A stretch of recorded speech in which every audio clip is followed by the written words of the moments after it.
Chapter 382. Amidst the deafening galloping sounds, the sand on the ground began to shake slightly. It sounded as if the whole world was collapsing. Under the illumination of the fire, the cavaliers on the sand dune were indistinct. Countless iron hooves struck the sand inch by inch, bringing with them a dull roar that filled Thales's eardrums. Thales could hardly hear even the nearest voices clearly. They charged towards the small camp of the merchant group. They were getting closer and closer. No. The master of the merchant group, Tormodin, seemed to be scared out of his wits.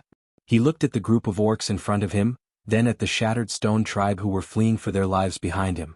In the end, he turned his head around and looked at the Constellation cavaliers who covered the mountains and plains as they charged towards them. He muttered in a daze, We. The other merchants did not lose to him. Some of them even cried in fear. Dean were caught in the middle. Thales, who was in a daze, was pulled back to reality by the female captain's words. He stared at the cavaliers who were charging towards them in the name of his father. They were fierce and full of murderous intent. His face instantly turned pale. Obviously, this was not the best time to smile, wave and say, "Good day, comrades." After all, he did not have 4 legs. They're charging. Amidst the galloping sounds and the roars of war, Louisa looked anxious and shouted at the top of her lungs, "We won't survive." The captives panicked. Oh, desert god above. A merchant trembled as he watched the approaching cavaliers. He was so terrified that he could not speak. No. Tormodin crouched down and squeezed out a sob. We'll die, and my goods? Damn fatty, you better King stand up and shut up. The bald mercenary dragged Tormodin up from the ground and irritably interrupted the impromptu speech of the master of the merchant group who was trying to distract them. The galloping sounds rumbled and the ground trembled. More and more cavaliers entered the illumination of the fire, and they were blurry and indistinct. The 20 or so orcs in front of them roared fanatically. They rubbed the weapons in their hands and were ready to fight to the death to stop them. Their target is the orcs. Dean's expression had never been so grave before. His gaze moved back and forth between the orcs and the Constellation cavaliers. His gaze was steely. As long as we can find cover and avoid their first wave of attacks. Old Hammer coughed. Also, don't forget about the orcs who are running for their lives. Constellation's army will not let them go. We still have to stay far away from their pursuit. Mickey spat out a bloody tooth and pointed at a remote dune on the left side of the camp. There? Very good. Dean's eyes lit up. He strode forward and kicked away a box that was blocking his way. Everyone follow me. Don't leave any weapons in your hands. The female captain gritted her teeth and followed closely behind Dean. Let's go. The group of captives used their hands and feet to flee in a panic. Behind them, more than 20 orc interceptors were closing in on the cavalry. The captives finally hid under the sand dune on the side of the battlefield. They threw themselves down and shielded themselves from the cavaliers' line of sight. Then they relaxed a little. Thales slid down the sand dune with the others, then flipped over and climbed up 2 steps. He imitated Dean and peeked out half of his head. He watched nervously and in shock as the cavaliers rushed down the sand dune and occupied most of his field of vision. At least 100 cavaliers. On the other side, Old Hammer did not seem to be in a good condition. He leaned against Quick Rope with a pale face and panted, but his gaze on the battlefield was still sharp. And there are nearly 20 Raven Whistle-like cavaliers among them. This is not common. But it feels like there are thousands of them. Thales clenched his fists and said quietly. In the distance, Warchief Kandarl led its 100 or so subordinates to flee in the opposite direction from where the cavaliers had appeared. They were getting further and further away from their companions who brought up the rear. More than 100. Quick Rope asked in puzzlement. He looked at the fleeing orcs. But there are 100 or 200 of those gray mixed breeds. With their strength they can fight against 10 of us alone. Why are they running? Old Hammer shook his head and did not speak. Who cares? Tormodin cut off Quick Rope, who was about to ask more questions. He patted his chest, still unsettled. Anyway, those mixed breeds ran away. This is a good thing. At this moment, Carolee, the other blood's furious roar rose from the other side of the battlefield, and it came from the fleeing group. The captives turned their heads and looked to the right at Shattered Stone Tribe who were fleeing madly. Thales' gaze instantly focused. Thud. Thud. On the other side of the battlefield, the thundering sounds of horse hooves rose in the darkness where the light from the fire could not reach. What followed were countless cries for murder. My God, that is... Mickey widened his eyes in disbelief. Unfamiliar and swift figures appeared before the people's eyes. The hooves of the horses beneath them tore through the darkness, and the armor on their bodies shone with a cold light. Cavaliers. The second group of cavaliers. They were like fatal killers who had been waiting for a long time and suddenly appeared from the dark. They charged towards the fleeing group with an unstoppable force. Mixed breeds. A cold shout rose from among the newly arrived cavaliers. Do you like surprises? In the face of the sudden arrival of the enemies, War Chief Kandarl's roars became more and more urgent. The fleeing orcs had to slow down and reorganize their formation. Old Hammer stared at this ambush solemnly. The newly appeared cavaliers let go of their reins and galloped forward. The sound of their hooves was louder and deeper than the Chroma family's cavaliers. Their equipment was also more uniform, and they exuded an awe-inspiring murderous aura. Outflank them. The Chroma family's cavaliers are just long poles used to herd rabbits. They're in charge of driving the enemy into a pocket, while the ambush by the cavaliers on this side is the real trap. The veteran from Constellation sighed and said, they must have set up their tactics and formation beforehand. It's different, Dean suddenly said. In the face of the others' puzzlement, Dean pointed at the newly appeared cavaliers. Look at the flag. Thales narrowed his eyes in puzzlement. He activated Hell's senses and saw the fluttering war flag among the cavaliers. I knew it. It was not a single-winged crow. Instead, it was a flag that Thales did not recognize. The picture on the flag looked like a few bright stars from afar, and they were shrouded in a cloud of fog-like dust. Stardust War Flag. Old Hammer said in surprise, it's the Stardust Unit. When he said this, many people were shocked. The Stardust Unit? From Blade Fang's camp? Louisa asked with a frown. Thales looked at the others in puzzlement. Old Hammer nodded. Look carefully. Their warhorses are different from the Chroma families. They are not ponies native to the Western Desert. They are taller, bigger, and heavier. The veteran observed the newly arrived cavaliers carefully. They are hybrids between Northland horses and Plains horses. Their charging and explosive power are also stronger. This group of cavaliers are stationed at the Western front lines. They are the regular army directly under the command of the royal family. Baron William's Stardust Unit. The regular army of the royal family? Thales' eyes lit up.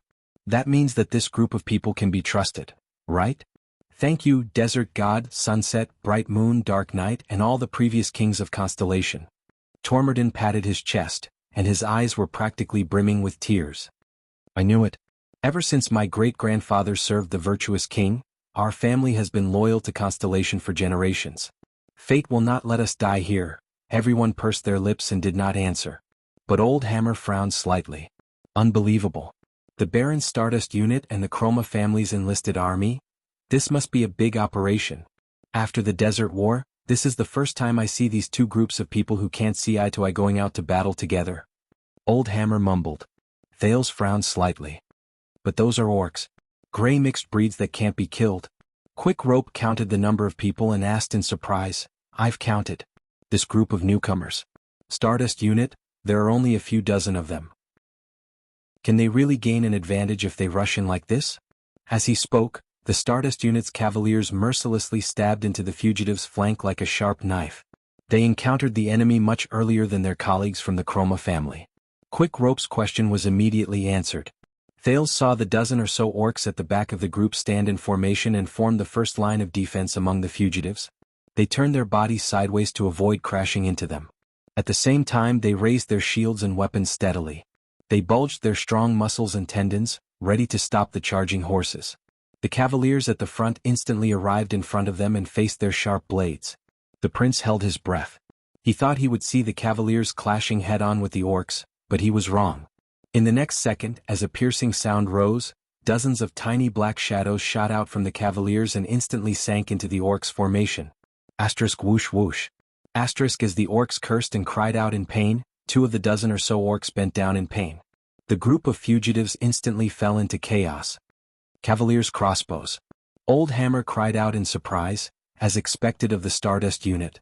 This kind of weapon can only be used by the elite cavaliers to tear apart the enemy's formation. Before he could finish speaking, the Stardust Unit's cavaliers threw away their hand crossbows, stepped on their stirrups, and drew their swords and spears with furious roars.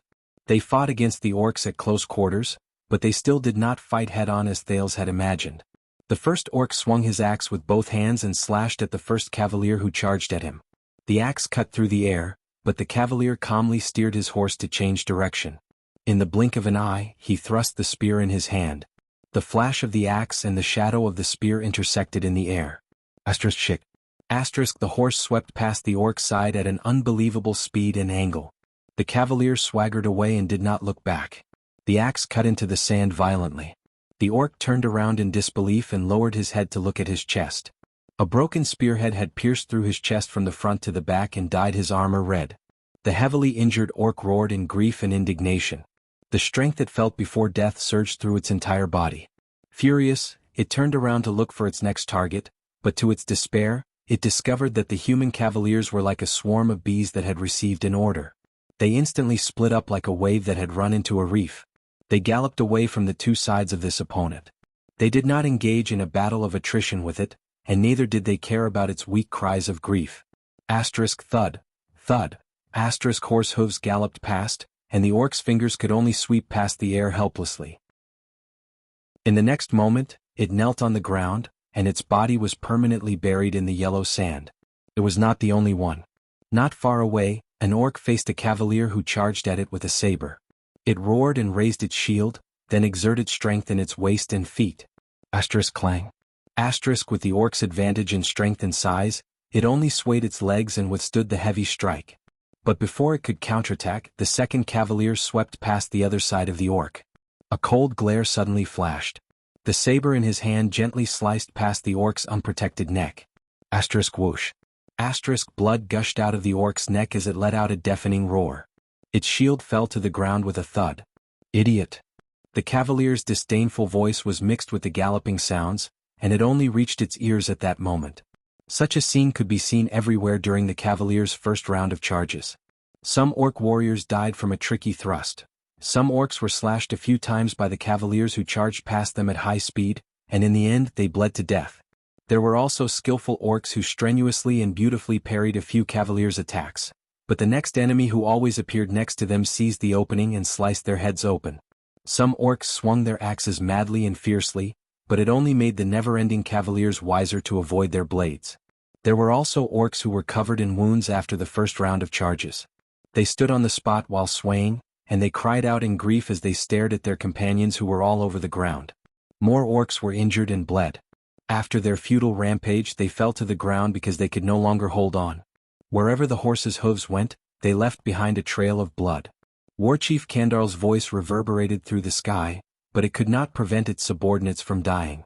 The captives who hid at the side were dumbfounded. Did you see that? That's the answer. Old Hammer shook his head and said, when we're standing on 2 feet, we can't even win against their little fingers. But when you step on the stirrups, sit on the saddle, and charge forward with a mount that weighs more than 700 pounds, everything changes.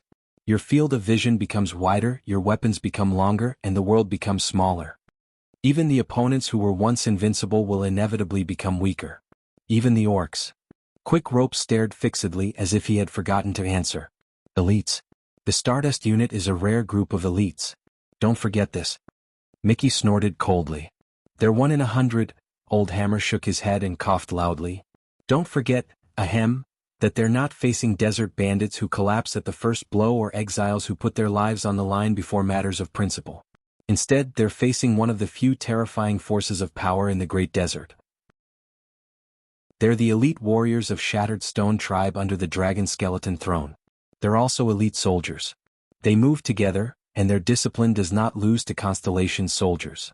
They face death with equanimity, and they're comparable to the heroic Northland warriors. Mickey turned his head away and did not speak again. Thales listened attentively to their conversation. Just like that, the Stardust unit, who charged forward with high horsepower, tore apart the first line of defense the orcs hastily built with an unstoppable force. They did not care whether there were any survivors in the first wave of attacks. They charged straight into the group of escapees. In the chaos, Kandarl's furious roar rose again. The second line of defense was built.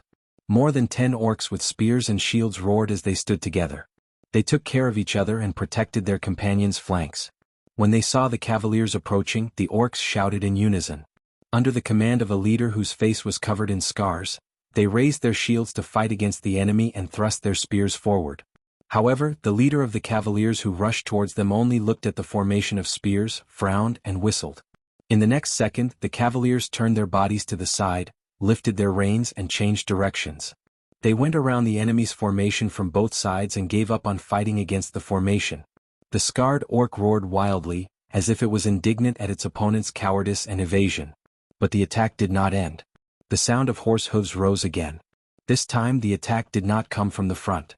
A group of cavaliers went around the line of defense, gathered on both sides and changed directions. They rushed towards the unprotected flanks and even the rear of the orcs' formation. Old Hammer sighed under the sand dune. On the battlefield, when you have one more leg than your enemy, you have one more choice. Hurrah! The scarred orc roared in anger. It knocked away the cavalier's saber that came charging at its head, and the powerful force brought it down from its horse. But then a sword that came from the side cut off its head. Blades flashed and blood splattered. The orcs who stood with it also met a horrible end. They either died from the ambush from the side, or had their backs pierced by cold swords and spears. The orcs who turned around to face the pincer attack had their throats slit from the front when they were defenseless. Even if there were orcs who survived, they usually fell to the ground powerlessly when the cavaliers regrouped and launched their next attack. The second line of orcs' defense immediately collapsed when it was attacked from multiple sides. Thales stared at this scene in disbelief. He still remembered the scene when the merchant group was attacked. Amidst the screams and sounds of fighting, the enemies attacked them from all directions. Their powerful strength was almost unstoppable, and their sharp blades tore apart their companions' bodies. There were people falling at every moment, and blood and death followed them like shadows. At that time he swung his shield and longsword with all his might.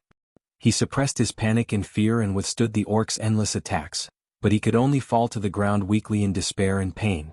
But now, the orcs, the group of terrifying tribal warriors who gave him lingering fear, were the ones who were beaten to the point that they could not fight back at all. Now it was their turn to be terrified, confused, and flustered. They faced the blades that were everywhere, and in fear and anger, they experienced the deaths of their companions and the strength of their enemies. After this round of attacks, the cavaliers from Stardust Unit penetrated the group of fugitives diagonally. Before more orcs could surround them, they spurred their horses and broke out of the enemy's formation. They galloped for a distance before they pulled on the reins, turned around and regrouped. Then they charged out of the highway again and charged back into the formation. Charge, attack, break away, turn around, charge again, attack again. The human cavaliers, who numbered less than 100, repeated this process over and over again. They were like sharp blades. They stabbed forward, pulled back, and stabbed forward again. They brought about a new wave of carnage and harvested the orcs' lives. The captives watched until they forgot to breathe. Kandarl's roars became even more rapid and shrill. Chariots and knights are usually the favorites on the chessboard. Dean sighed with emotion. The others turned their heads to look at him. Dean shook his head slowly. Because in the same round, they moved the furthest. Mickey, the Baron Bone Man who had been staring at the battlefield, growled, "The Chroma family." The captives turned their heads. On the other side of the battlefield, the 20 or so strong orcs who were left behind to cover the retreat finally met the Chroma family and the cavaliers who charged down from the sand dune.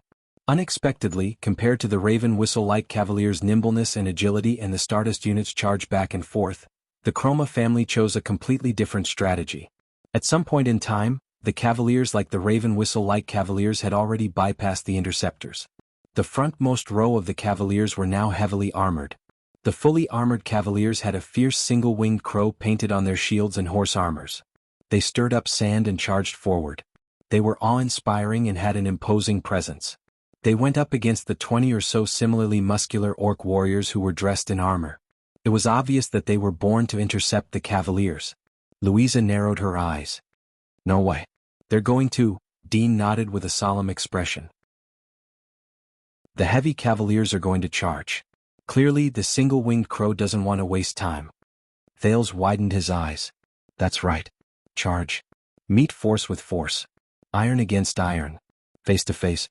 Charge without dodging or dodging. Charge without any fancy moves." With a shout, the heavy cavaliers in the first row lowered their spears in unison. The orcs covering the rear roared and turned sideways. They used their shoulders to push against their shields, drew their blades and prepared to fight back. Finally, bang. Amid a frightening loud bang, the heavy cavaliers' spears clashed violently against the orcs' shields. The sounds of spears breaking, the shattering of shields, the orcs' pained cries, and the humans' curses instantly rose into the air. It was incredibly chaotic. Thal's face was filled with shock. He once again witnessed the great strength of the orcs that no one could compare to. In the front line, an orc with a ferocious face held his shield with all his might. His tendons and bones bulged, and as he roared desperately, he stomped on the sand and took 3 steps back. Not only did he block the charge from the heavy cavaliers, he even exerted strength in his waist and abdomen to flip the cavalier in front of him along with his horse. This power, the prince understood. There was a reason why Kandar left behind this group of elites to cover the rear. But their performance ended there. In the next moment, under the captive's shocked gazes, the moment the orc who flipped over its opponent raised its head, the second heavy cavalier leaped over the horse on the ground and rammed his spear into its shoulder. Asterisk bang. Asterisk amid the loud bang, the orc, who was already at the end of its tether, could no longer endure it. Its body tilted to one side, and it could only watch as the heavy cavaliers charged forward. The third heavy cavalier charged forward mercilessly and rammed into its chest without any deviation. Amid the terrifying crash, the orc, who had just used its strength to break through its enemy, was sent flying backward like a sandbag that was hit by a hammer. It fell to the ground and coughed up 2 mouthfuls of blood in pain. It had no strength to get up. Soon the orc would no longer have to worry. Asterisk rumble. Asterisk a second later, the 4th, 5th, 6th. Countless heavy cavaliers charged forward with iron hooves that no one could stop. Their hooves mercilessly stepped on the orc who was lying on the ground. Amid the bone-chilling thuds, the cavaliers crushed its bones, muscles, and organs one after another. They crushed the orc's former pride. The dying orc did not even have the chance to stand up. It was drowned in the endless sea of heavy cavaliers. It was the epitome of the 20 or so orc interceptors. The orc warriors, who had looked death in the eye and had an imposing manner, were like waves that were drowned in the sea and thrown into the sand in the desert under the charge of the heavy cavaliers. They disappeared without a trace, without a sound. It was just like the order given by the Chroma family before they charged forward. Leave none alive. Chapter 383. As they watched the battle of strength and weight that ended in an instant, the captives lying on the sand dune practically forgot to breathe. My God, Quick Rope exhaled shakily.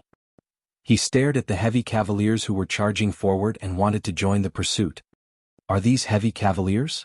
That's ridiculous, aren't they? Those are orcs. Giant orcs that are 8 to 9 feet tall. Did you just say that they weighed 800 pounds? Louisa retracted her head and quietly said to Old Hammer, I guess that for heavy cavaliers, the weight of their armor must also be included. That's why we need to find a place to hide ourselves. Dean watched the heavy cavaliers trample over the merchant's camp. His expression was unpleasant. The Northlanders' heavy cavaliers are even more terrifying than this. I've seen them when I was young. When they charge in a group, everything is like paper in front of that kind of battle line. Thales pursed his lips and did not speak. For the first time, he understood why the Star Killer had coldly tied him and Saroma to horses so that they could get used to the battlefield. The captives sighed in unison and turned to the only battlefield left, Shattered Stone Tribe, whose flanks were suddenly flanked by the Stardust unit while they were fleeing. Compared to the Chroma family's heavy cavaliers' assault, which did not cause a single splash, there was only the aftermath of the battle. There was no doubt that the warriors of Shattered Stone Tribe were brave and fearless. Every time the human cavaliers broke through a line of defense, the next batch of warriors would surge out of their own volition and stay where they were to form a new line of defense.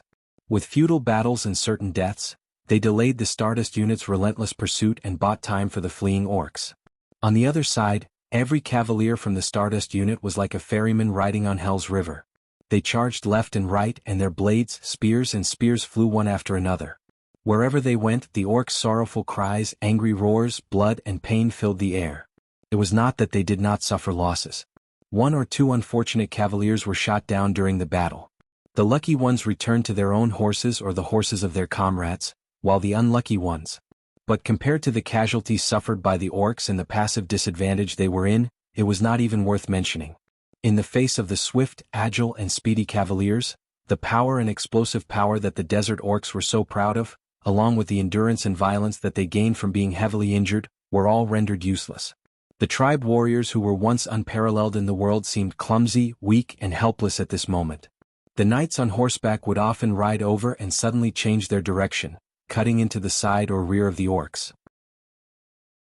Then, with their speed and momentum, they would stab or slash at the orcs. Then, regardless of the outcome of the battle, they would lift the reins and gallop away, narrowly avoiding the powerful counterattacks of the orcs or the infamous counterattacks of the orcs. Then they would escape far away before the tall orcs could swarm them. If they faced a group of orcs, the human cavaliers would work together in twos or threes. One of them would charge forward to lure the enemy, while the other would circle around to ambush them from behind. They would even raise their crossbows or javelins and shoot at the same time. Then they would run far away, and once they were out of a dangerous distance, they would turn around and attack again. As for the troublesome opponents who had seen the orcs charging at them and were prepared for them, the cavaliers would rather avoid their attacks and look for another chance than take the risk to attack. In fact, when they were halfway through their charge, they would whistle and turn around to run, causing the orcs who were prepared to fight to let out indignant but helpless howls. Then they would receive the next fatal or non-fatal attack from their backs or flanks. However, many of the orcs were ambushed, injured because of this cunning, despicable, and almost shameless tactic. But they could only let out furious roars of grief and indignation as they watched their swift opponents flee into the distance while they bled non-stop from their fatal wounds. They swung their weapons in vain while they were in a frenzy due to their heavy injuries. They vented their terrifying endurance and explosive power, but in the end they welcomed their tragic fate. They died of exhaustion. The number of orc warriors who were still fleeing decreased. Kandarl's roars became hoarser. It was just like the fate of its subordinates. Thales heaved a deep sigh. If that's the case, is this how the legend of the Holiness Exorcism campaign 3,000 years ago, where 2,000 human cavaliers defeated 20,000 orcs? At that moment, a discordant voice rose in the chaotic and devastating battlefield. F***ck them all. The person who spoke was a cavalier who looked like the commander of the Stardust unit. He saw the Chroma family's unstoppable attack in the distance. The cavalier broke away from the main group. While he urged his horse forward, he spoke in a gruff voice. That young master is really...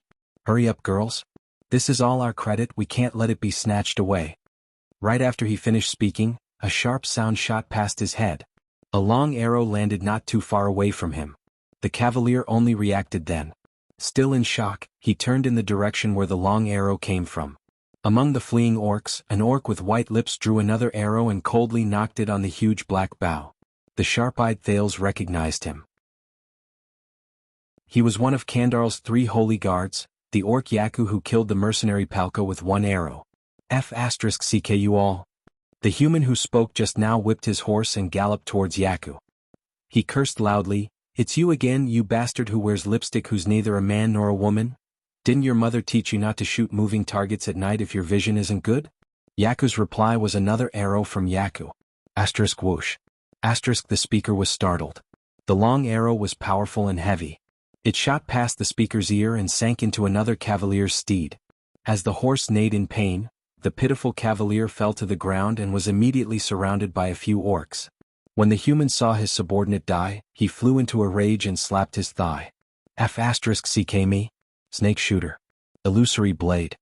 He roared and pointed at Jianghu. Get rid of the one with lipstick. Right after he finished speaking, a cavalier from Constellation responded to his command. He raised a longbow on his horse, knocked an arrow with a rope tied to its tail and shot it at Jianghu. Halfway through its flight, before it could reach Jianghu, the arrow fell weakly and sank into another orc's shoulder. The orc cried out in pain and held onto the arrow. The cavalier who shot the arrow whistled, pulled the long rope and galloped to the other side as if he wanted to drag the orc down. The orc roared angrily and grabbed the long rope as well. He pulled it in the opposite direction, trying to drag the cavalier down. The long rope was pulled, becoming straighter and tighter. Thales was slightly shocked. He had seen the orc's great strength that could overturn a heavy cavalier. He could not help but want to remind the cavalier, don't fight it with strength. However, just as the rope was about to be pulled taut and the cavalier was about to be dragged off his horse, the latter slyly let go. The orc who was holding onto the other end of the long rope and was about to exert force suddenly lost his grip. He lost his balance and staggered backwards. Haha, idiot. The cavalier who shot the arrow laughed. The other cavalier whizzed past the fallen orc. His blade flashed strangely. Before Thales could see it clearly, he saw the orc on the ground whimper and blood spurt out of its neck. Stop fooling around, snake shooter. The cavalier who had the strange blade flashing said in an angry female voice. The boss said, be obedient and work. As she spoke, she stopped her horse and 3 orcs surrounded her. Magic blade. Be careful. The cavalier who started cursing hurriedly reminded her.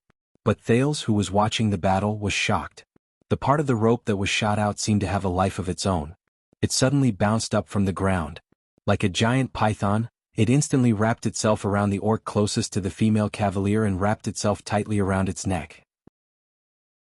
The orc dropped its weapon and painfully pulled at the rope around its neck, but the rope automatically tightened and shrank to a position where it could not reach. But the rope did not end its journey. The extra part of the rope bounced up again in a strange manner like a snake and wrapped itself around the necks of the other two orcs. Don't worry, boss. The cavalier named Snake Shooter pulled one end of the long rope and flashed a thumbs up at the cavalier, who spoke with a smile. Everything is under control. In the next moment the blade flashed. Thales did not even see how the blade moved, but he saw blood splattering everywhere. The three pitiful orcs avoided the fate of being strangled to death. Their necks were slit one after another. Enough, Snake Shooter. The female cavalier named Magic Blade flung the blood off her blade.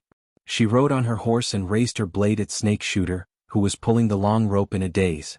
She said in dissatisfaction, "We are going to kill the one with the lipstick. It's not for a fool like you to act cool." Snake Shooter screamed. "You don't understand, this is my way of fighting." Thales looked at the male and female cavaliers in surprise. His gaze moved back and forth between their snake-like rope and the strange blade. What is that power?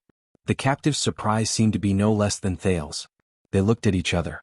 Only Old Hammer's expression became more and more strange. "Shut up." The cavalier who started cursing seemed to be very angry. "That young master is coming to snatch the credit. Work hard F***ck his mother. What the F***ck? He was careless and separated from the charging group. He was actually knocked to the ground by a despairing and enraged orc. "Boss."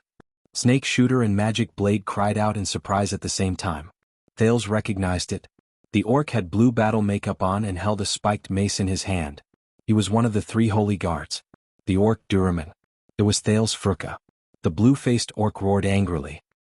He raised the spiked mace in his hand and aimed it at his boss, who was pinned under his horse. Thales sighed. At that moment, the fourth cavalier dashed over. He raised his hand from afar. In an instant, the sand around Duraman flew up like an explosion. It pounced on Duraman's face. Asterisk whoosh. Asterisk as the sand and stones flew, Duraman put down its spiked mace, covered its eyes and retreated in pain. Thales watched the scene in front of him in surprise. The flying sand seemed to be controlled by someone. It blocked Duraman's vision and prevented it from killing its boss. But more orcs saw Duraman's situation. They avoided the charging cavaliers and drew close to the warchief's holy guards. The cavalier who stirred up the sand urged his horse to rush over to save Duraman while he shouted, "Strange Fire! Stop them!" Further away, the fifth cavalier named Strange Fire dashed over. He bent down and took out a few round jars from his saddlebag. "They're here." As his steed galloped, the round jars flew out of his hands and smashed at the charging orcs. The round jars broke one after another, and black liquid sprayed out, drenching the orcs' heads and faces. The cavalier named Strange Fire snapped his fingers. Asterisk boom. Asterisk Thales was shocked again. Flames. Endless flames erupted from the bodies of the orcs who were splashed by the black liquid. They screamed in pain and rolled on the ground from the heat. With the efforts of a few cavaliers, the boss finally crawled out from under his dead horse while cursing. But on the other side, Duraman finished rubbing its eyes and pounced on him with a roar. The other cavaliers rushed over in a hurry, but it was too late. Asterisk clang. Asterisk the spiked mace smashed down from the air. It smashed onto the shield that the boss had drawn. The boss grunted. Thales, who had seen its attack before, felt his heart tighten. H**T. The power of Duraman the orc. As expected, the blue-faced orc roared with all his might, and the spiked mace came crashing down. The boss's face contorted as if he could not withstand the orc's great strength. F***ck, strength? So amazing. He muttered intermittently. His whole body trembled and he looked like he was straining himself. But the next scene exceeded Thales' expectations once again. The boss trembled and used his right arm to push against the shield. He slowly stretched out his left arm and grabbed one of Duraman's arms. Her dash before Duraman could curse, it was shocked to see that its spiked mace was being lifted up inch by inch? What? The human captives who were watching the battle were equally shocked. My God, is that Hercules? Quick Rope blinked.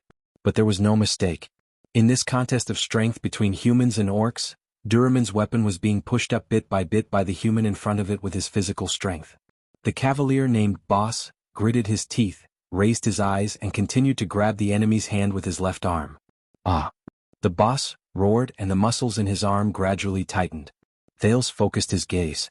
He saw that the boss's left arm was one size thicker than his right arm. Finally, the boss erupted with unimaginable strength and lifted the spiked mace over his head. Bang.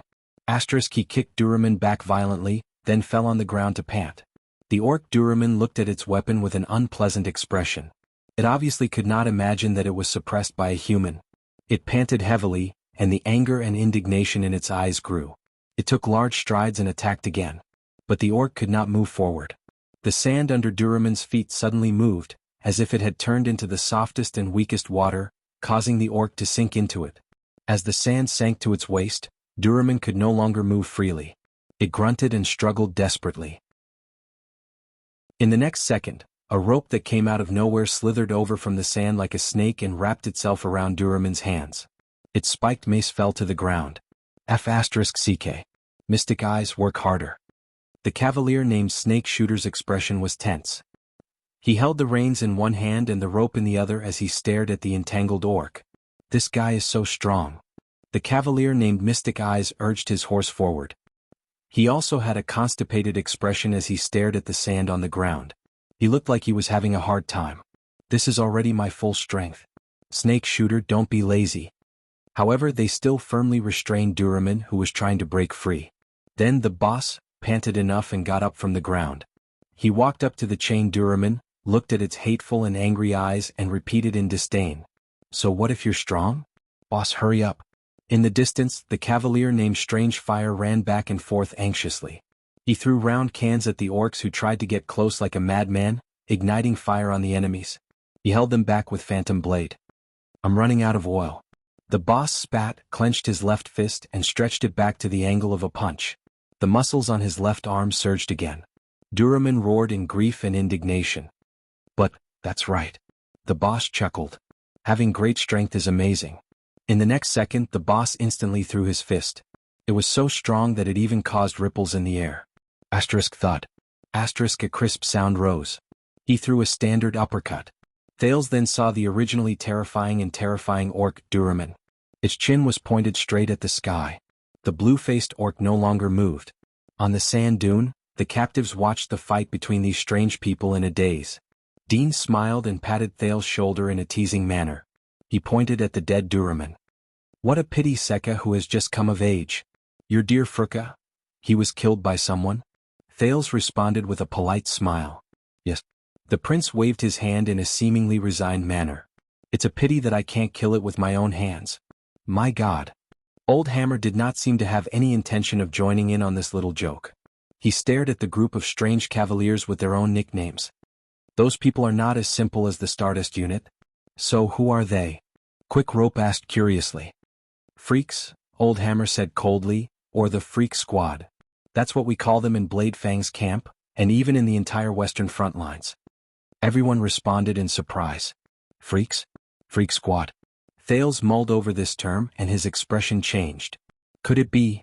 Yes, that's a group of freaks.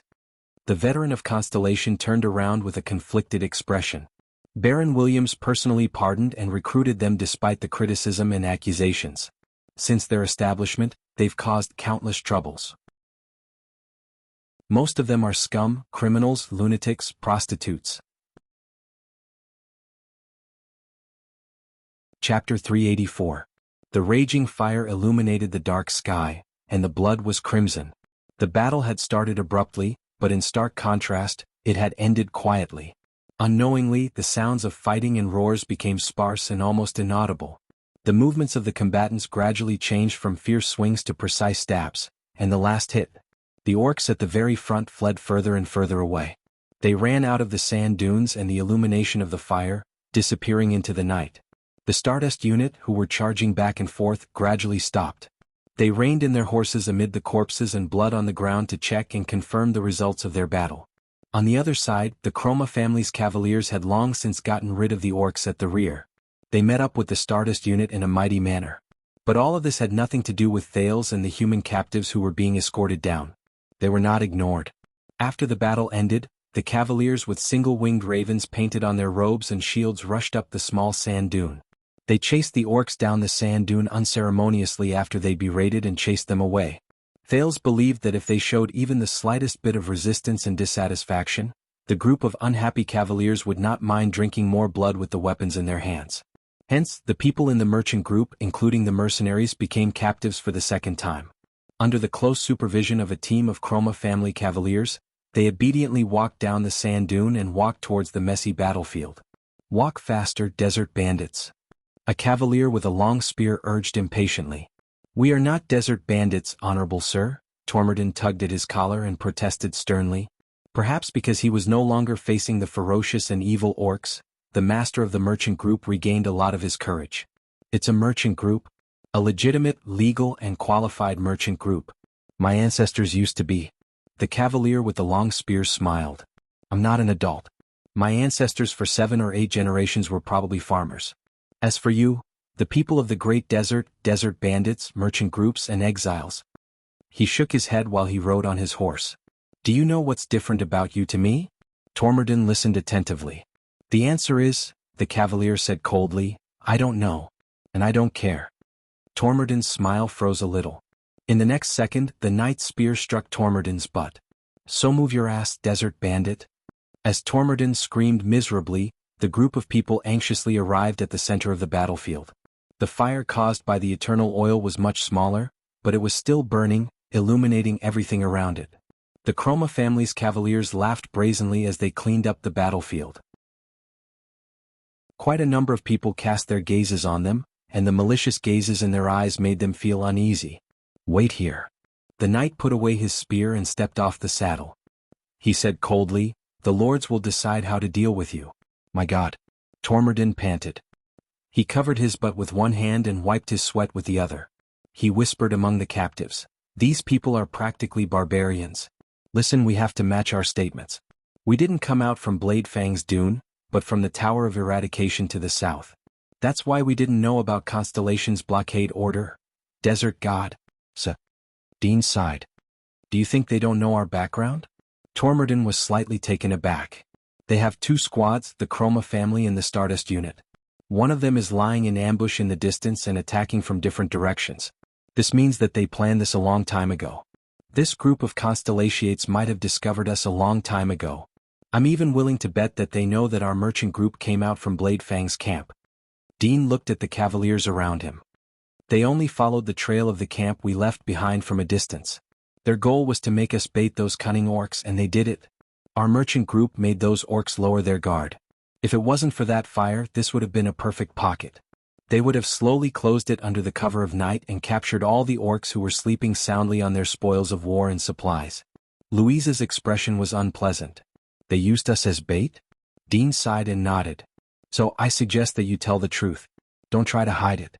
Tormodin opened his mouth wide in disbelief. "But our goods? Who cares?" Mickey interrupted him coldly. "Do you know how many people we've lost? We shouldn't have come this time, or we should have turned back yesterday." This sentence made everyone in the merchant group fall silent. A group of soldiers surrounded the place where the cavalier walked towards with torches in their hands. 2 officers, who were dressed differently from ordinary soldiers, stood on the ground. They led their horses and discussed something loudly. It was worth noting that the Constellations stood on 2 sides, and there was a clear distinction between them. One side was surrounded by a stern-looking young noble under a single-winged raven flag. The other side, which included the Freak Squad, held the Stardust war flag and followed behind a strong officer. Thales recognized him. This officer's left arm was slightly thicker than his right. He was the boss of the Freak Squad, the one who had just killed an orc holy guard with a single punch. Thales exhaled a long breath and thought about his next step. Constellation's army was right in front of him. According to the original plan, the people from the Secret Intelligence Department would bring him into the desert and meet up with Constellation's army. But now, the Chroma family's conscripts and the Stardust unit, which was the regular army of the royal family. Can these people be trusted? If I reveal my identity at this time, will it be a wise choice? What are they talking about? Quick Rope narrowed his eyes. They look like they're arguing? Thales looked up and saw that the argument between the two officers was getting more and more intense. Old Hammer stared at him for a while and shook his head. I'm not surprised. In the Western front lines, conscripts and regular soldiers have never mixed together. Are they on bad terms? Let me put it this way. Old Hammer coughed. It was obvious that he had not fully recovered from his injuries just now. In Blade Fang's camp, if a suzerain's conscript and a regular soldier of the royal family enter the same latrine pit, usually only one person can come out after wiping his butt clean. Quick Rope asked in puzzlement, but they're all constellations and they're even guarding the same camp. Why are they so? The current king of Extet and his brother share the same mother. Old Hammer snorted softly. When he stabbed his brother to death, he didn't show any mercy. The Baron Bone Man shook his head. Bloody Thorn Lizard. This sentence reminded the captives of something. Soon no one said anything else. The officer's argument finally came to an end. So this is the merchant group? A gentle voice was heard. The boss, who had said F***ck your mother, on the battlefield clapped his hands and walked forward. Thales noticed that the so-called freak squad stood behind this officer. That bonfire party was really lively. There were sounds and colors. The so-called boss spoke in a Western desert local accent. He waved his hand at the burning eternal oil in the distance and said with a steady expression, "Who's in charge here?" At that moment, Thales thought that he had returned to dozens of minutes ago, when he was being interrogated by the orc Kandaro. The captives looked at each other. "Respected sir." The master of the merchant group finally exhaled. He put on a smile and took a step forward. "I am Seth Tormorden, sir. I often travel the trade route from Blade Fang's camp to the three kingdoms of the Mystery Sea. My ancestors once served under the virtuous king. I am Duro." The leader of the psionics looked at Tormorden. He swept his gaze over the dozen cautious people in the merchant group, but he interrupted him without showing any respect. "I am Cusack Duro, but I am not a lord. My ancestors were farmers for 3 generations, until Baron Williams chose me to become one of his vanguards and lead a small team." Tormorden instantly felt a little awkward. But he quickly changed his mind and immediately clasped his hands together. His face was full of admiration. "Oh, so you are the barons?" At this moment, the young noble from the Chroma family exhaled impatiently. "Hurry up, you freaks. Don't waste time. Haven't you wasted enough today?" Thales suddenly noticed that this was the knight who gave the order to leave no one alive on the sand dune. By the looks of it, he was the commander of the Chroma family. When he heard the word freak, Captain Duro turned to the young noble. His smile did not diminish, but his eyes shone with a cold glare. "Baron Gertz, according to what we agreed on, can I negotiate with you?" The young nobleman Goose shrugged. "Whatever." Duro nodded. He then turned around, narrowed his eyes, and carefully sized up the merchant in front of him. "Eternal oil." The psionic's next words made Tormorden tremble slightly. He pointed at the burning camp in the distance. "How much oil did you get to start a fire of this scale? 10 barrels? 20 barrels? At that moment, Tormorden smiled awkwardly and ingratiatingly. He looked left and right and his gaze kept moving between the flames and Duro. "Sir, we just met some illegal smugglers on the way and bought the oil. I mean, we can't let it flow into the great desert, right? But I swear I didn't participate in any." Dean sighed quietly behind him. "Bullsh *T. Aside from those orcs just now, our people have already cleaned up the surrounding area." Duro snorted coldly. "You braved the blockade order to bring this eternal oil out of Blade Fang's camp, Tenny." Tormorden's expression froze. He did not even care that Duro had called his name wrongly. "I can tell that you are not a small merchant group of 5 or 6 people. I bet that if we search your goods, we will find a lot of contraband goods. Smuggling banned goods into the Great Desert and under the blockade order." Duro sighed and his gaze became fierce. "I don't think this is a legal business activity. You know, it can be convicted." The captives frowned. Tormorden panicked. "Honorable sir, the leader of the psionics raised a finger and stopped him from speaking. "But at least you helped a little and slightly distracted those gray mixed breeds." Duro slowly raised his head and revealed a heartwarming smile. He nodded in approval. "For our victory, we made a small contribution." Hope reappeared on Tormorden's face. "It's what we should do. To be able to help you, sir. I am very ashamed."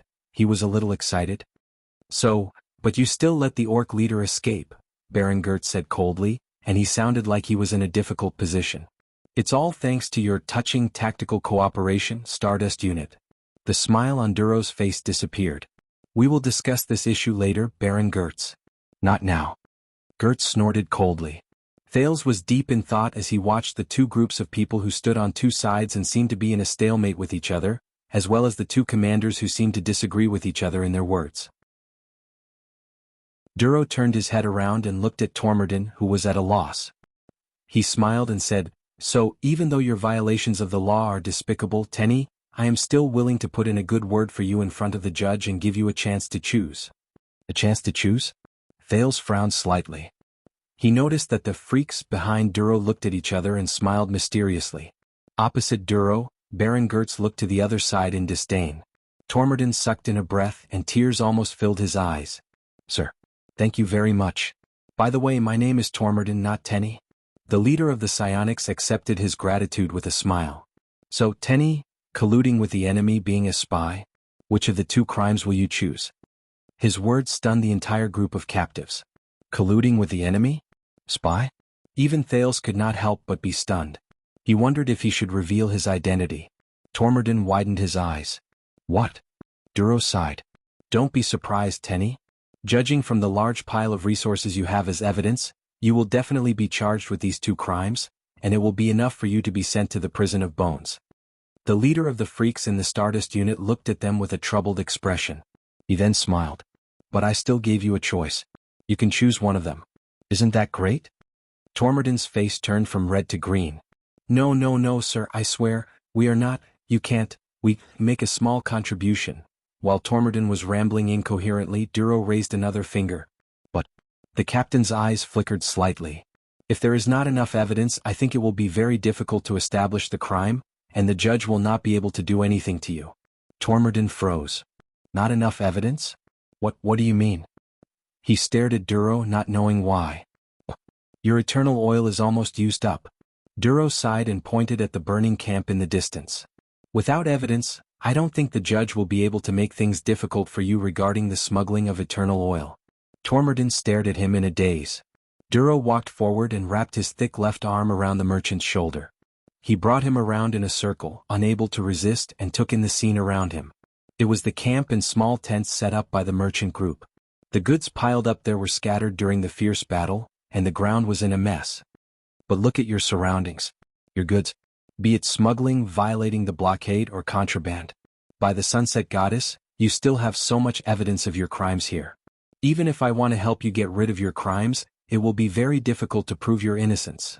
Duro patted his shoulder with a stern expression. "Do you understand?" Once he said this, Dean and Old Hammer's expressions instantly became strange. Tormodin looked at the goods around him. His lips trembled and he was speechless. Duro wrapped his arm around Tormodin's shoulder like a brother and stared at him emotionally. A few seconds later, Snake Shooter, who was behind Duro, shrugged. "I don't think he understands, boss." On the other side, Baron Gertz could not help but laugh. The psionic instantly felt a little awkward. He sighed, let go of Tormodin, and pushed him back into the ranks of the captives in disappointment. His thick left arm made Tormodin stagger. "All right then, the two crimes of collaborating with the enemy and being a spy." As Duro spoke, the Constellatiate soldiers beside him placed their hands on their weapons. Thales was shocked. At this moment, Dean took a step forward. The mercenary stomped on Tormodin's foot and whispered into his ear, "Give it to them." Tormodin shuddered and immediately reacted. "I understand." He squealed like a pig being slaughtered and raised his hands high. I understand, sir." His voice was so loud that it spread through the sand dunes around them. It caused the soldiers who were cleaning up the mess to turn their heads repeatedly. Captain Duro, who had his hands on his hips, paused for a moment before he slowly raised his eyes. "You really understand?" "Yes, sir." At that moment, Tormodin's face was full of grief, but he answered without hesitation. He spread his arms and gestured at the camp around him. "Goods, all of our merchant group's goods, everything from the 16 merchants, from pots and utensils to spices and seeds, from clothes and jewelry to precious collections. Take all of it, take all of it. We don't want anything. As long as you let us go safely." The merchants' faces immediately turned gloomy. But Duro did not reply with a smile as expected. The squad leader let out a painful sigh and slapped his forehead with a look of exasperation and disappointment. Oh my. No, you still don't understand. The captives stared at him in shock and bewilderment. Duro put his hand down with a disappointed look on his face. He raised his voice. Take your goods, and let us take them? Duro's face was full of resentment. He continuously slapped the hilt of his sword and armor with both hands, making loud sounds. Tormodin was so frightened that he kept retreating. Do you think that His Majesty's army will covet your things, your belongings, even if it's just 1 copper coin? What do you take us for? Corrupt officials who accumulate wealth or shameless bandits? It's hard to imagine that this is the image of the great kingdom's army in your hearts? Sunset Goddess, we are Constellation's army. We have our own rules and creeds, and we exist to protect the kingdom and its people. The leader of the psionics paced back and forth, as if he could not understand the captive's thoughts. His righteous look made many people feel ashamed. The more he spoke, the angrier he became. Don't insult us like this, all right? The captives were dumbfounded as they stared at the leader of the psionics who spoke righteously. What's wrong? Dean asked in a low voice, puzzled. Does he think it's too little? I don't know, Old Hammer answered him while coughing. That's all the merchant group has. Tormodin stared at Captain Duro, who flew into a rage and sighed in hatred. He looked at the others in fear and asked for help, but the other Constellation Cavaliers looked at him calmly. If you are not satisfied, I still have a sum of money after we return to Blade Fang's camp. Duro stopped moving. He spread his hands and stared at Tormodin in disbelief, as if he had seen the most unbelievable thing in the world. What are you doing, Tondi? You actually tried to bribe me? Bribe me? Bribe the glorious kingdom's army and His Majesty's soldiers? Chapter 385. Duro stared at Tormodin. Do you know that this will add to your charges? Colluding with the enemy, being a spy, and bribing. What?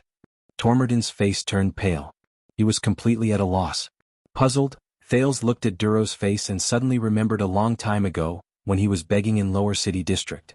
Police officers and public security teams were usually too lazy to patrol the dirty and messy Lower City District. But Thales had a lot of experience begging at Western City Gate. Over there, where criminals were everywhere, they executed a set of rules that were completely different from those in the underground streets.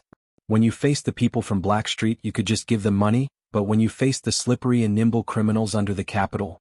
Thales looked at the terrified Tormodin and the others who did not know what was going on and could not help but sigh. The teenager took a step forward. We understand, sir. Thales forced a smile and attracted everyone's attention. But please believe me, we are all legal merchants. We left Blade Fang's camp before the blockade was issued, and we brought along daily goods that conform to the law. The psionic captain's gaze froze a little. Unfortunately, our merchant group ran into orcs on the way. All our goods were robbed and we lost a lot of people. We only had 15 camels left and we barely escaped with our lives, Thales said dejectedly as he shook his head. When they heard this, the captives' expressions changed and Captain Duro's expression darkened. I am very sorry to hear this. He sighed sadly. It should have been our duty and responsibility to ensure your lives and interests in the desert. But we were busy besieging the orcs and allowed you to fall into the hands of the desert bandits. This is our dereliction of duty. Thales keenly noticed that Duro's western desert accent had disappeared a lot. Desert bandits from God's domain. Duro frowned slightly and gestured for him to continue. Thales immediately understood. Yes. He quickly corrected himself. We were robbed by a group of desert bandits and all our goods went missing after that. But we were lucky. A few days after we escaped, we ran into Sir Duro leading an army to fight the desert orcs. That scene was really shocking. Duro's expression slowly relaxed. The captives looked at each other with strange expressions. It's you, Captain Duro, the glorious Stardust unit. You're the ones who saved us on the chaotic battlefield. Thales looked at him gratefully.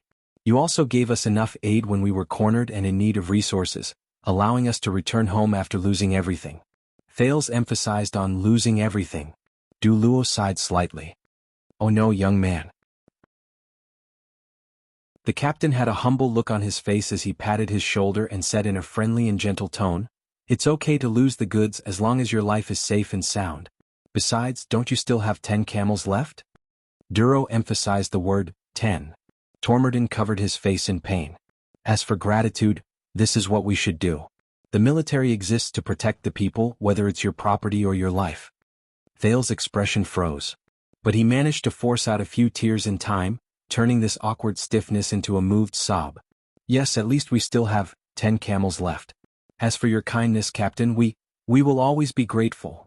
Behind Du Luo, the female knight nicknamed Spirit Blade widened her eyes so much that they were about to pop out. Thales continued to sob. This is our only consolation after we lost our goods. It's just that Master Tormodin offered to pay you a sum of money as a token of gratitude, but you refused, and it made us very apologetic. Snake Shooter, who was in the freak squat, snickered. Du Luo glared at him. Snake Shooter immediately stood still obediently. It was only then that Du Luo turned around in satisfaction and coughed. I understand your kind intentions, but we have our principles. Forgive me, but I really can't accept it. Quick Rope rolled his eyes in a corner he could not see. The leader of the freak squad looked at Thales with a gratified expression. Very good, it seems like you're really very understanding, young man. What's your name? Thales' expression stiffened. Sika. When he heard this name, Dean raised his eyebrows. Du Luo pulled him into his arms and laughed. Very good, Sika. Tondi, if I were you, when this young and promising man grows up, I'll promote him to be my assistant. His Western Desert accent returned to him. Tormodin squeezed out a smile that was uglier than crying. Duro shook Thales, whose smile was a little stiff. With people like you, good citizens who support the kingdom and the army, how can our warriors not be brave and good at fighting? How can we not move forward courageously? The people we risk our lives to protect are adorable constellations like you. Thales sighed and said sincerely, seeing how Constellation's current situation is so prosperous, I'm also very excited. The psionic nodded. Then do you know how to tell the others in the camp when you go back? Thales sighed and said, of course, when we were in danger in the desert and lost our goods, we were fortunate enough to meet Sir Duro of the Stardust Unit. He's a very good person, loyal to his duty, kind. Duro nodded slightly. You know, I'm a peace-loving person. Duro's expression instantly turned cold. His gaze was as sharp as a knife as he glanced at each captive. But if you run into those traitors and smugglers who intend to destroy the peace, please tell us. Believe me, even if we have to walk through the entire desert, we'll catch them all in one fell swoop and create a safe and prosperous trade route for all of you. The captives felt a chill in their hearts, and they quickly nodded vigorously.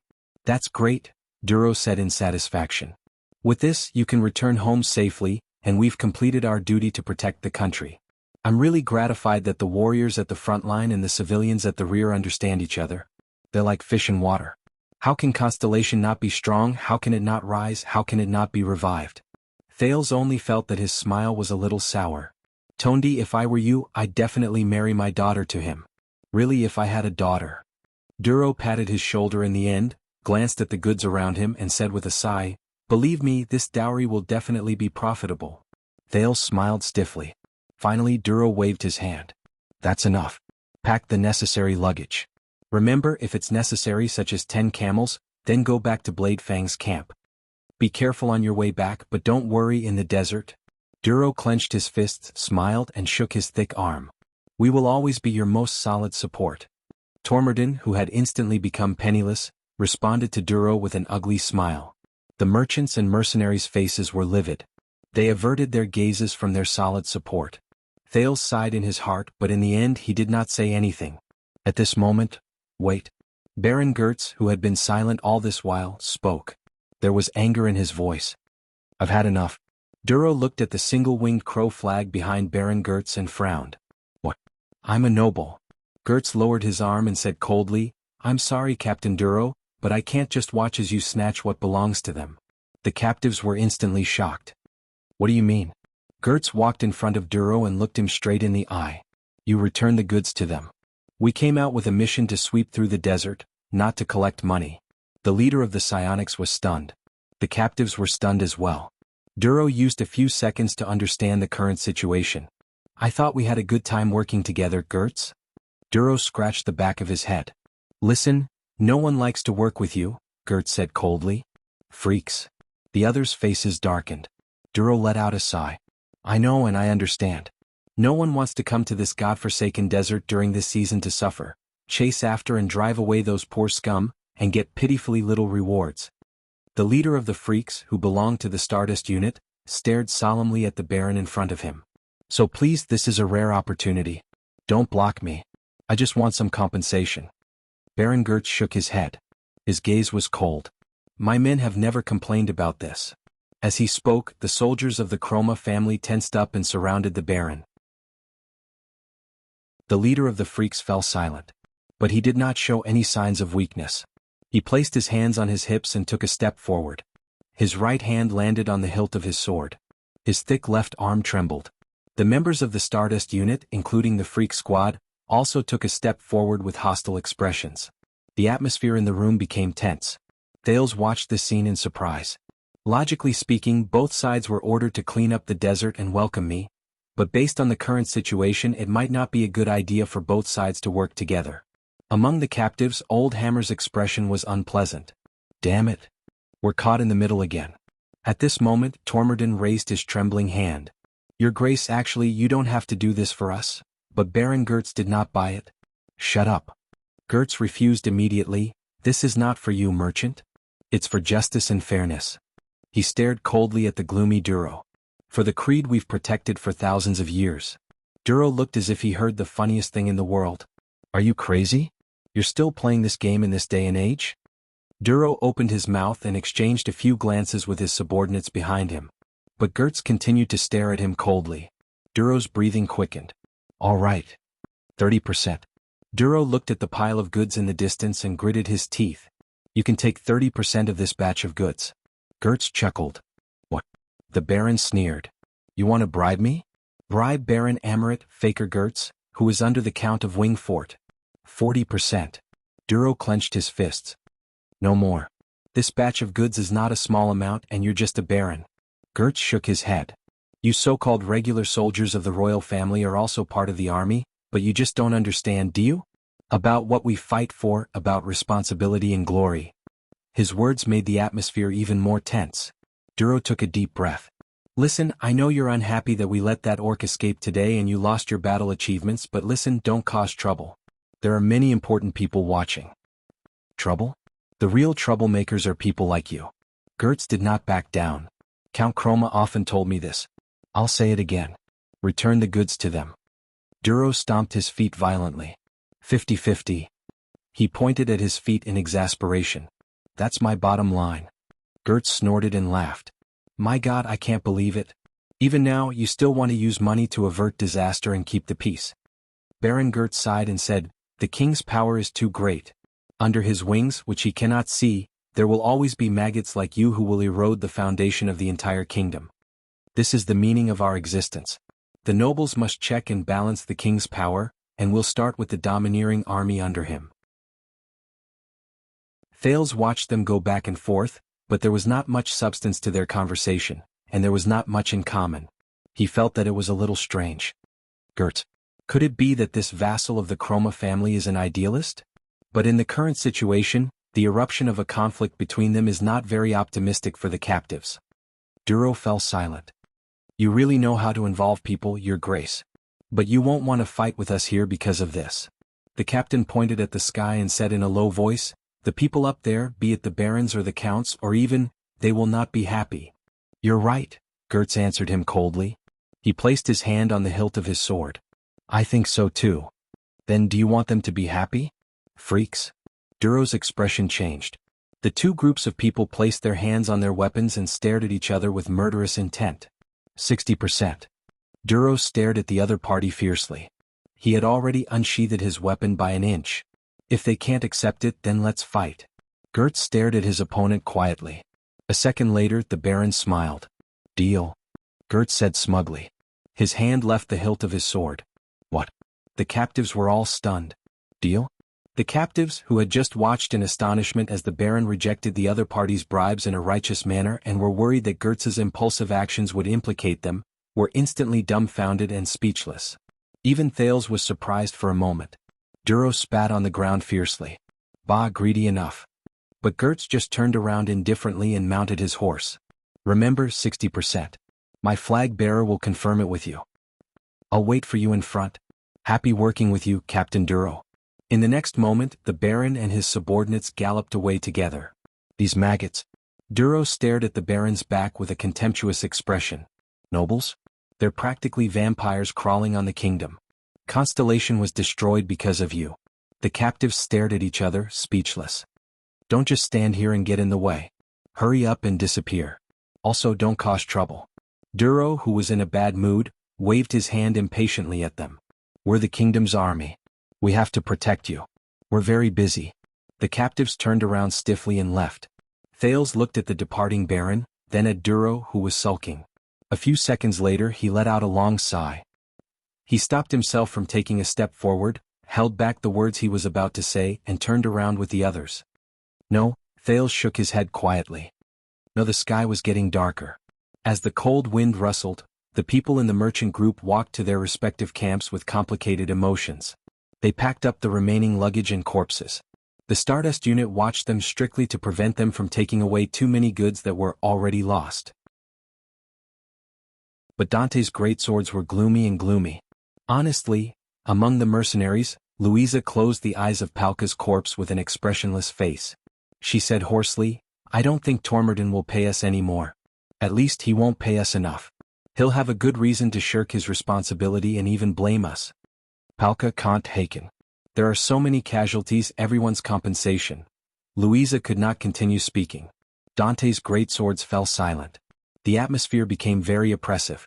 Dean sighed, took Kant's great sword from his hand, and pushed the big man into the sand pit he dug. I'll think of something. Now let's pack up our things first.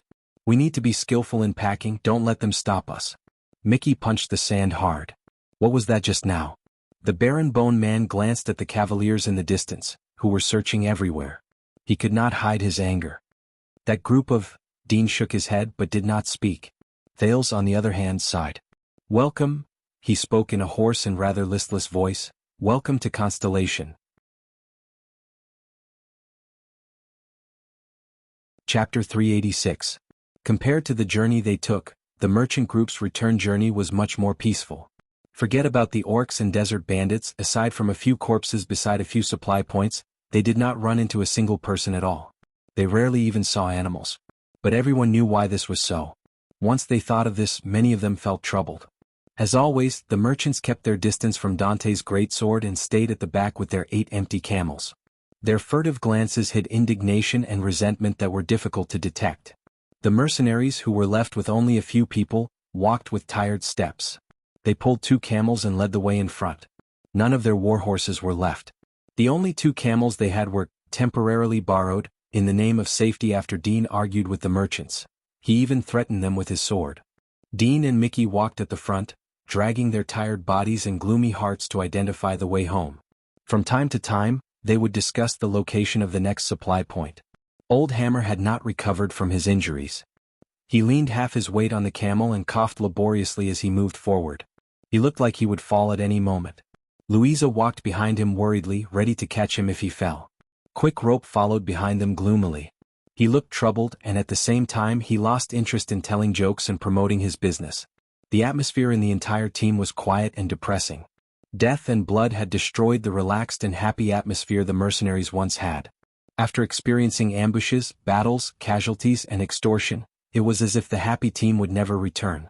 In this situation, the prince could only remain silent.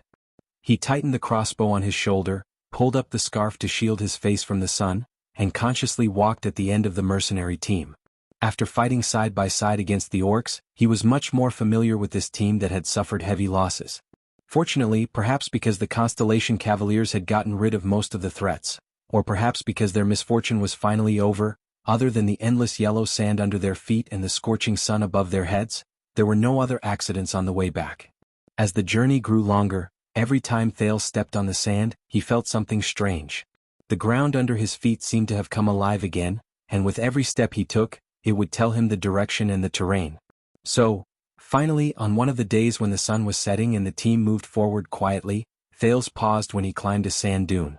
The mercenaries in front of him stopped. Louisa exhaled. There was a complicated feeling in her voice. No one spoke. What's wrong? Thales caught up to him and asked cautiously. Dean turned around and said, We're here. Thales paused.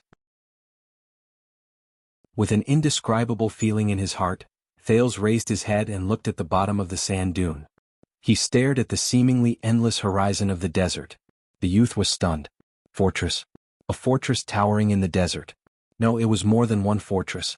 It was the fortress group. They were countless fortresses of different shapes and sizes that extended beyond his field of vision. They appeared behind a seemingly endless low wall, sandwiched between several thick and large dunes at different distances from each other, with a great difference. Some fortresses stood alone in the wilderness, far away from other fortresses of the same kind. Some fortresses were closely stacked together, pressing against each other. Some fortresses were built in the style of sentry towers, pointing abruptly at the sky. Some fortresses were squarish, with earthy yellow stone stairs between the different levels. Some fortresses had many corners and were thick, clearly meant for defense. Some fortresses were wide, short, and looked more like residences. Some fortresses were more than 10 meters tall, standing out among the sand dunes. Some were 1 or 2 stories low, as if they could only be used for drying clothes. Perhaps it was because of the sandstorm, but the color of these fortresses matched the sand. There were even traces of fire and smoke in many places. From afar they looked like a pile of clumsy building blocks on the beach.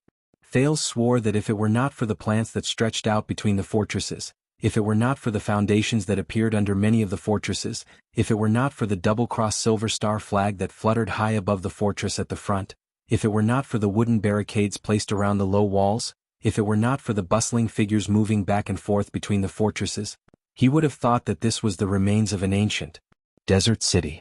Blade Fang's Dune. Dean looked at the familiar place with a complicated gaze. Blade Fang's camp. Blade Fang's Dune? Thales shook his head in amazement as he sized up the man-made buildings that suddenly appeared in the desert. This is, Dean patted Thales' shoulder.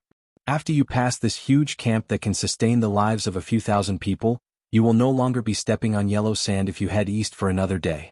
Congratulations, Wuxia. The great desert ends here. Thales nodded. It ends here. Thales sighed slowly as he stared at the fluttering constellation flag in the distance and sensed the sense of direction that had reappeared in his heart. The merchants caught up to them. Many of them cried tears of joy when they saw the familiar scene in front of them. I knew it. Tormodin heaved a sigh of relief, but his face was immediately filled with worry. But our goods? But his expression quickly changed. Hey Big Dean, we are very grateful for your escort along the way. To be honest, you are the best guide and bodyguard I have ever seen. Really, if it were someone else. But as you can see, we have bad luck on this trip. We have lost everything and there will be some problems with cash flow. So, we might have to wait for a while before we pay the rest of the money? Dean's expression darkened. He stared at Tormodin coldly. The mercenaries' gazes also turned cold. Wait for a while? Mickey said softly, then why don't you wait for a while in the desert as well? We will send you back when your cash flow has arrived. Tormodin's smile immediately froze. But he reacted quickly and turned his head away to avoid the bald mercenary and the barren bone man's gazes. He turned to look at Louisa. I am not reneging on my debt. And I swear on the reputation of the Tormodin family that we started our business as lenders. Back then, even the Jadestar royal family borrowed money from us. We are the most trustworthy. Thales raised his eyebrows. Tormodin's eyes darted around. He held the camel's reins tightly, as if he was going to ride it and flee the next moment. I'm just saying that you have to understand us. My dear Louisa, think about it. Your father, old Dante, is such a good person. He helps the poor and the weak and he is kind and charitable. And I have been friends with him for so many years. Do you think I will renege on my debt for this little bit of money? His face was filled with sorrow and nostalgia as he looked hopefully at the female captain. Louisa fixed her gaze on him, and in the end, she exhaled in resignation. Forget it, don't use the trick of, I know your father, anymore. I never expected you to give me the money anyway. Louisa muttered and shook her head. You should think about how to get past the guards. The blockade order is still in effect, but we are entering the camp at this time. The moment Tormodin heard the words, forget it, his face lit up. I knew you were a good person. The pot-bellied merchant was elated. He seemed to want to pat Louisa's shoulder, but his arm was slapped away by Mickey halfway. Don't worry, we have already bribed that greedy freak. He said that no one will make things difficult for us. They soon found out whether Duro's words were effective or not. Duro? The guard guarding Blade Fang's camp stood in front of Tormodin. He looked at the merchant group, which had nothing left except for 10 camels, with a face full of suspicion. Did he say that? Tormodin nodded obediently. He smiled wholeheartedly as if he was very familiar with this place. Yes, Brother Duro is very close to me. When he comes back he will know once he asks. We don't know about the blockade order. The guard frowned and sized up everyone. Is that so? Are you very close to Duro? Tormodin waved his hand and laughed. Of course we met on the road. We even drank together. Before we left, I gave him a lot of good stuff and he insisted on sending soldiers from the Stardust unit to escort me back, but I refused. Quick Rope widened his eyes and turned his head to give Thales a surprised look that said, "What the hell?" The guard nodded with a straight face. He then turned around and whispered into the ear of an officer with a higher ranking. I have a bad feeling about this," Old Hammer whispered. Louisa frowned a little. "Why?" Old Hammer shook his head and pointed at the soldiers who were guarding in front of the barricades with hostile expressions. "Because I think I recognize them." "They are not." Before he could finish his words, he saw the officer nod. The officer strode forward and sternly gave an order to the Constellatiate soldiers present. "Take them down." Tormodin's face turned pale in an instant.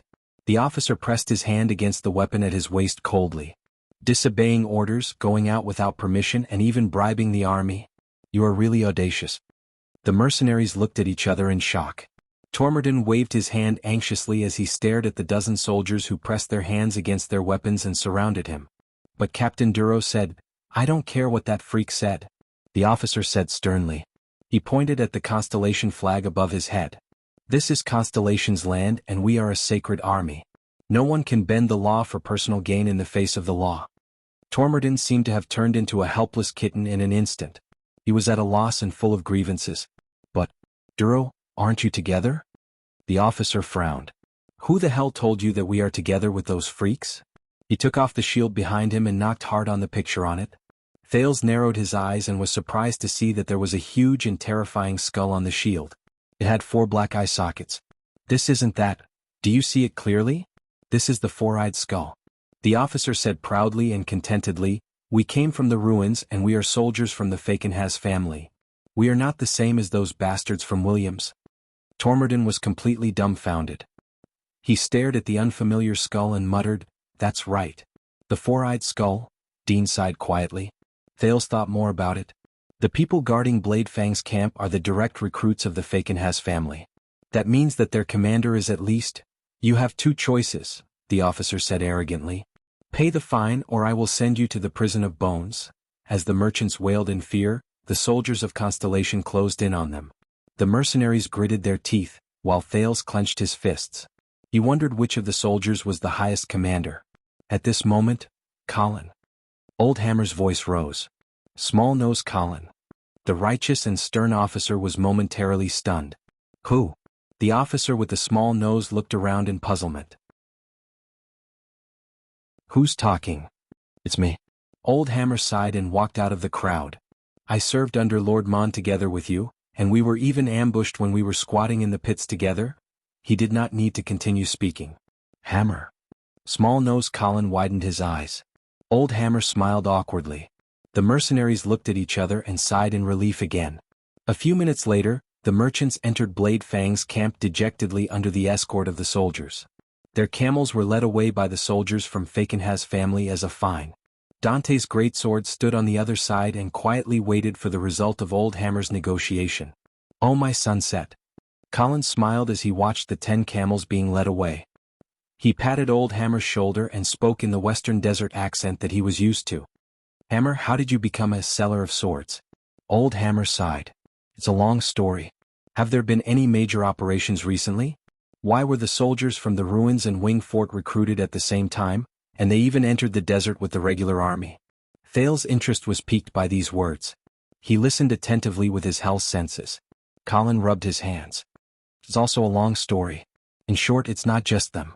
Over the past 2 months, Blade Fang's camp has been filled with recruits from all over the Western Desert. Brave Souls Fort, Wing Fort, Lycanon, and even New Offering Land. Many of them are nobles or noble soldiers who can bring their own horses.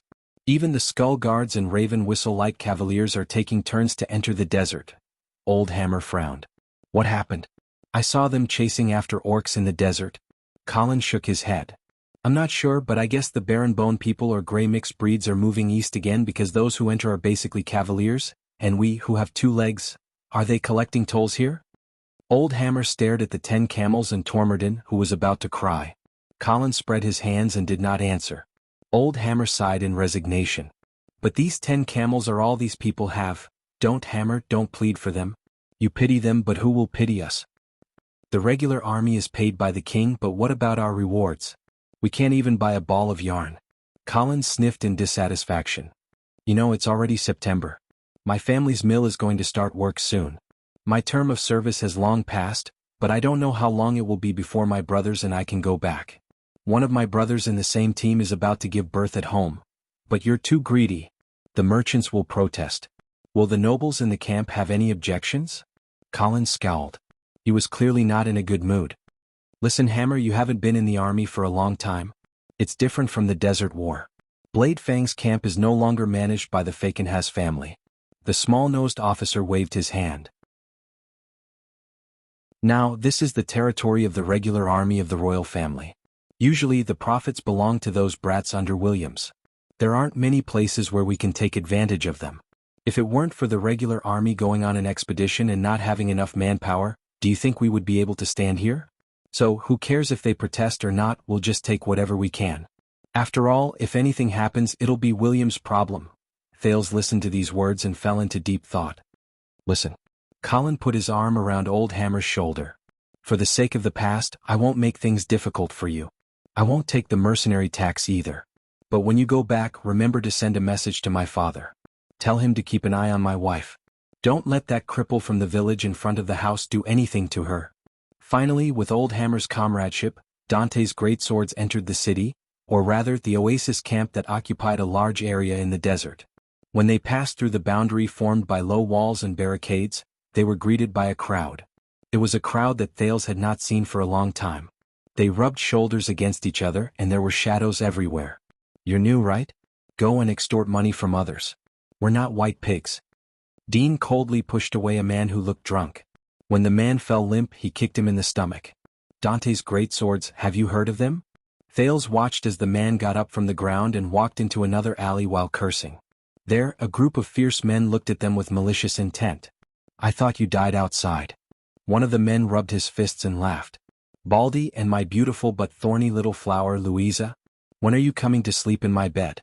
I guarantee it'll be more comfortable than Big Dean's bed. *CK yourself. Louisa expressionlessly gave him the middle finger and continued walking forward. The man laughed loudly. I'll give you a piece of news for free, Baldy.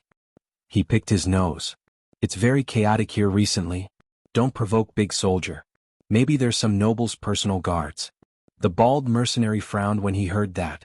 Dean turned his head around and said to Thales, follow closely, don't get lost. You don't want to be alone in Blade Fang's camp. These people are scarier than orcs. Quick Rope nodded fiercely behind him. Walking on the streets between the fortresses, Thales looked around in surprise and anxiety. He quickly understood the characteristics of Blade Fang's camp. The architectural style here was not even as orderly as that of a normal Constellation village, but it was as chaotic as Dragon Cloud City's Shield District and Eternal Star City's Lower City District. There were people coming and going between the yellow sand and gravel. Because the roads between the fortresses were uneven and varied in width, it made the place look even more chaotic and disorderly. The style of the people on the streets was completely different from the Northlanders and the Constellations Thales had seen before. They were light and shaded, and many of them had their heads covered. And if one added sound to this picture, dragon-kissed land velvet, which even the king can't enjoy. Only 2 silver coins per bundle. Do you want to know the story of your life? An authentic descendant of the Baron Bone tribe, the beloved of the desert god, your fate will be divine for 6 copper coins each time. Hey handsome boy, don't you feel lonely sleeping alone at night? Do you want to see my face? Why don't you look at my legs? Yes, I'm a man. Hey, that's not right. If you don't believe me, come and touch me. Which part of my body is worse than a woman's? Hey, you've already touched me and you want to leave? Come look at my pecs and fists. Look at the brothers behind me. Say it again. Are you going to pay up? Are you going to pay up? Are you going to pay up? Are you going to pay up? Do you really want to kill someone? Do you really hate someone? Do you really want to sleep with someone's wife? I, Mailer, the experienced mercenary who has seen countless bloodshed, will help you kill someone for 10 gold coins. He guaranteed that he wouldn't make a move in the city. His methods were clean, and he would dispose of the corpses neatly. You can pay the deposit now, and the rest will be paid after the mission is completed. What? You're saying that I stole your wallet? Damn it, do I look like someone who would steal from you? Look again. Is this your wallet? That's right, it is. I've never stolen, this is daylight robbery. *CKU. Believers, lamps. The calamity is coming again and dark night will return. Only believers will live. Go to the Dark Knight Temple now and watch the latest drama. The story between the Dark Knight God and the King of Renaissance's Queen must be told. There's a chance to get an unexpected reward, right? You're not allowed to act this? Hey, you heard wrong. I'm talking about the latest drama. The story between the Dark Knight God and the King of a nation's Queen must be told. Hey, what are you doing? Let me go, sob. You can't interfere with the freedom of art. Dark Knight will return to save us. Put away your weapons, put away your weapons. Sabers, spears, swords, axes, bows, shields, spears and hammers. I don't care if it's second-hand or newly made, I don't care if it's for military use or for personal use. What if the camp is sealed? Merchant Billy will help you. Go around the desert from the east and avoid the patrols. It's absolutely safe. Comfortable camel caravan, go straight to Sarah Dukedom, 1 gold coin per person. Merchants peddling their wares along the streets, mercenaries carrying swords, adventurers in a hurry, prostitutes who practically exposed all their body parts, and of course there were also groups of soldiers. The entire journey was bustling with activity and it was very lively. Dante's great swords habitually squeezed through this strange and varied crowd. From time to time, they would use fierce gazes and rude actions to scare away a lot of people who were eager to cause trouble. According to Mickey, it was Thale's white pig appearance that attracted a lot of attention. If they were not fully armed, there would have been more trouble. They finally turned around a fortress with a window and arrived at an empty space that was not as narrow and blocked off. Dean stopped and said solemnly, I have to go to the garrison house and look for Frank. He needs to know about this. I'll go with you. Louisa's expression was gloomy. After all, I'm the captain. Dean nodded. Mickey glanced at Dean, then at Louisa. He sighed and said, Then? I'll go get rid of the extra equipment. Then let's go to my home and meet up with Simon and the others, Old Hammer continued. We can also help Wyatt ask about his family's whereabouts. Thales was taken aback, but before he could say anything, the mercenaries dispersed in a show of tacit understanding. He was dragged by quick rope and followed behind Old Hammer. They turned into another secluded road. Let me tell you. Quick Rope sighed and said, You don't know how scary this place is. The first time I came here, I met a beautiful lady and in the end, life is unpredictable. Why you have to cherish your life. For example, Thales smiled in an unpleasant manner and looked at Old Hammer for help. When Old Hammer heard this, he smiled. Without hesitation, he interrupted Quick Rope, who was about to start his business. It is said that in the beginning there were only sand dunes and Blade Fang's dune. There was no camp until a long time ago, when a merchant group spontaneously built a fortress here to rest. As the number of people entering and exiting the desert increased, the number of fortresses increased one by one. When it was as big as a small town, a king of Constellation or a duke of Western Desert conquered it. Obviously, the location of this place is too important. Blade Fang's camp might have been given to many families, but most of them perished because of the war and the invasion of the desert. After the Bloody Year, this place became Baron Williams's fief, but he was not a vassal of the Fakenhas family, but a direct vassal of the king. I used to wonder if he could get enough taxes from this fief, which doesn't even have arable land. But obviously now, Old Hammer looked at the strange people on the street and shrugged. Thales nodded. Blade Fang's camp is a famous chaotic place. There are plenty of opportunities, but there are even more dangers. Old Hammer sighed. With nostalgia and sentimentality, he said to Thales, Many criminals in the kingdom were sentenced to be exiled here. Some went to the prison of bones, some joined the suicide squad, and those who survived became the citizens of this city. I don't know whether I should call it the city's residents. There are also the farmers, craftsmen, and soldiers who have nowhere to go, who can't make a living in the area. During the war, this place was even more exaggerated.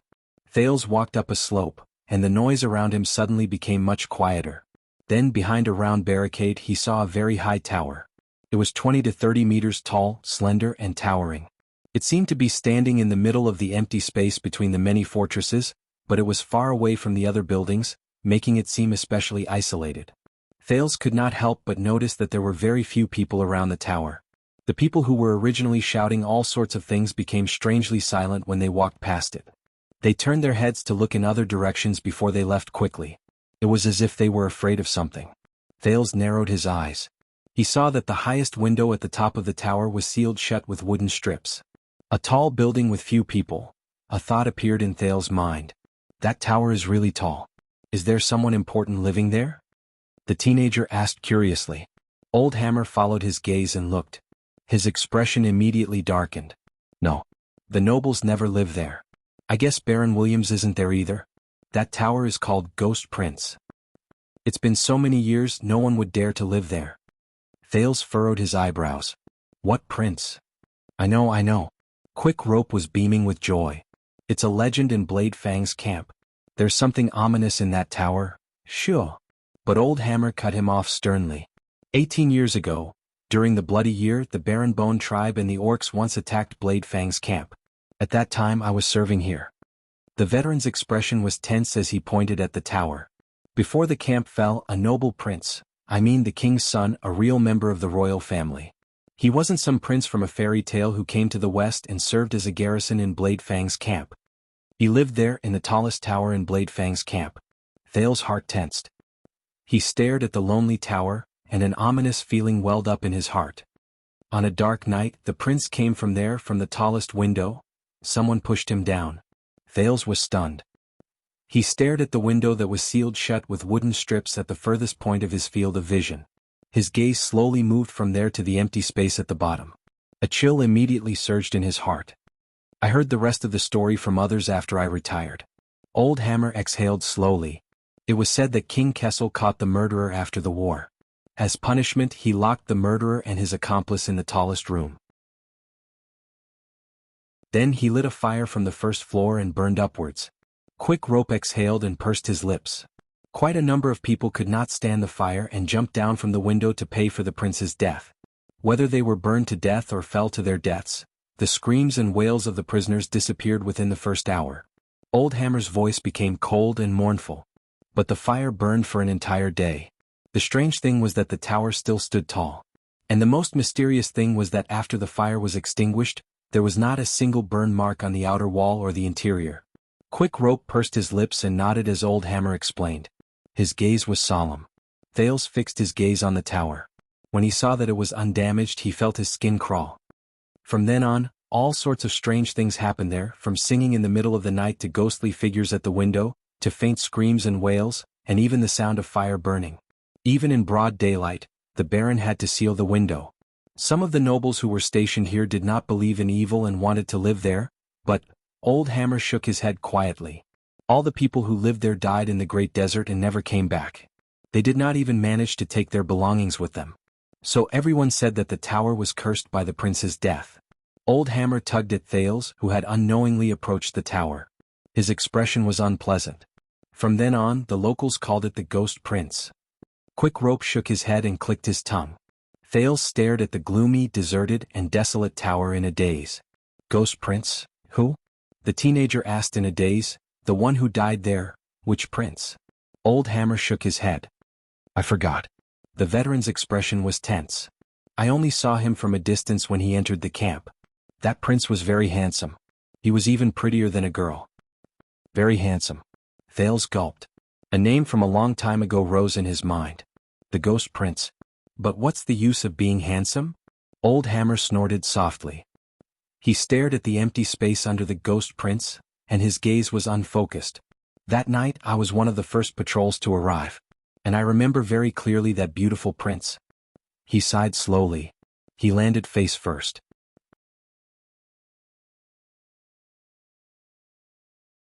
Chapter 387. With complicated feelings, Thales left the ominous Ghost Prince Tower. The chaos and noise in Blade Fang's camp suddenly returned to his ears. I'm guessing that the sudden lockdown caught quite a number of people off guard and the soldiers. Old Hammer exhaled. The entire camp is more chaotic than usual. Of course it's not usually peaceful either. Thales shuttled behind Old Hammer and Quick Rope. He laboriously squeezed past 3 men who were arguing with each other in different accents, sent away a blacksmith who was trying to sell him a rusty combat sword, politely avoided a woman with heavy makeup who wanted to lift her skirt at his thighs, and cleverly avoided a group of ruffians who were hiding in a corner and observing in the dark. When they saw a newcomer approach, they would approach him in a drunken manner. But when he saw a timid child beggar extend his hand to him and sigh as he tried to take out a few Northland copper coins, Old Hammer stopped him. Don't. If you show your sympathy now, there will be 7 or 8 people who will target you later. Blade Fang's camp is no longer what it used to be. Old Hammer stuffed Thale's money bag back into his luggage and looked around warily. At the same time, he patted the weapon on his body. A few years ago, after Blood Bottle Gang withdrew their forces on a large scale and left Blade Fang's camp as it pleased, the people in the gang no longer follow the rules.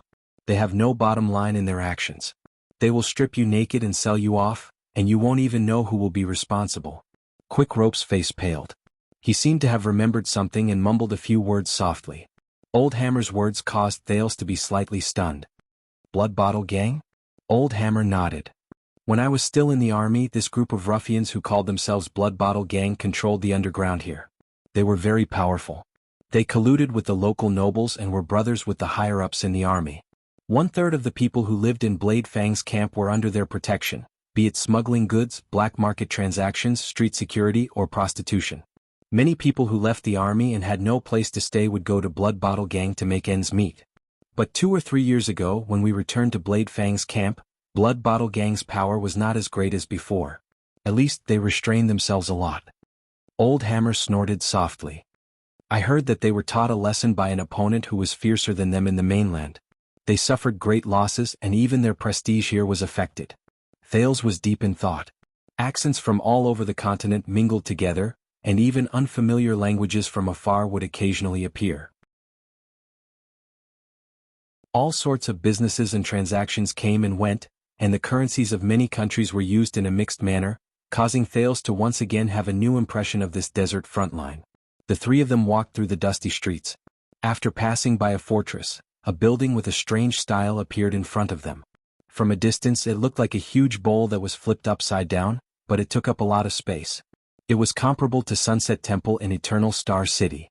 It was like a giant had casually built a huge sandstone building block in the desert. This semicircular building did not seem to have many connections to the outside world. The mottled and rough curved walls were covered with tiny holes that could only be seen clearly with a squint, allowing the sunlight to penetrate and the sand to invade. From what Thales could see, there was only one narrow arched door on the wide outer wall, and it was guarded by a team of fully armed soldiers. The inside of the arched door was dark and indistinct, and he could not see clearly. It gave off a dark and ominous feeling. Thales was puzzled. Was this a bunker or at least a military structure? Or was it the commander's residence? Then perhaps he could see it here. Oh, do we really have to take this path? Quick Rope's dejected voice rose. He covered his head and did not look at the building. Don't complain. Old Hammer did not even turn his head around. This is the fastest path. What do you mean? Thales pointed at the semicircular bunker that looked like a coliseum in puzzlement. That's... Quick Rope let out a strange sigh. The prison of bones. The place you don't want to go the most in the world. As he stared at the group of guards, Thales froze. The prison of bones? Old Hammer nodded. The place where the felons of the entire western desert and even the kingdom are exiled. Thales seemed to have understood something. He knew this place. When Constellation was first established, the unfamiliar wasteland that bordered Extet in the north, the great desert in the middle, and the small countries in the south was a veritable nightmare. As a newly conquered border of Constellation, most of its territory was uninhabited, and the borders were filled with dangers. It was attacked by sandstorms all year round, and the terrain was not suitable for living. Aside from the fact that the Fakenhas family was conferred titles due to meritorious deeds, there were many historians who believed that the Fakenhas family was sealed in Western Desert as a form of punishment in disguise. In truth, it was a reflection of their terrible relationship with Tormund I. Only the noble suzerains who were exiled to this place due to their crimes would unwillingly settle down there. Year after year, day after day, Western Desert Hill became what it was today. During this period of time, the cruel prison of bones added color to Western Desert Hill's arduous journey and fierce reputation. No one knew when it started, but when the usual sentences were no longer suitable for the criminals who had committed heinous crimes or were highly controversial, they would usually be exiled to Western Desert, to Blade Fang's camp, and imprisoned in the infamous prison of bones. They would serve their sentences in a new way to atone for their crimes. This would not only save the judge and the local prison trouble, but also provide free labor to the difficult Western Desert and even Blade Fang's camp, relieving the heavy pressure on the Western front lines. Do you see the parts on the ground? Those small windows? That's the white prison in the prison of bones. Old Hammer cast a sideways glance at the ominous building to avoid the guard's scrutinizing gaze. The people imprisoned there are those who have been convicted locally, and their crimes are light. At least they can see the sun, and they only need to do hard labor to atone for their crimes. Quick Rope did not interrupt, which was rare. He only stared at the oppressive prison of bones in disgust. But the white prison is only a small part of the prison of bones. Most of it is the black prison built underground. There are countless deep caves that never see the light of day, and they are specially prepared for the serious criminals who are exiled from various parts of the kingdom.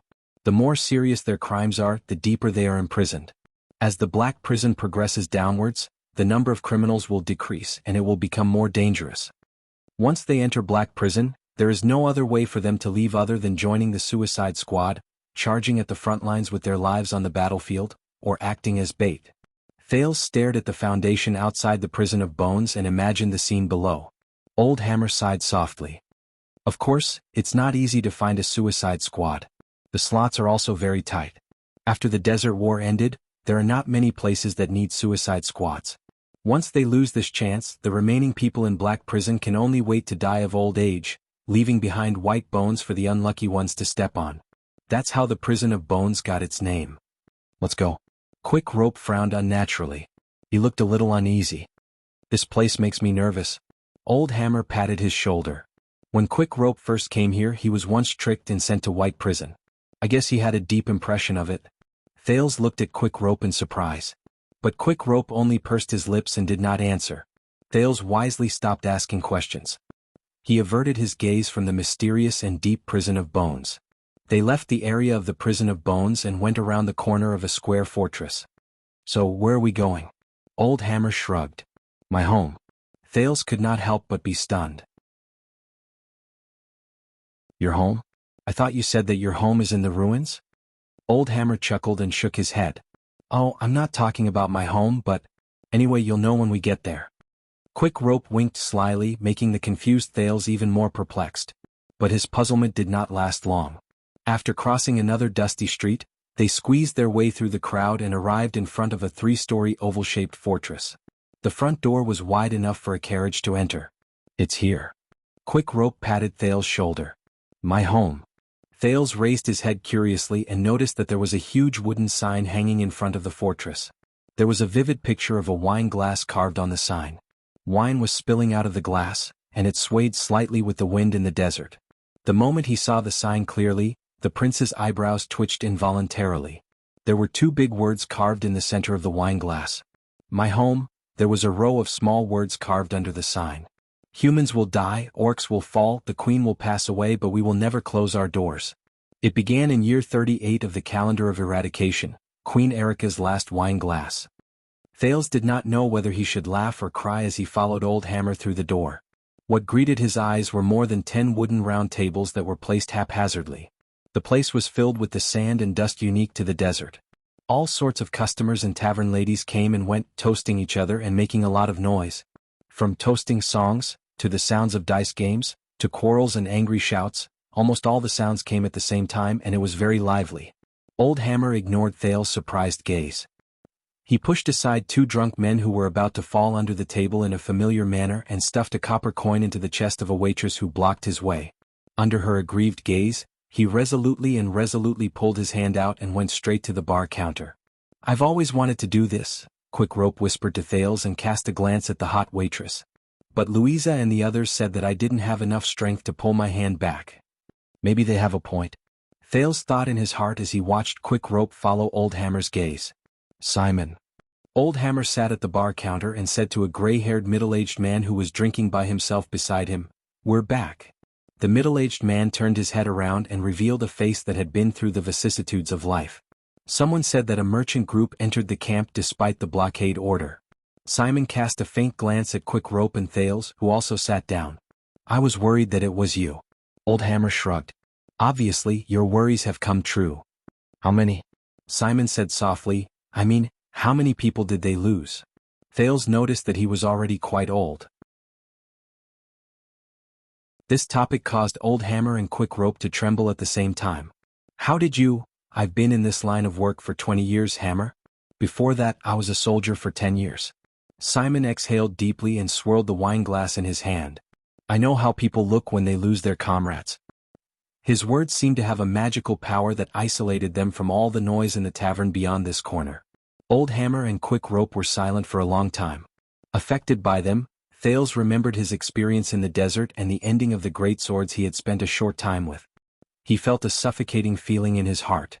The gray-haired Simon did not continue. He heaved a heavy sigh and turned to the bar counter. Tampa, give this man a strong drink. A fierce-looking man with a knife mark on his neck responded and walked out from behind the bar counter.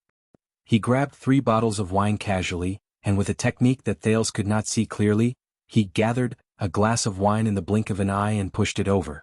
During the process, he automatically ignored Quick Rope's slightly expectant gaze and even glanced at Thales coldly. Simon pushed the wine glass towards Old Hammer. How many? Old Hammer gulped down a mouthful of wine and shook his head as he hissed. He slammed the wine glass on the table and exhaled indignantly. Quick Rope answered gloomily by the side, 6. Simon sneered. Well survived. Old Hammer's expression became gloomy. Louisa, Mickey, and Dean. Simon did not speak. His gaze was fixed on the wine glass. By the way, this is Wuxia. As if to liven up the atmosphere, Quick Rope coughed. The lad we saved on the way back. Truth be told, he helped us a lot. Wuxia, this is Simon, one of the people who stayed behind in our group. Thales, who was sizing up the magical tavern, took a deep breath and tried his best to force a smile. But Simon clearly had no intention of exchanging pleasantries with him. We lose one, we replace another, one dies in battle and a new one comes. It's always like this. The person who stayed behind in the mercenary group stared at the almost empty wine glass and mumbled, "The fate of mercenaries, is it?" Old Hammer shook his head. He was not in a good mood. No, Simon, Wuxia isn't. But Simon did not let him continue. Come on, boy, it's time for an internal meeting. The person who stayed behind waved his hand and put away the fleeting sadness in his eyes. He held Old Hammer in his arms. Tell me the details and wait for Dean to come back. I think Dante's greatsword will soon welcome a great change. They left the bar counter. Quick Rope's gaze moved. Me too, you stay here, Quick Rope. Old Hammer turned around and pointed. Take care of Wuxia, it's his first time here. But Quick Rope spread his hands with an aggrieved expression. Thales, who was feeling awkward, smiled in return. As he watched Old Hammer and Simon walk up the stone stairs, Quick Rope arched his shoulders and retracted his hand, which was halfway through his outstretched arm. He sat back in his seat in disappointment and said in a low voice, All right? Thales could not think of anything to comfort this newbie who had not been accepted by the core of the group. He could only sit uncomfortably on the spot and think about his next step in silence. 6. A hoarse voice came from the noisy tavern. Thales and Quick Rope looked up and saw the fierce-looking tavern owner wiping his wine glass. At some point in time he had arrived in front of them. His skin was dark, and it was obvious that he was a local who grew up under the scorching sun and sandstorms. You know, after the lockdown order was implemented, the number of soldiers who surged in was beyond imagination. At that time I thought that maybe someone was going to learn a lesson. Quick Rope curled his lips. Don't, Tampa. Not now. Thales frowned a little. He had a vague impression of this name. The tavern owner named Tampa snorted softly, but he did not shut up. You have 10 experienced, fully armed professional assassins, and a newbie who looks like he can at least make up the numbers to intimidate others. Tampa ignored Quick Rope's protest, and the speed at which he wiped the wine glasses became faster. Those who can survive in the desert are very smart. As long as Tormerdin is willing to pay some toll fees, the desert bandits and exiles won't pay such a high price to eat you. Quick Rope exhaled in pain and laid his face down on the bar counter, as if he had resigned himself to his fate. We met the gray bastards, Tampa. Many, many gray bastards. Tampa's hand stopped wiping his wine glass. A few seconds later, just when Thales thought he was going to say something, Tampa suddenly bent down. When he stood up again, there was a wine glass in front of Quick Rope. Drink it. It's the best Northland rye from the north. Tampa raised a bottle of wine and filled Quick Rope's glass with an expressionless face. Trust me, this is the only way. It's very effective. Quick Rope stared at the wine in front of him in surprise. But just a second later, the slightly dejected Quick Rope grabbed the wine glass and drank it in one gulp. Just when Thales wanted to find an excuse to slip away, the tavern owner suddenly gestured at him with his chin. So, Quick Rope, Who is this pretty new girl? Your girlfriend? Asterisk thought. Star.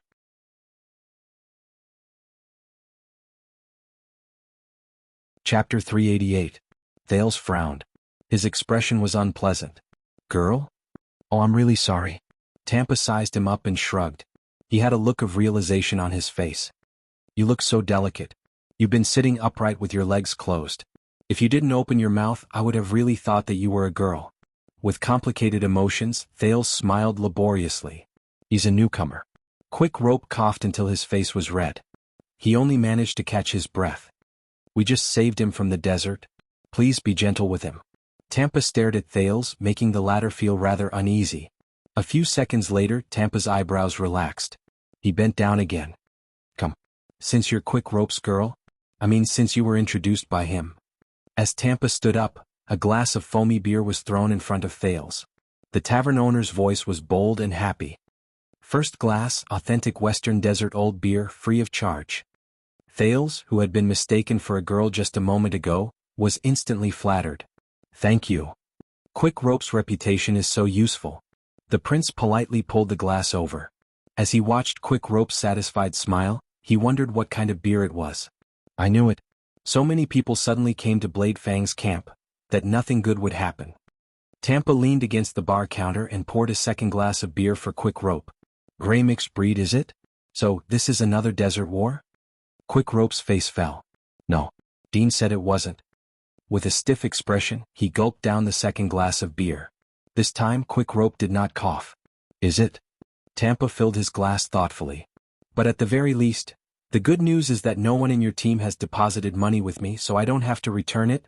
Quick Rope raised his glass halfway and stopped in the air. The young mercenary trembled slightly. Actually, Tampa. Quick Rope took the glass from his lips and gulped laboriously. Yes. Tampa frowned. Yes. Quick Rope shuddered violently as if he had been pricked by a needle. Can't remember the Northland greatsword?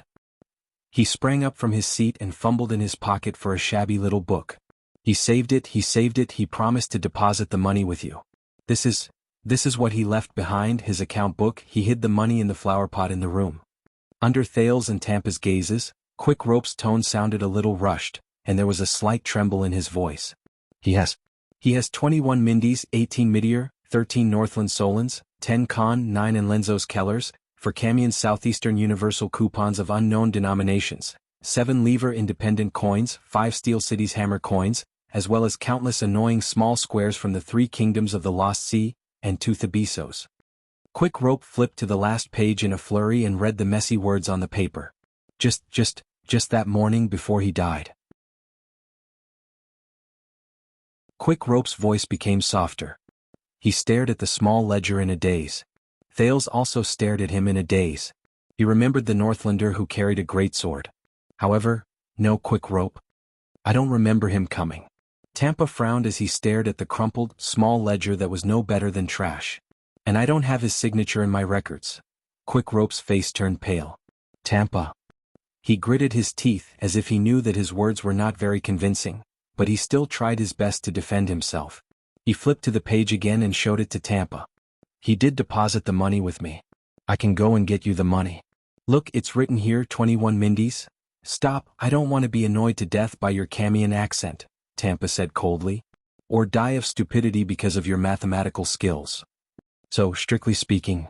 Quick Rope acted as if he did not hear what he said and shook his head vigorously. He saved it, Tampa, Kant saved it. Tampa stared at him coldly. And Kant didn't come back. Quick Rope's expression darkened, and even his voice became much deeper. So, according to the rules, he should have gotten his share. Impossible. The tavern owner shook his head rudely. The money is with you, not with me. Look at my ledger, there's no record of him in it. This doesn't count. Thales watched the argument quietly. This counts? Quick Rope said anxiously, it's just, I didn't have time to give it to you. He was very unwilling at first, but he still decided after hesitating. He's with me. I plan to come back. Tampa, please? Rules are rules.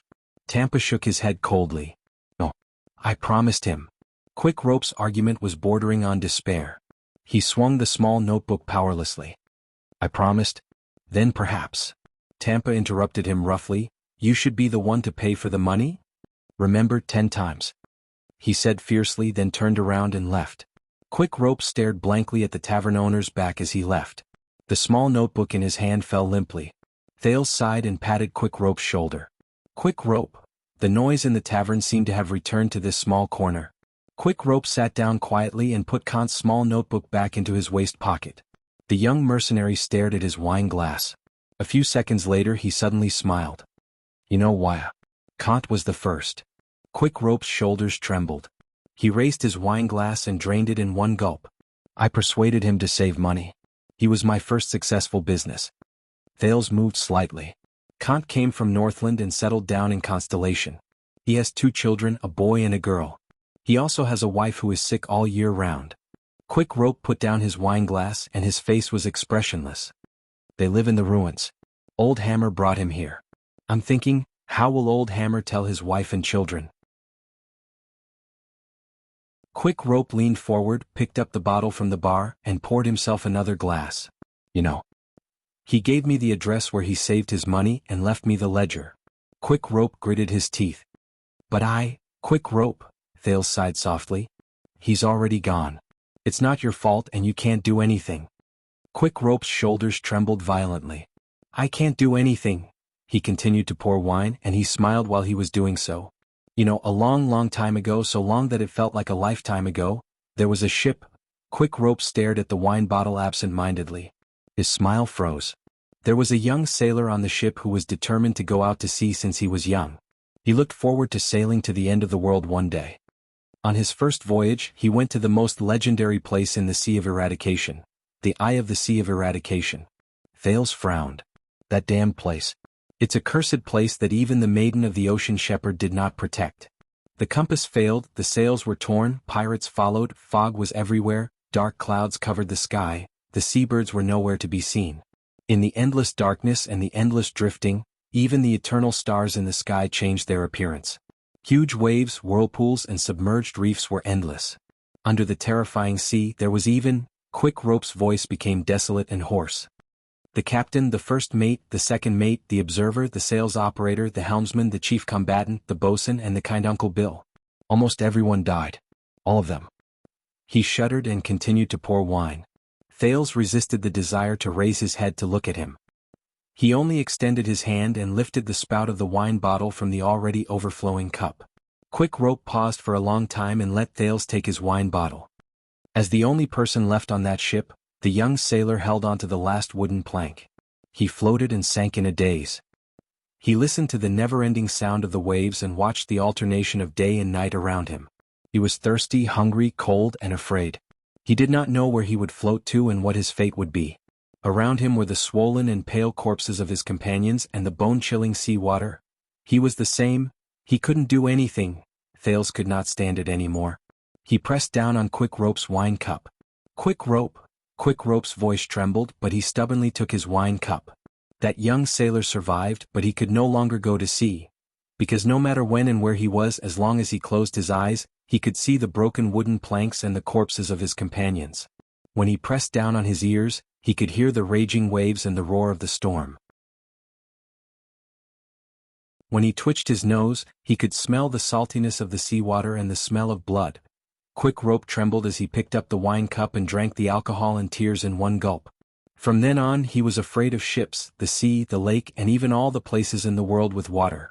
So he came to the Great Desert. The place with the least amount of water in the world. Thud. Quick Rope slammed the cup on the bar counter. Damn it! He wiped his face in pain and turned his head so that Thales could not see it. When a person dies, nothing will be left behind, Waya.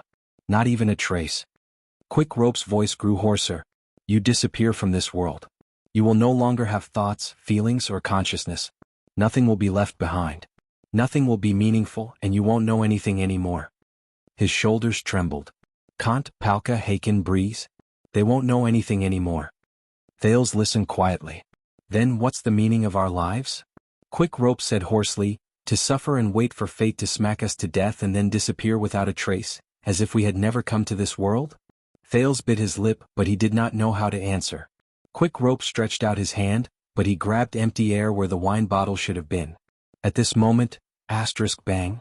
A thick black leather book was smashed on the bar counter. Thales and Quick Rope looked up in confusion. The fierce-looking tavern owner, Tampa, stood in front of them. He held the wine bottle in one hand and pressed the black leather book with the other. He said coldly to Quick Rope, "Look at what kind of customer you found for me. I want those who are strong and powerful, but are often in unstable situations. They seem to have a lot of accidents, but in fact they can all return safely." Quick Rope was slightly stunned. His unfocused gaze did not focus for a long time. "That's how I can make money, understand? And the first customer you found is one that loses money? I really regret taking you in as my subordinate. I really thought that Dante's greatsword would be a good market, but in the end all of them died so quickly." Thales furrowed his eyebrows slightly. He felt uncomfortable with Tampa's words. When he heard the familiar name, Quick Rope gritted his teeth and retorted indignantly. We have strong muscles like Kant and Haken, great guides like Mickey, sharpshooters and sentinels like Palka and Gentle Breeze, experienced Old Hammer, and the best female captain who's infatuated with girls." Quick Rope held his empty wine cup in agony. "And the smartest Dean. We." His tone became gloomy. "We are supposed to be the kind of people who seem to have a lot of accidents but will definitely return safely." His voice became softer and there was a faint, indistinct sound in his voice. "Should be." The tavern owner stared at Quick Rope. A second later he slapped a pen hard on the black book. Thud. Here, put his name in the book, that can't. Tampa looked at Quick Rope fiercely. "This is the rule. I will not allow even one account to be unclear." At that moment the noise around them seemed to have been cut off again. Thales looked at Tampa in surprise. He understood what the other man meant. Quick Rope was stunned. Some of his drunkenness seemed to have been dispelled. "Boss?" Tampa gritted his teeth and pushed the black book forward angrily. "Then go and calculate how much he has saved. Use Constellation's currency. Please give me a round number, you bastard." Quick Rope's breathing quickened. Thank you. Quick Rope, who had figured it out, excitedly took out Kant's small book from his waist pocket. "Tampa, boss. I'll do it for Kant's wife and children." "Shut up." Tampa slapped the book impatiently, and the wine bottle paused on the bar counter. "Quick, write his name." "Damn it, you drank half a bottle of my good wine." Quick Rope jumped up like a frightened rabbit. "Of course." He took the pen in a flurry. "So I'll write it down here? Kant, does it start with K, or some other letter?" "Who the hell knows?" Tampa crossed his arms and said in annoyance, "Anyway, it's another bad account. Try touching this bottle of wine again if you dare." Quick Rope, who was about to drink another glass, was shocked. He looked at the book in worry, shook his head to shake off his drunkenness, and immediately turned to help. "Wyatt, do you know how to write? Dean said that you're someone with status in Northland, you might know." Thales raised his eyebrows and took the pen and the book. "Give it to me, I'll try to spell it." Kant. Wyatt, who had found his savior, was filled with gratitude. He raised Kant's small book in his hand. "I'll leave it to you, I have to." Quick Rope's smile had yet to fade. When he raised his head, he saw the tavern owner's wrinkled face. "If you dare to count an extra copper, Quick Rope, even if it's the most worthless Northland con copper coin." Tampa leaned forward, bared his teeth and flashed a ferocious smile. "Fraud. Do you miss the prison of bones?" Quick Rope shuddered, pulled up his pants and turned around while stuttering. I have to find Enzo to count, to ask about the latest currency exchange rate." As he watched Quick Rope leave, Tampa spat on the ground fiercely. "You only know how to cry at a bottle of wine. What a coward." Thales did not say anything. He only smiled, lowered his head and began to write. Thales looked up in confusion. "What?" The tavern owner pressed down on the wine bottle and said in a low voice without raising his head, "Kant's name starts with K. When he first came to Blade Fang's camp, I was the one who introduced him to Old Hammer." The tip of Thales' pen stopped moving. "Write it better. Names are very important, especially in this book." Tampa rubbed the wine bottle in his hand calmly. His gaze did not move. "Because even if you write it wrong, he won't know." The owner's words were slightly stiff. Thales lowered his head. He wrote Kant's name neatly on the latest page of the account book according to the format in front of him. After he finished writing, he even flipped a few pages forward to check the format to ensure that he did not make any mistakes. But his hand stopped on one of the pages. Thales narrowed his eyes. A second later, the prince looked up from the account book in surprise and shouted a name. "Cohen Caribbean?" Tampa was stunned. "What's wrong?" When he saw the familiar name, Thales was slightly excited. The name on the account book. I know this guy. So, Cohen used to deposit money here. 4th of September 2007, deposit amount. Tampa frowned. As he read the words on the account book, Thales widened his eyes. 250 Torman gold coins? 250 gold coins? After a while, Thales exhaled and looked in front of him in disbelief. Damn it. Rich bastard. A few seconds later, Tampa looked away from him with a strange gaze.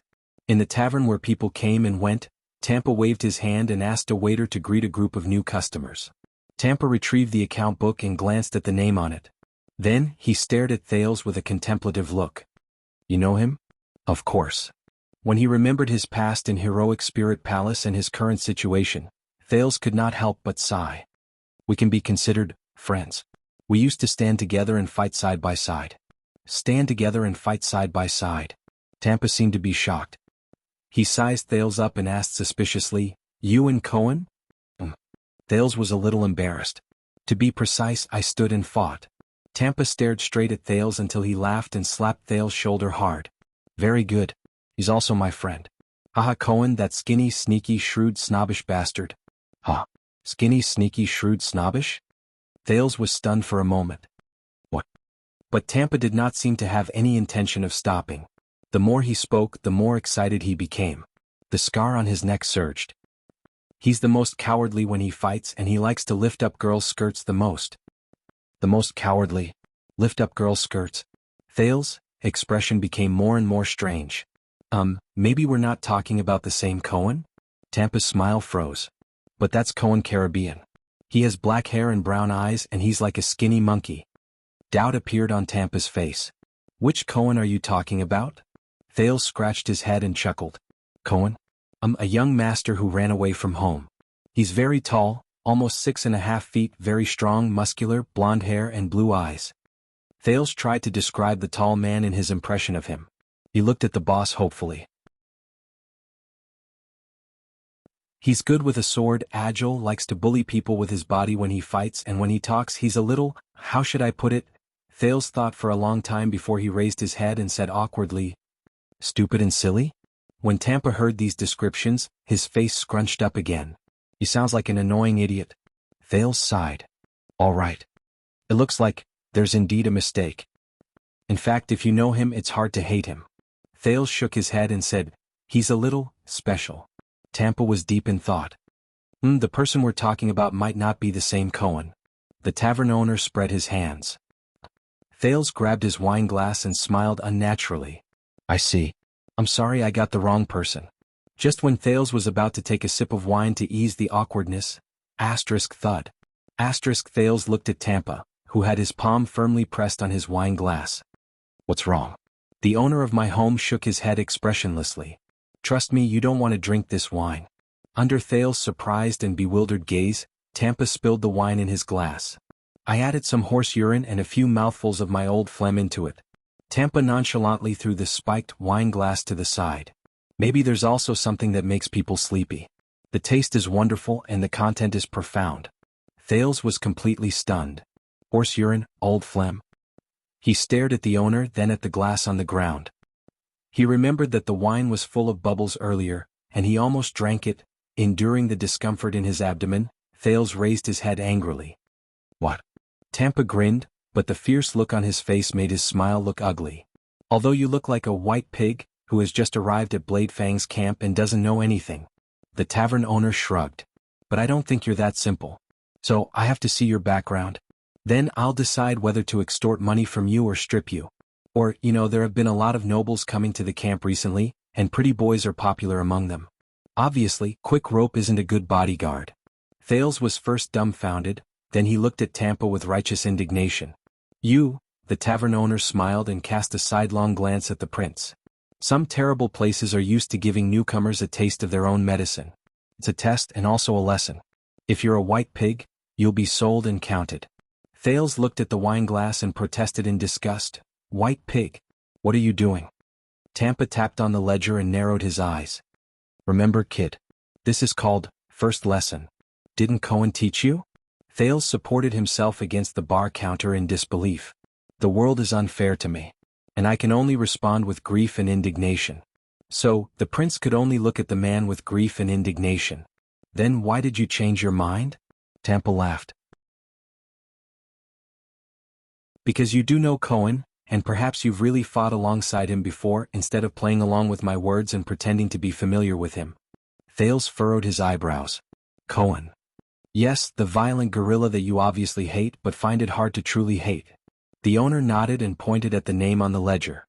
There was nostalgia in his words. Tampa chuckled. Cohen, stupid Caribbean. There was silence. Thales was still angry. He looked at the man with a displeased expression and said sarcastically, "Oh, thank you. This is the first time I've heard his middle name." Tampa took out another bottle of wine and a new wine glass. He did not mind filling it up for him. "You're welcome." The tavern owner hummed a tune and pushed out his new wine glass to serve the new customer. Authentic Western Desert old beer. The corners of his lips curled up, revealing a few teeth. He smiled slyly.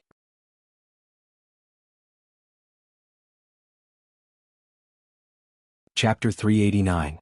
Thales sat by the bar counter and stared at the Western Desert old beer in his hand. He felt gloomy for a while. During this period of time, Quick Rope went in and out of the tavern while sweating profusely. He flipped through the account books, checked the numbers, and busied himself with the property left behind by Kant. Louisa, Dean, Mickey, and Dante's greatswords also came to the tavern one by one. They went up to the second floor to have a meeting with Simon and Old Hammer. "Why, are you sure it's okay for you to sit here?" Dean squeezed his way into the noisy tavern. Before he went upstairs, he cast a puzzled glance at Thales, who was sitting by the side in a huff. "I'm sure."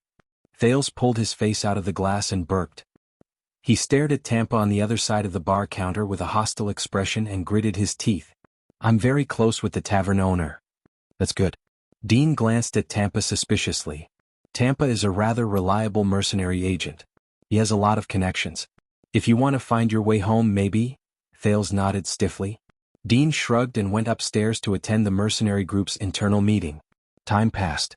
Soon, Blade Fang's camp welcomed the night after sunset. People came and went in the tavern and they toasted each other. Quite a number of people noticed Thales sitting in the corner, but most of them were forced back by Tampa's gaze. The bards smiled and sang to attract business, but they were also wary of the competition among their peers. Girls dressed in revealing clothes swayed between the tables, and occasionally used the cleavage on their chests to attract money. There were also people who hid their faces or acted mysteriously behind the tables. They danced and argued in low voices under the table. They were probably doing dirty deals that Thales did not want to know about and did not dare to know about. Thales had seen Sunset Pub in the underground street before. It was often noisy with people coming and going, but everyone knew that it was the Brotherhood's territory. No matter how chaotic the scene was, not many people dared to cause trouble there. But it was completely different in my pub. When Thales saw the customers at the third table fighting over a business that was not distributed evenly, he finally could not help but ask the owner, "Are you just going to watch?" "What else?" Behind the bar counter, Tampa waved his hand in a lackadaisical manner and signaled a waiter to clean up the mess and settle the bill. "This is Blade Fang's camp. It's filled with benefits, schemes, opportunities, and danger, while law and morality only appear occasionally. It would be strange if people don't fight." Tampa flipped open his ledger and quickly recorded something. "Don't worry, the people in Blade Fang's camp are simple and honest. Didn't you see that they obediently paid for the damages after they destroyed the tables and chairs?" The people were simple and honest. Thales twitched his cheek. "What if they don't pay?" Tampa looked up and the scar on his neck twitched. "Everyone knows that I know quite a number of mercenaries and adventurers in the camp, and I often introduce business to them." The tavern owner smiled politely and said, "And there are quite a number of them who are professional debt collectors. For my sake, they only take 10% of the profits and they even take care of the aftermath." Thales nodded slightly with a look of understanding. "So that's how it is. You really have many talented people here. To hell with the simple customs of the people." As he thought about his next move, Thales absent-mindedly asked the tavern owner, "So, Cohen deposited money here?" "What?" "This used to be a tradition. At the end of the bloody year, the soldiers who went to war would deposit their reward money at the rear, and they would come back to get it if they came back alive." Tampa sat behind the bar counter with a satisfied look on his face. He watched his employees bustle about, and he looked as if it had nothing to do with him. Later, to motivate the soldiers, Baron Williams promised that the victims would receive a deposit that was several times more than the amount they received. After the battle of elimination ended, I retired and I took over this habit, hoping to make a business out of it. But for now. Tampa sighed in resignation as he watched Quick Rope count the money in front of a merchant in the distance. Battle of elimination? Thales asked. Was it part of the Desert War? Tampa snorted softly. I guess you didn't see the Desert War 10 years ago? Thales shrugged. It's obvious. Tampa nodded and put on an expression that said, I knew it. Then, of course you didn't see the battle of elimination that lasted for a few years. What do you mean? Tampa narrowed his eyes and looked indifferently at a pair of customers who were drinking in the distance. He watched them put their arms around each other's shoulders and were as close as brothers before they started verbally abusing each other and punching each other. You seem to be used to it. The great victory of the Desert War has always been bragged about in a boastful manner. The broken and tattered Constellation rallied its soldiers and bravery to bravely launch an expedition into the desert. They faced the Baron Bone tribe and the Orc tribe who moved east en masse during the Bloody Year. He snorted coldly. But for us, the most difficult thing is not how to defeat the mixed breeds and barren species. If you can repel them once, you can repel them countless times, but how to protect your spoils of war after you repel them. How to carry the military flag and the bragging that they left behind after the glorious victory when the main force returns to their villages with their children. How to clean up the enemies hidden deep in the sand dunes and caves bit by bit. How to use the few troops you have to defend the path, how to grit your teeth and fight back when the mixed breeds come back again and again, and how to face them head-on. How to make the tribes in the desert, especially the stubborn orcs, get used to your existence and revere your strength, just like how a rogue hyena gets used to the new territory of a lion king. This requires a process. Tampa's gaze slowly drifted into the distance. During this process, there will be no pitched battles that will be recorded in the annals of history, no decisive battles where you will face death calmly, and no earth-shattering bloody battles. But the devastation and sacrifices will not be inferior in the slightest. Victory is forged with blood, he said faintly. In order to consolidate the victory, you have to pay with more blood. This is the Purge campaign. Tampa pointed at the wall hanging behind the bar counter. There was an old but still sharp axe hanging there. Were you part of it too? The prince asked solemnly. Was it the Desert War or the Purge campaign? Tampa nodded. At that time, Blade Fang's camp was not like what you see now. The wounds of the Bloody Year had not healed, and the main forces of the Desert War had withdrawn. We did not have recruits who rushed over from all over the place as if they were free of charge. We did not have the private soldiers of the nobles who were dazzling with gold and silver. We did not have the logistics support from the merchants who followed the army and the royal family. We did not have an earth-shattering group of cavaliers, and we did not have the confidence and boldness to charge into the desert with just one command. We only had ourselves, the Constellations of the Western Desert. The army was formed by farmers, the commandos formed by mercenaries, and the suicide squads formed by scum. Even the main forces of the Duke of Western Desert, the Skull Guards from the ruins, were so poor that they could not be compared. We, the Raven Guards, had more saddles than people who knew how to ride horses. Only the first row of the Black Lion Infantry Brigade was a battlefield veteran who had received complete training. The Baron Stardust unit even had to replenish its manpower from the criminals in the Prison of Bones. After the Bloody Year, there were many nobles who were exiled due to their crimes. But we could only grit our teeth and go forward. With the scarce medicine and a small amount of supplies, we went deep into the barren sand dunes and searched every corner between Blade Fang's camp and the depths of the desert. We fought to the death against the mixed breeds and barren breeds who came back in groups of 2s and 3s, regardless of the sacrifices we had to make, until they felt the pain and understood the price of returning to their homeland. They admitted the fact that they had lost and they no longer dared to send people to their deaths. Thales stared at the axe on the wall in a daze. It was hard to imagine that the desert, which was ravaged by wind and sand, was once the most devastating battlefield he had ever fought. Among them, the stupid Cohen was considered an anomaly. Tampa laughed. A noble who was so stupid that no one could bear to attack him. Cohen? Thales was slightly shocked. He fought in the desert? The Purge campaign? Fought. Tampa snorted through his nose and he seemed to find it rather funny. He was a fighter made of steel. Tampa's eyes were filled with nostalgia. A tough man who was born for the battlefield. In 3 years he made a bunch of orcs run amok and they almost died. What? Thales asked in surprise. Cohen's identity? He was the heir of the noble Caribbean family. There was an entire Walla Hill waiting for him to inherit, wasn't there? How would I know about the nobles who came and went? Tampa laughed. How would I know what was wrong with him? Why would he give up his good life and come to suffer? The image of the stupid man appeared in Thale's mind, and he sank into deep thought. You know, there was one time when we were ambushed. Tampa seemed to be rather sentimental. That gray mixed breed from the Dead Iron tribe swung its chain hammer like a storm. Wherever it went, there were only severed limbs and pieces of flesh left behind. When it brought the mixed breeds down from all over the mountains and plains, Thales thought of the orc Kandarl and the almost unstoppable ambush at night. He instantly felt his heart palpitate. We were killed and scattered. We lost contact with the light cavaliers. We panicked and fled for our lives.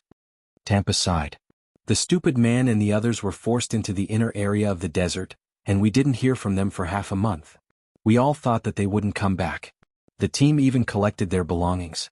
According to Frank, the Baron even had a headache about how to write the obituary for Cohen's noble father. The tavern was still noisy, but Thales only listened attentively to Tampa's narration. The boss let out a long sigh. Then one day, a dozing sentry outside the camp suddenly noticed that in the distance, on the horizon between the setting sun and the desert, a figure appeared. Thales' eyes focused. He came alone, walked alone, swayed and was covered in wounds. Thales sucked in a slight breath. Cohen? Tampa nodded slowly. All of us in Blade Fang's camp, including Baron William's guards, stood there in a daze. We watched as the noble young master walked over in a daze. He limped, and in his hand he held the ugly head of that damned gray mixed breed, the infamous killer, meat grinder Zysa Undead Iron. Just like that he walked into the camp in a daze and trembling. He couldn't even recognize the most beautiful woman, Felicia, when she stood in front of him. He just walked forward without stopping. His expression was dazed and he mumbled to himself until he collapsed. The Baron personally took Zysa Dead Iron's ugly head from Cohen's hands and tied it to the flagpole. Time seemed to have stopped at that moment. Thales and Tampa fell silent. Then the boss grabbed a bottle of wine and took a big gulp from it. From that day onwards, no one in the camp called him Young Master anymore, and no one secretly spat into his water bottle. Tampa put down the wine bottle, took a deep breath and sighed. From that day onwards, he became a big idiot. The good warrior of Blade Fang's camp, a real man, big blockhead Cohen. Thales did not speak for a long time. He did not expect that the big man, who had a heartless smile on his face and seemed to have a lack of brains, had such a thrilling and passionate past. It's a good story. The prince nodded. It's worth a song for the bards to sing. Tampa snorted softly. Thales did not know if he was in a good mood or if his brain was damaged, but he actually took the initiative to bring a plate of food, put it between him and Thales and started eating. How is he now? Now? In Thales' mind, he remembered Cohen, who swore in Bright Moon Temple 6 years ago that he would support him to fight his way back to Heroic Spirit Palace. As far as I know, he didn't go home. He's still a police officer in the capital, but I haven't seen him for a long time. The capital, huh? Tampa muttered to himself. I know he's a noble, and nobles are very complicated and have a lot of things to do. He shook his head. I guess that big blockhead also has his own responsibilities and worries. Thales did not say anything. In the end, the boss sighed slightly. I hope he's still a real man and still as stupid as ever. Thales nodded and finished the slightly bitter beer in his cup. He will be. The prince flashed a powerful smile. And he will be stupid for the rest of his life. Tampa stared at him for a long time and in the end he laughed as well. Yes, I hope so. Thales coughed. So, after the war, Cohen went to the capital, and you came to open this tavern? Now I just took over. Do you see the slogan on the signboard at the door? My home has been open for 200 to 300 years. Tampa waved his hand. When you're tired of fighting, you know, an ordinary life is more attractive. Thales snorted sarcastically. Ordinary lives? Believe me, from my experience and from the people I know, said the prince sourly, a fellow who can be an innkeeper in a place like this does not lead an ordinary little life. Come on, I just gave you your first lesson. Don't take it to heart. Tampa glanced at him in disdain. You're acting like a girl. Are you sure you're not Quick Rope's girlfriend? I just don't like people plotting against me. Ha, I can tell from your face that you must have been cheated a lot since you were young. Thales returned him a polite and fake smile and lowered his head to look at his food. By the way, are you going to stay here and not leave? Tampa frowned. You know that you have to pay for this food, right? I'm waiting for Dean and the others. Wait, pay. Thales choked. But you're the one who brought it here. That's why I need you to pay.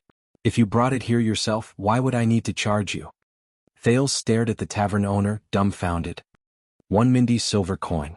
Thank you for your patronage, Tampa said with a smile. I'm giving you a discounted price for the sake of the dimwit. After reluctantly handing over a few Shalon silver coins, Thales took a big bite of his food with the feeling that it would be a waste if he did not eat it.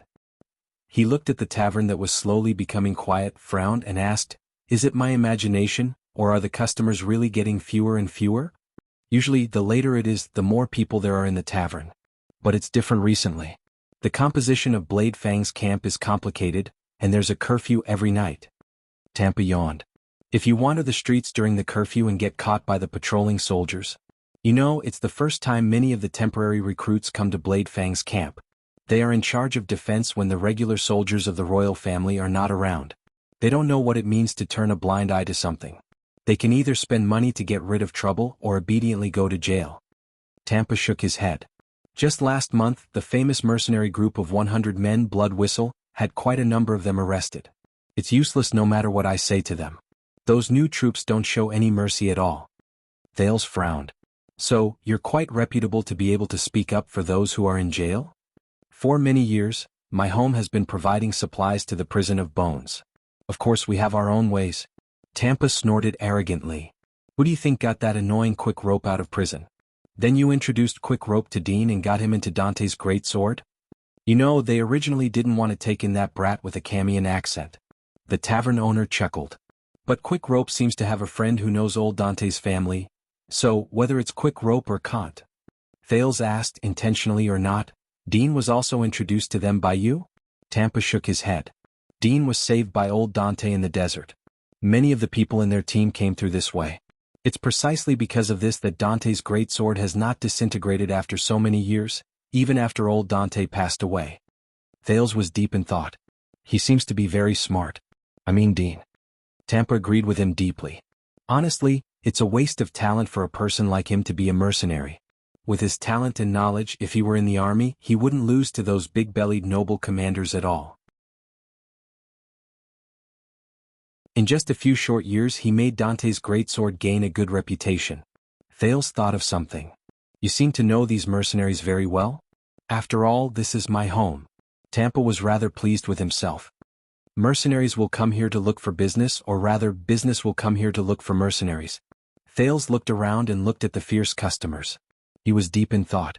At this moment, a few armored figures walked into the noisy tavern. Tampa raised his eyebrows. My dear Ricky. The boss happily extended his hand to the customers who came up to him. How long has it been since you last came?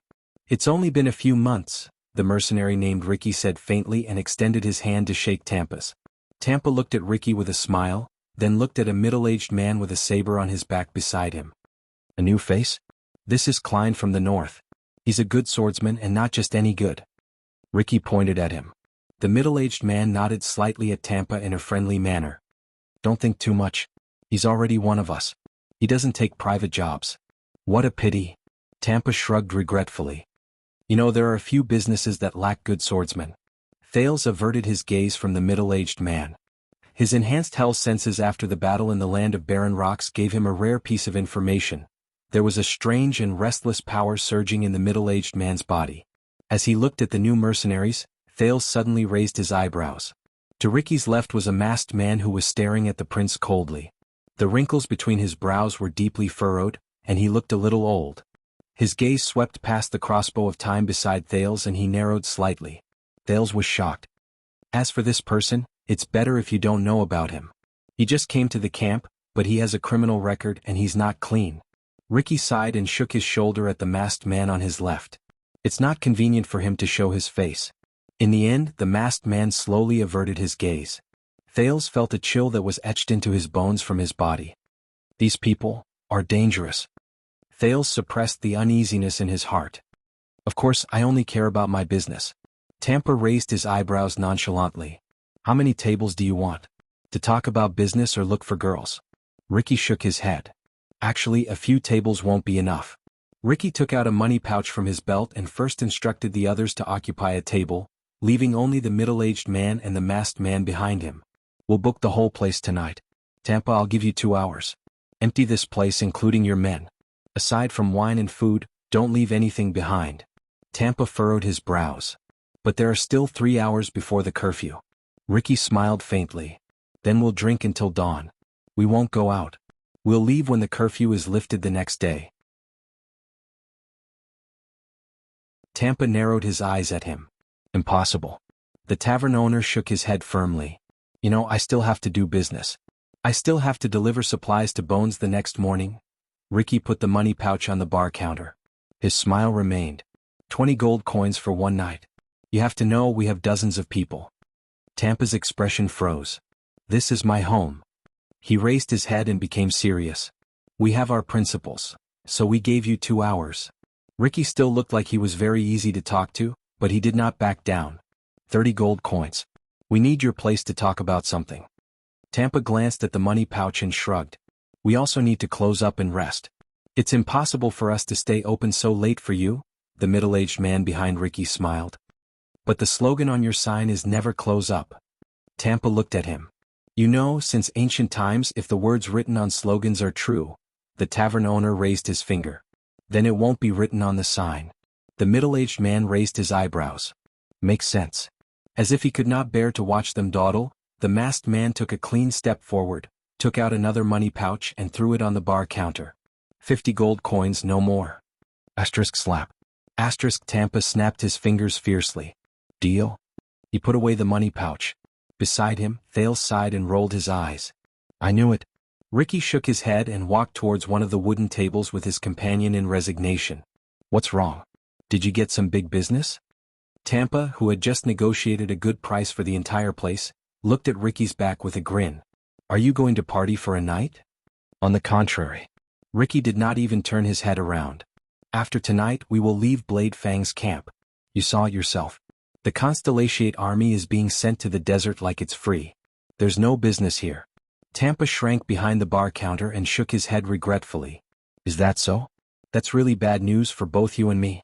Thales looked at their backs and asked in puzzlement, They are Blood Whistle.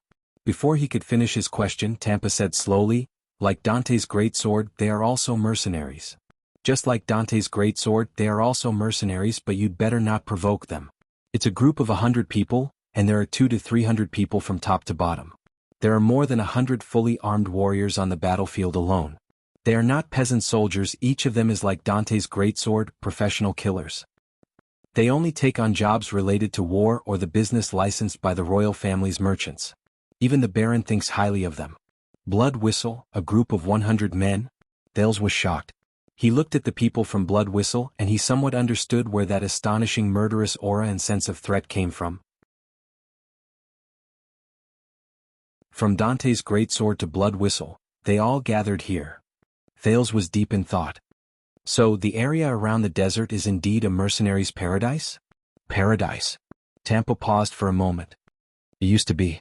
The boss sighed and said, about 20 to 30 years ago when I was still a young fool and I didn't even get shot in the knee. That was the golden age of mercenaries. Constellation's army behaved themselves, the tribes in the desert had their own principles, and there was an endless stream of merchants, adventurers looking for treasures, smart bounty hunters and priests who worked hard to spread their religion. Everyone was looking for opportunities here. And now? Tampa shook his head. Even someone as smart as Dante's greatsword suffered heavy losses, and even someone as strong as Blood Whistle has to find another way out. Times are changing, Thales said quietly, so is the world. Yes, 20 to 30 years ago, Constellation's army could not venture into the depths of the desert. There was yearning and nostalgia in Tampa's eyes. This was the privilege of adventurers and mercenaries. They set out with great passion, and when they came back alive, they would tell stories about their legends, or wait for bards to compose poems and sing them to the world. I still remember that at that time, there was a very powerful mercenary group around the desert. They traveled from Blade Fang's camp to the 3 kingdoms of the Mystery Sea, from Rewelban to Steel City, from Dragon-Kissed Land to Thornland. Whether it was the desert, the forest, the lake, or the river, their footprints were all over these mercenaries' paradises. I also once wanted to join them. Is that so? Thales was absent-minded. He saw Dante's greatsword coming down from the upper floor. That mercenary, what's their name? Tampa was immersed in his own world and sighed. Speaking of names, they only had 9 people in the beginning, so they gave the group a stupid name.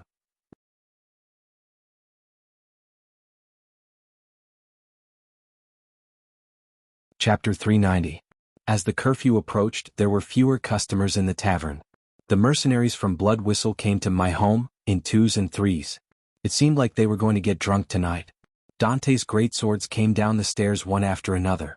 Louisa and Old Hammer greeted Thales before they left. Simon and Mickey, on the other hand, had no intention of paying any attention to him. They walked straight out of the tavern. When Dean went downstairs, he was stopped by the people from Blood Whistle. "Hey Dean." Ricky snapped his fingers and raised his glass at the bald mercenary. "I heard that you guys ran into trouble outside?" His words attracted everyone's attention. "Usually, I might say that we're okay." Dean walked down the stone stairs step by step. He looked rather solemn. "But now, I guess there's not much point in denying it." He glanced at the 2 rather serious mercenaries beside Ricky. "Yes," Dean said flatly. "We ran into trouble." The mercenaries in the tavern fell silent. They looked at each other worriedly and doubtfully. Ricky furrowed his brows. "So the rumors are true? Williams and his dogs are out again. What is it this time? The second purge? Going north to fight against Extet? Supporting the Alliance of Freedom? Or is the King of Constellation displeased with the Tower of Eradication and is determined to get rid of them? Do you think it's possible for them to hire a 100-man regiment to fight? Or only capture the Suicide Squad in the Prison of Bones?" As Thales listened to Ricky's description of the Baron and the Stardust unit, he could not help but raise his eyebrows. Obviously, the mercenaries did not have a good impression of the Baron from Blade Fang's camp. Dean shook his head. "I'm not sure, but if I had to say, they're serious this time. As for hiring, I don't think they're lacking in soldiers, Ricky." Dean had a warning look on his face as he looked around at the other members of Blood Whistle. "Even Blood Whistle can't stop the charge of just 10 armored cavalrymen. I think they have at least 1,000 cavalrymen. When the horses speed up, they don't care which side you stand on." Dean looked at his companions with a warning look on his face. Ricky was silent for a while and exchanged glances with his friends. 1,000? Ricky shook his head and pointed at the bar. "I'll keep that in mind. We've been having a bad time lately. What do you want to drink? Right. Old beer? Blood grapes? Don't tell me it's Chaka." But Dean simply waved his hand and refused. "No, we've been through enough in the past few days." Ricky lowered his finger. "Dean, if you think—" He looked at Dean with a serious expression and the corners of his lips curled up. "Blood Whistle will always welcome you. We are about to relocate and we are lacking a leader here, perhaps someone with a higher position?" Dean spread his hands. It was obvious that this was not the first time he had encountered such a conversation. "Thank you, but I already have a captain." Ricky burst out laughing. "Taking orders from a woman, Dean?" The mercenary from Blood Whistle laughed and gulped down a mouthful of wine. "One day you will die in her hands." The mercenaries next to them jeered. "Maybe he died on top of her? Or inside?" Everyone in the tavern roared with laughter. Dean only shook his head nonchalantly. He waved goodbye to Ricky and went up to Thales. Thales put down his wine glass, raised his head and asked, "Is it over?" Dean sighed and nodded. "Probably. It's not a happy conversation in the team. We've lost too much." "What about you, Wuxia?" the mercenary asked. "Do you have any clues about your family?" "Probably." Thales exhaled and answered him in the same tone. "I'll familiarize myself with the environment and deal with some matters. I'll set off to look for them tomorrow." "Deal with some matters? Sounds good." Dean raised his eyebrows. "What about tonight?" "I don't know yet. Maybe I'll ask Tampa for a bed," Thales said and glared at Tampa fiercely. "As long as I have enough money." Tampa flashed his teeth happily. Dean also smiled. "You heard it too. Blood Whistle has booked the entire tavern." The bald mercenary looked at the people in my home. "Come with me. We've rented a small house nearby. It used to be the team's temporary station, but it can at least let you live for one night." As he stared at Dean's expression, Thales had a thought. He slowly clenched his fists, then relaxed them.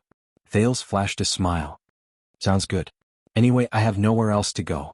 Dean raised his hand and gestured that they could leave. Thales walked down the bar counter and picked up his luggage. "Hey, Dean." Thales shook his head at Tampa, then turned his head around and said seriously, "Thank you." For everything from the desert to here. Dean stared at him for a few seconds. You're welcome. I'm also planning for myself. Dean sized him up and said in a joking tone, You're a noble. Maybe you're quite rich, aren't you? Thales smiled in response. But before that, Dean frowned and looked at the other side of the tavern. Why did he drink so much? Thales followed his line of sight.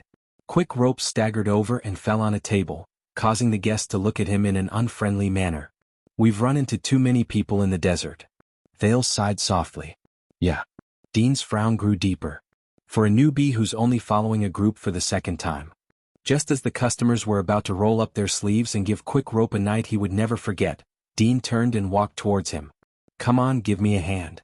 We can't leave him here. Thales shrugged and followed Dean. A few hours later, Thales lay straight in the small house belonging to Dante's greatsword. He felt the hard bed pressing against him and stared at the moonlight outside the window with a dumbfounded expression. The mercenaries' encampment was indeed not that great. There were 4 beds in a small room. The walls were made of clay, the roof was thatched, and there were sand, dust, and spider webs everywhere. The fenced door looked like it was going to fall apart when it was pushed and pulled. Even the simple toilet outside the house reminded Thales of the time he spent in the abandoned houses. But at least it was better than sleeping in the wild. 10 meters away, Quick Rope's heavy breathing traveled into his ears. It was mixed with drunken talk and sleep talk from time to time. Dean slept in the room next door. Old Hammer went to look for his old buddies whom he had not seen for a long time. He reckoned that he would drink until dawn. Mickey never liked to stay in a crowd. The Baron Bone people, who were few in number in the camp and were regarded as enemies, had their own places to go. As for Louisa, according to Dean, she went back to her mother and stepfather's house. Thales took a deep breath. He could not believe it. He escaped from Dragon Cloud City, passed through the Great Desert, even though it was only a small part of its periphery. He went through the Black Track, the Star Killer, the Raven of Death, hunger, loneliness, heat, cold, orcs, and mercenaries, and finally arrived in Constellation's territory. He was back. Thales looked at the bleak moonlight above the border of the desert and sensed the rare peace in Blade Fang's camp during the curfew. Quick Rope turned over and fell to the bottom of the bed. But he was still mumbling something and did not wake up. Thales let out a long breath and sat up. With Hell's senses, Dean's breathing in his dreams could be heard clearly in the room next door. In the dark, he watched Quick Rope's silhouette form a complicated K on the floor. He smiled and shook his head. These people. Mercenaries. What kind of life is that? Thales thought in a daze. The prince took 2 slow breaths. In the next second, he grabbed his luggage and the crossbow of time by the wall and stood up quietly. He carefully stepped over Quick Rope's body and pushed the door open without making a sound. He walked through the small, simple, and dilapidated hall and pushed open another door. Before him was a strong, bald man with his arms crossed was lying on his side on the bed. His chest rose and fell evenly and his breathing was soft. He slept soundly, unlike Quick Rope next door. Thales closed the door and walked to the man's bed. The prince stared at him for a long time without making a sound. It was so long that the moonlight began to move. Dean's breathing was still deep. Finally, Thales' expression slowly turned cold. He looked at Dean's broad back and slowly extended his hand. He reached for his waist. He pulled out JC's dagger. The blade shone with a faint, cold light. Thales could not help but frown a little. 6 years. This sharp dagger given to him by Jayla had been with him for 6 years. Quide, the Blood Clan, Dragon Cloud City, the Calamities, Lampard, the Great Desert. Over the past 6 years, no matter what kind of danger he faced, every time Thales stretched out his hand to touch the dagger and felt its cold and tough texture, he would feel an inexplicable sense of security.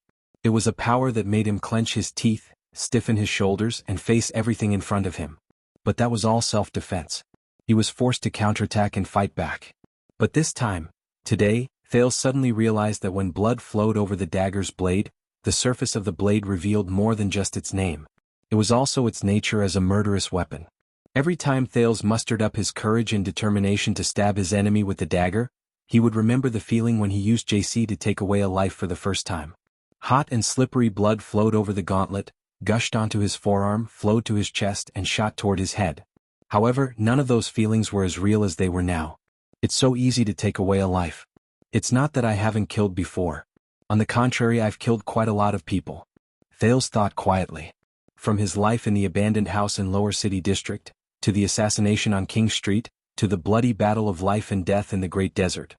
But for a long time he had deliberately ignored the feeling of killing someone. He had no choice, did he? Kill or be killed. Thales raised JC gently, narrowed his eyes, and aimed the tip of the blade at Dean's neck. With Hell's senses, the blood in his carotid artery surged vigorously, forcefully, and full of life. Thales continued to raise the dagger and aimed it at Dean's neck. His face was expressionless. I have no choice, he told himself in his heart. With a simple stab, he could negate the other party's meaning, strip away their existence, and make their value in continuing to exist in this world disappear without a trace. He would be gone, dead, and would never appear anywhere in front of anyone at any time. Just like what Quick Rope said, he would no longer have thoughts, feelings, or consciousness. Nothing would be left behind, and he would not know anything. He would completely disappear. From then on, he would lose all possibilities, all development, and all future. Thales snapped out of his daze and looked at the sleeping living person in front of him. All he needed was a gentle stab. Everything about the other party would immediately disappear. As for the blade wielder, Thales, could obtain many things. Revenge?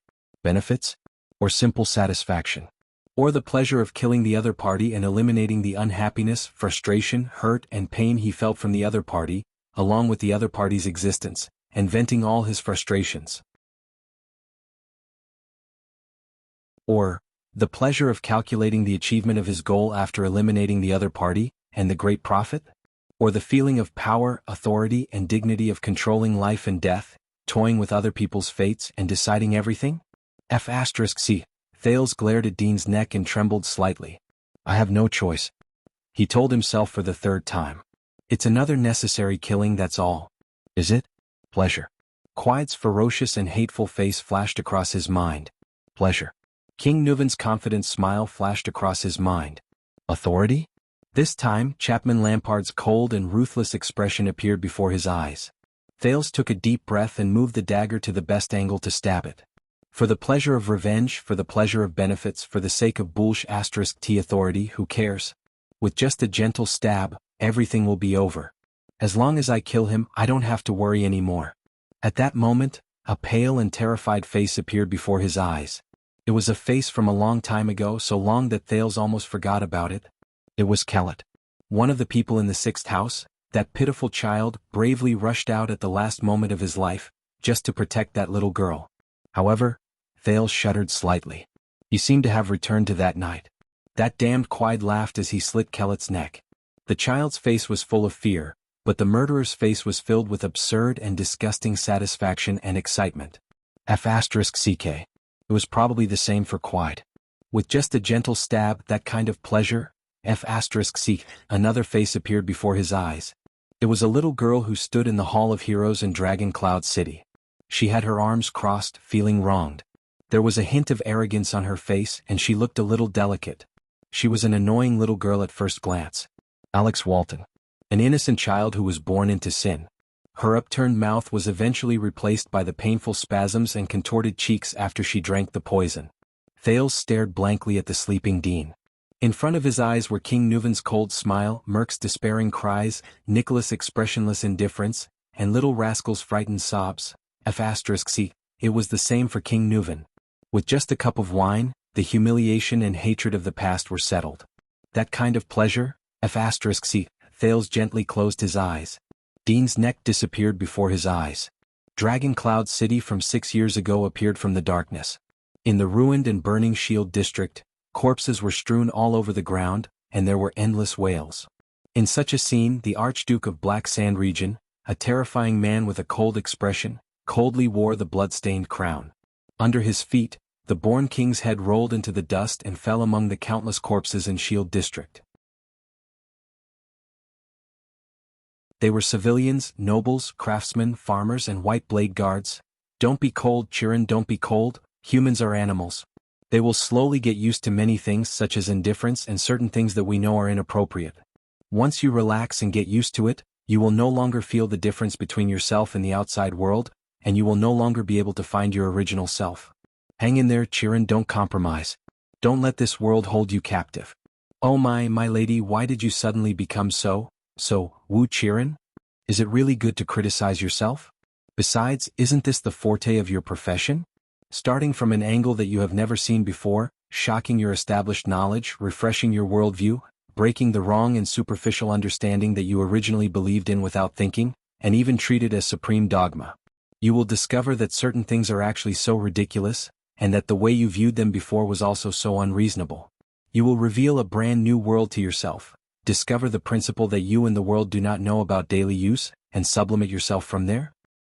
After hearing your vivid description, I suddenly feel like I'm so great. Hey, there's no other way. After being with me for a long time, even if you're as stupid as SpongeBob, you'll still slowly sublimate yourself. Right? So, can we go now? Don't touch my head anymore. Your cat is in your own house, you can touch it for free and you don't even have to stand on your toes. We've already donated money, so there's no need for us to stand in front of this donation box for 5 minutes, right? My Comic-Con, let's go, let's go. Thales opened his eyes abruptly. In the silence, Thales panted softly. He was drenched in sweat, and his expression was one of struggle. JC was only a palm away from Dean's carotid artery. He gripped the hilt of the dagger tightly in his hand, and the tip of the blade trembled continuously. F***CK.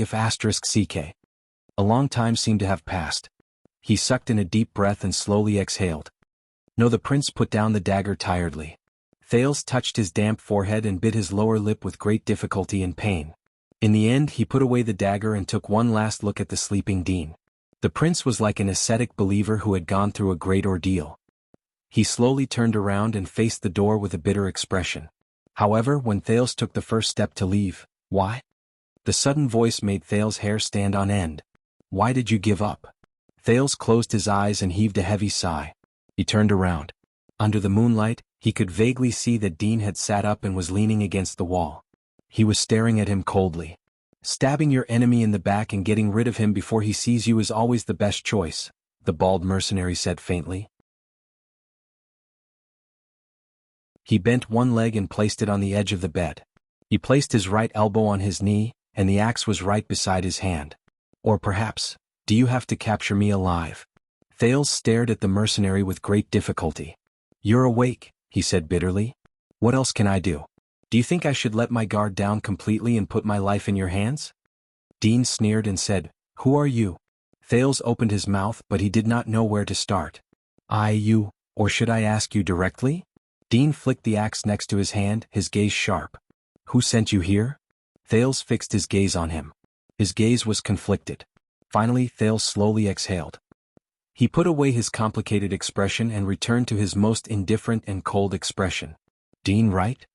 You were saved by old Dante from the desert a few years ago, and since then you became one of them. And before that," Thales stared back at Dean coldly. "You're just an ordinary mercenary, but you're literate and knowledgeable," the prince said softly. "You're from Northland and you're able to wield your axe perfectly. When you're fighting against the orcs, your feints remind me of another famous white blade guard from Ekstedt." Dean did not speak. His gaze was focused on the axe beside his hand. The house was silent under the moonlight. The curfew on the streets made the surroundings so quiet that it did not seem like the Western front line, but a countryside.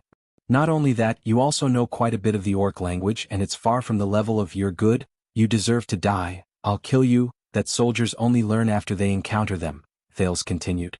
"That requires a rather long period of systematic learning. You even shaved your head as if that can hide your hair color." Dean was expressionless. He raised his left hand and touched his head. Thales stared straight at him.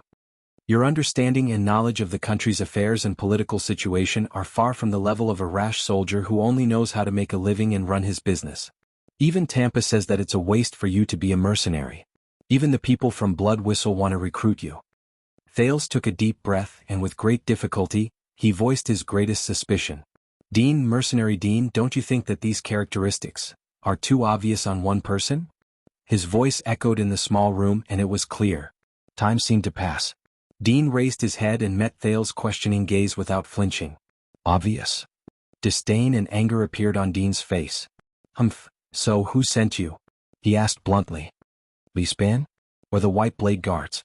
Thales' gaze froze in midair. "Or someone else?" Under the moonlight outside the window, Dean spoke slowly, and his gaze became more serious. "The order you received was to find me, or to kill me?" Thales frowned deeply. He continued to stare at Dean motionlessly.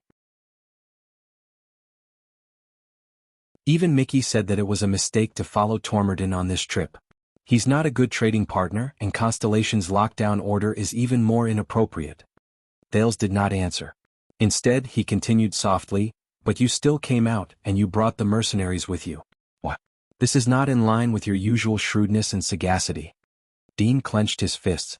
"Is it because you know about the Alliance of Freedom, the storm that Extet and Dragon Cloud City are going through, and because you're worried about your hometown and country, that's why you took the risk to go north just to confirm it?" Dean did not speak. Thales spoke again. "Answer me, Dean." Thales sighed. "Are you him?" This time Dean raised his head slowly. "Him?" Dean said flatly. "Who?" "You know who I'm talking about." Dean smiled. He slowly raised his arm and pointed at Thales. "You're also very suspicious, aren't you? A person came from the north and mysteriously fell in the desert." Dean tilted his head and swept his gaze over Thales. In his hands was a military crossbow that was obviously not owned by a commoner, and a sharp dagger that could cut through metal like mud. Thales felt his back and waist tense up. "Your words and actions are very orthodox, very polite, and you pay attention to details. At first glance, I can tell that you're a well-educated person. This is also the reason why no one wanted to talk to you a few days ago. Maybe except for Quick Rope. He's just a hothead who's afraid of the sea. And you're very smart. At least, the identity you fabricated matches your words and actions. At first glance it seems quite reasonable." Dean sneered. "But what's strange to me is that you're different from most nobles. Whether it's hot sand or cold, firm rocks, you can lie down without any problems and fall asleep easily. Jerky that has been dried for a few months, coarse bread that's so hard you can't bite into it, stewed vegetables with a fishy smell, burnt food. No matter how disgusting the food is, you can swallow it smoothly and eat it as if it's normal. It's just like you're used to it. At least it's not like the lords in the castles I know. So, either you're born into a nouveau riche family, and you haven't had the time to become like the big, stupid, and selfish bastards in the castles who are becoming more and more stupid with each generation." Dean narrowed his eyes and his expression was solemn. "Or, there must be a wise person in your family who has accumulated experience, knowledge, time, or experience. He chooses to mold the next generation into a man through cruel hardships instead of using food and fences to raise you into a fat pig." Thales did not move and listened quietly. "And why a Casso?" Dean sneered, but his gaze on Thales was as cold as ever. "Next time, when you tell another Northlander your name, it's best not to use the same surname as the cunning fox of Constellation, Gilbert Casso." Thales moved slightly. That year at Broken Dragon Fortress, that Constellatiate man came alone. Under the angry gazes of the common elected king of Extet and the 6 archdukes, he spoke frankly and argued passionately. In the end, when he signed the peace treaty, he was quite famous. Dean's lips curled up. "I'm sorry." Thales shook his head regretfully. "It's my first time running away from home. Many things happen suddenly and I'm a little nervous." Dean's gaze flickered. "So who are you?" he asked softly. "You're only a teenager, but you have extraordinary agility and sharp reflexes. I suspect that you're a coming-of-age killer, who could persevere without wetting his pants when he faced the terrifying orcs for the first time. Seka?" Dean lowered his head and hid his expression in the darkness where the moonlight could not shine. "According to what Tormodin said, those Constellation Cavaliers were after you?" Thales breathed slowly. He clenched his fists tightly and put them down gently. "Listen, I didn't want to make things so complicated." The Prince of Constellation spread his palms and said in his calmest and most serious tone, "I could have found the army in Blade Fang's camp a long time ago and let them take action, but I didn't. I waited until now." Dean nodded slightly, and the corners of his lips curled up into a smile. "So, you do have a high status and you have a close relationship with the officials." The bald mercenary snorted. "But you hid your name until now just for me?" Thales ignored the other party's words. "I only need you to answer a simple question for me, Dean," he said flatly. Dean stared at him with interest. "What a coincidence." The mercenary nodded. "Me too, Wuxia." There was silence. In the suffocating silence, the two of them stared at each other in the dark and airtight house. Then Thales spoke again. "So, Dean." The Prince of Constellation cleared his throat and finally asked his last question in a serious and cautious manner. "Are you Mariah Walton? The capricious prince who escaped from Dragon Cloud City 6 years ago?" Dean did not answer, nor did he move. He did not even spare a glance at Thales. He only stared at Thales coldly. "What about you, Wuxia?" He spoke slowly and raised his head slightly, letting the moonlight shine on his distinct facial features. Should I call you Thales Jade Star? Thales tensed his muscles.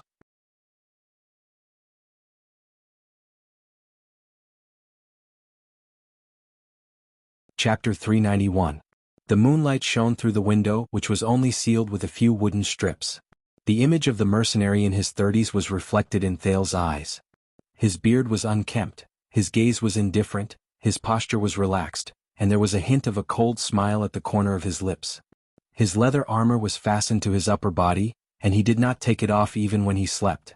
It was mottled, and it looked like it had been weathered by the years of running around with its owner. Tied to the leather armor were all sorts of tools that mercenaries carried with them. Knives, scissors, bandages, hemostatic powder, ropes, flint, and tinder. How did he survive all these years? From a prince too. Thales looked at him quietly, at the man who looked like he had experienced a lot and had a tough face. So, it's really you? Your Highness Mariah? He asked faintly. Silence. Still silence. The man in front of him did not move. It was as if this was just a dream. With his hell senses, the dust-covered, simple house appeared deserted and silent. Only quick ropes breathing, which came from the other side of the wall, reminded Thales that everything in front of him was really happening. Although I heard from Archduke Poffred a long time ago, I should say the former Archduke Poffred, that you wanted to be a mercenary, Thales said quietly, but I really did not expect. Dean cut him off. Mariah Walton. The bald mercenary's expression did not change. He shook his head gently. This name has not appeared for a long time. Since 6 years ago, its owner died in an assassination attempt. Why are you so obsessed with a dead man? Thales took a deep breath. The Black Track, the prince said softly, how does it feel there?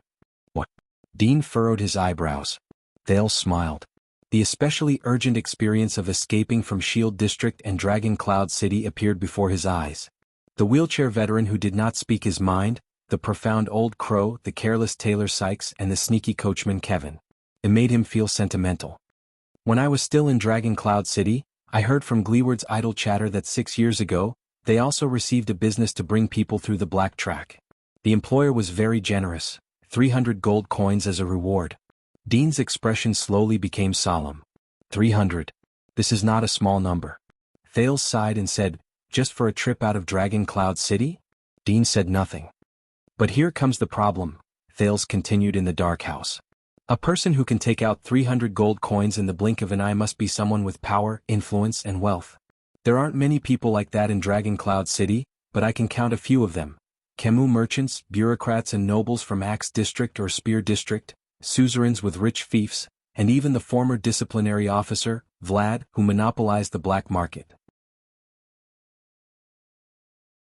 But for such a person, no matter who he offended in Dragon Cloud City, there must be many ways for him to leave the city to seek refuge. Why must he choose the most expensive, difficult, farthest, and most troublesome one? Thales stared at Dean intently. In the darkness, he could sense that Dean's breathing had started to rise and fall. Unless... Thales took a deep breath. Unless this person provoked and faced that supreme force of power in Dragon Cloud City. Dean slowly lowered his legs from the bed and stared at Thales with a solemn expression. In the face of King Nuven's pursuit and the eyes and ears of the entire city, all his power and influence were insignificant. All his channels could not be used. He could only go to the area where the commoners and the poor gathered to look for the local bully, the stubborn and boorish lame veteran, who was known to dislike King Nuven. He left the city through a secret passage that ordinary people could not even imagine. Thales' gaze became sharper as he stared at Dean. And 6 years ago, who exactly was the person with such extraordinary status that the entire Dragon Cloud City was pursuing him with all its might? The corners of Dean's lips curled up into a faint arc, the Black Track, Gleeward. The mercenary mulled over these words. I see. So, you also escaped from that old soldier's channel? He stared back at Thales. You also used the entire Western Front Line, or perhaps the entire military force of Western Desert Hill, to enter the Great Desert to cooperate with you? Thales did not answer him. The prince's expression at that moment was especially difficult to understand. So, you have been hiding in this mercenary team all this while? You put down everything, abandoned everything, including your father, your bloodline, to come here and become an ordinary mercenary? Why? At that moment, when Thales stared into Dean's eyes, what appeared before his eyes was King Chapman in the carriage. Walking away is not escaping. Being weak and running away is not freedom either. But he will. After we find him. Dean was silent for a few seconds. I do what I do best, that's all. Dean sneered and shook his head. Just like you. Thales exhaled heavily and frowned. Mariah, do you understand your current situation? Mariah is already dead. This is what I know, Dean coldly rejected him. And no matter who tells you that he is not dead, Thales raised his voice and interrupted him. If Mariah is dead, then there will not be so much trouble. The prince said solemnly, but if he is still alive, even if it is only for one day, he will still be King Nuven's descendant, the first heir of Dragon Cloud City and the Walton family. His existence, and even his possible return, will be a powerful challenge to the ownership of Dragon Cloud City. Do you know what this means? The mercenary's chest began to rise and fall. He lowered his head and said faintly, let me guess, someone does not like this fact and does not like the meaning behind it, right? Thales chuckled softly. Dean raised his head. His gaze was clear. Then is it the new Archduchess of Dragon Cloud City? I heard that you have a good relationship with her. Thales' gaze froze. Or is it Lisban who is actually in power? Dean gritted his teeth and said coldly, or perhaps, it is the new king who hates the Walton family to the core? Thales sighed slowly. Perhaps it is all of them, the teenager said seriously. Your niece, Saroma Alex Walton, her position will be in jeopardy because of your existence, and your cousin, Chapman Lampard, does not wish to see a strong and powerful male heir take over Dragon Cloud City. You are a threat. Dean froze. So, it is true that someone knows that Mariah is still alive, the mercenary said slowly. You, Thales Jadestar, no matter who you work with, are here to kill me or capture me to eliminate the threat. Everything around them seemed to have frozen. In the darkness, there were only two pairs of equally sharp eyes, one green and the other gray, staring at each other in silence. Dean's gaze was slightly lighter than King Nuven's and Thales' memories. It lacked that inexplicable pressure, but it carried a strange meaning, like an owl hiding in the darkness. Thales could not help but frown. That's right. Once I kill you, all the hidden dangers will disappear, Thales said softly. By capturing you, I will obtain an excellent chess piece as a bargaining chip when I fight against Exted in the future. The temperature between them seemed to have dropped below freezing point in an instant. Then Dean spoke slowly. Then what are you waiting for? A rarely seen stern expression appeared on the mercenary's face. His palm touched the handle of his axe. You have the entire camp to back you up. Your Highness. The dead silence in the room reached a new stage. Even through Thales' hell's senses, Quick Rope, who was sleeping soundly next door, seemed to have slowed down. But the dead silence only lasted for a few seconds. In the dark room, Thales closed his eyes and sighed softly. He slowly retreated until his back was against the wall. The sheathed JC pressed against his lower back. Thales gritted his teeth quietly. No. He spoke with difficulty. But the moment he spoke, Thales felt as if a heavy stone had been lifted from his heart. No matter why you left and no matter why you came back, Mariah. The Prince of Constellation quietly opened his eyes. Go. The bald mercenary Mariah was slightly stunned. Go, Mariah. Disappear from our sight and never come back. Thales said flatly. Mariah stared at him for a long time. His gaze was frozen and he did not say a word. After a long while, the mercenary from Northland slowly lowered his head. What? His voice became very deep and hoarse. When it rang out in the darkness, Thales could not help but think of the former Archduke of Black Sand region. The Chapman Lampard who had not yet become the king of Exdet, but had already experienced many things. A few days ago, you had the chance to return to the army loyal to you and order them to arrest me, but you did not. You had the chance to attack just now, but you turned around and left. Mariah enunciated each word clearly. Now you have the chance to capture me, but you let me go? What? His voice became urgent. Thales leaned against the wall and slowly withdrew from the rather uncomfortable hell senses. He snorted softly. Maybe because you saved my life? Thales curled up the corners of his mouth. There was a slight melancholy in his heart. And I know how to repay favors. Mariah shook his head slowly. Don't make me laugh. He raised his gaze and stared straight at Thales. In the Game of Thrones, the favor of saving one's life is insignificant. You must have another reason. Definitely. Thales frowned and froze. What? The teenager quietly said, why do you care so much? Mariah raised his eyebrows. His expression was rather cold under the moonlight. Since you left without a care for anything 6 years ago and abandoned all of Dragon Cloud City, Thales continued, why do you care about my reasons 6 years later? Mariah was silent for a while. Left without a care for anything, was it? He smiled a little dazed. Do all those who know that Mariah is still alive think of him like this? It's really sad, Mariah muttered. Thales did not speak immediately. He observed the former Prince of Extet's expression and reaction. But Mariah immediately shifted his gaze back to Thales. But you still haven't explained why you let me go. Thales pursed his lips. This man, 6 years ago I went to Extet because of your death, Mariah. I know everything about you. He sighed softly. I know that you learned martial arts from Nicholas and observed King Nuven's methods in Heroic Spirit Palace. I know that you were friends with the former Concret Pofret. I also know that you are tired of political struggles and have dreamed of becoming a mercenary since you were young. Once he said this, Mariah's face was expressionless. But Thales felt inexplicably uneasy. But the arrow was already nocked and it had to be fired. He suppressed the uneasiness in his heart and continued, I even know that you have a lover of low status who might be a prostitute. I also know that King Nuven was extremely dissatisfied with her, and you had a huge fight because of it, right before you went south as planned. Mariah raised his eyebrows. But I didn't ask you why you abandoned your status as a prince and ran away from home. Thales fixed his gaze on him. Why do you have to ask me why I let you go? I just left, Thales said in a low voice. Isn't it good to live freely outside? Mariah did not speak for a long time. The way he looked at Thales made the latter feel rather uncomfortable. My identity was exposed. Finally, the bald mercenary with an extraordinary background slowly opened his lips and said, and someone knows that Mariah is still alive. So I want to know why you are chasing after me. If you are really that Archduchess friend, then you have no reason to let me go, unless this is your next trap. His gaze was burning and he was very vigilant. A hint of uneasiness surged in his heart. Thales frowned and sighed again. The prince who has been wandering alone for 6 years. Because of Lampard. Thales finally made up his mind. He nodded and said, if I kill you, Lampard will have one less problem. He can continue his rule without fear. But I don't want him to live too peacefully. We are enemies. Thales stared at Mariah. Letting him know that you are still alive will help make that conceited kinslayer king restrain himself a little, maintain his wariness and propriety. It will also help keep his evil claws away from Dragon Cloud City. As you said, Saroma is my friend. That's it. Is that enough? Mariah's gaze changed. He lowered his head.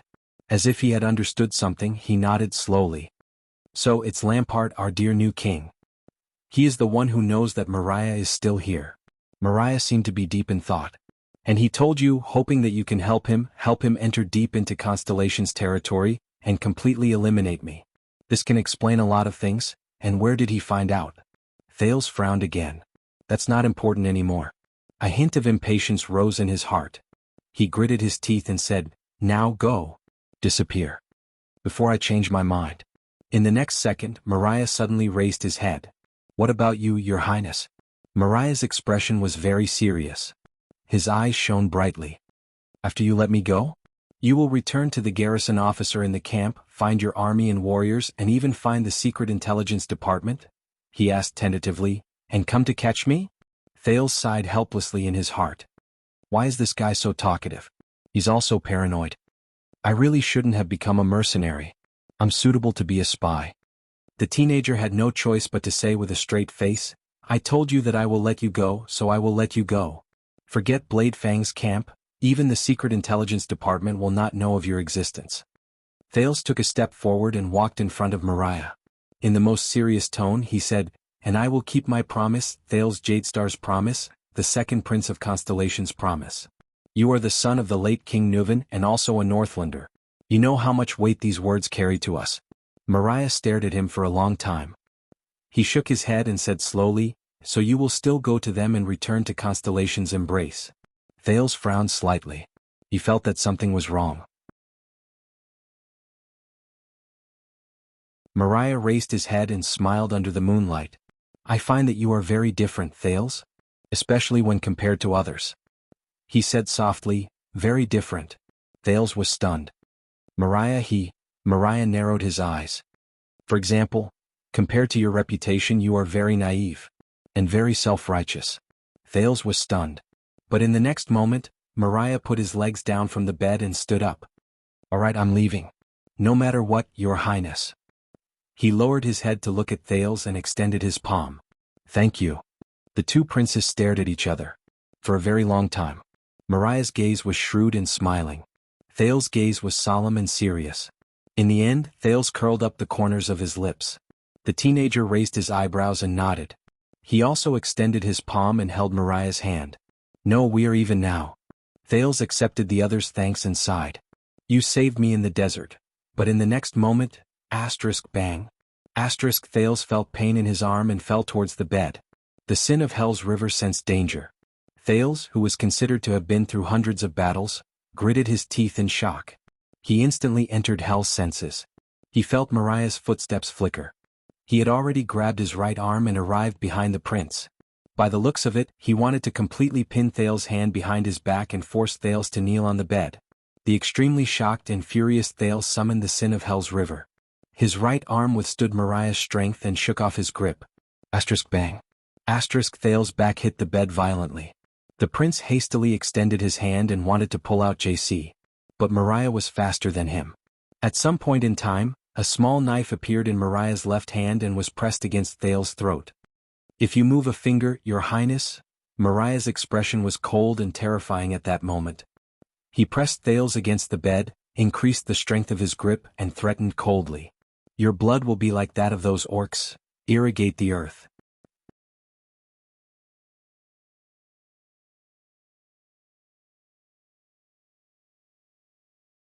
Chapter 392. Before he pushed open the door to Dean's room, Thales had thought of many possible scenarios. The current situation was one of them. The suspicious and ruthless mercenary prince showed an uncooperative attitude, treated him as an enemy, and kept his guard up against Thales. But the prince's reaction was a little too much. You didn't have to do this.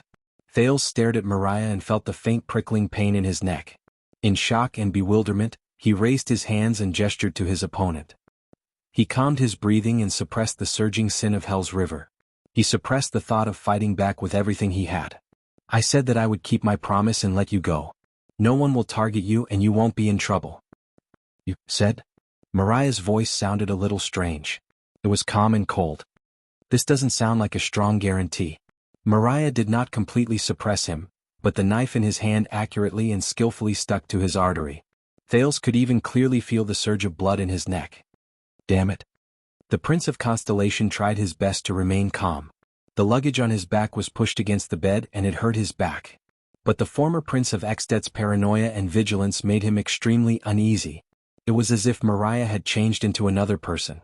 It was as if the former mercenary Dean, who had a cheerful smile and an easygoing personality, had died, and the one who came back to life in him was another cold-blooded and cruel person. Thales even felt a little regretful. Perhaps he should have gone to the army in the first place.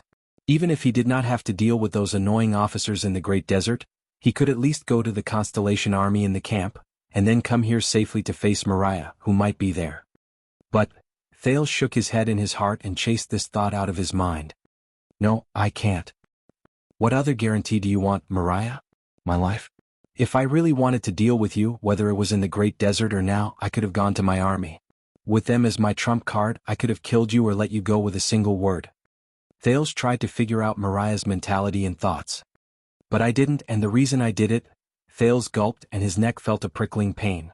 No matter how I deal with you, Mariah, once I use the army and the power of the kingdom, your identity can no longer be kept a secret. The Prince of Constellation took a deep breath and tried his best to pull his neck back. No matter what I say, even if I give an explicit order to let you go, the Secret Intelligence Department or other people with ulterior motives will notice this mercenary that the prince has his eyes on. They will thoroughly investigate his background, his details, and his secrets until the truth comes to light. Mariah continued to stare at him. His eyes reflected the thin moonlight and shone with a cold light. From his expression, Thales saw a hint of coldness and ridicule. The feeling of unease grew. If the Secret Intelligence Department finds out about your identity, the first heir to Dragon Cloud City who should have died, Thales gritted his teeth. They won't let you go. If you fall into the hands of the Secret Intelligence Department, everything will be irreversible. This is something neither you nor I want to see. Thales gasped. He remembered things that were even deeper and further away. If Mariah fell into the hands of the Secret Intelligence Department, that girl in Dragon Cloud City, then it would only be a matter of time before her identity, her bloodline, and the truth of that night were exposed to the Black Prophet. Thales thought bitterly. At that time, her fate might be 100 times worse than being threatened and controlled by King Chapman.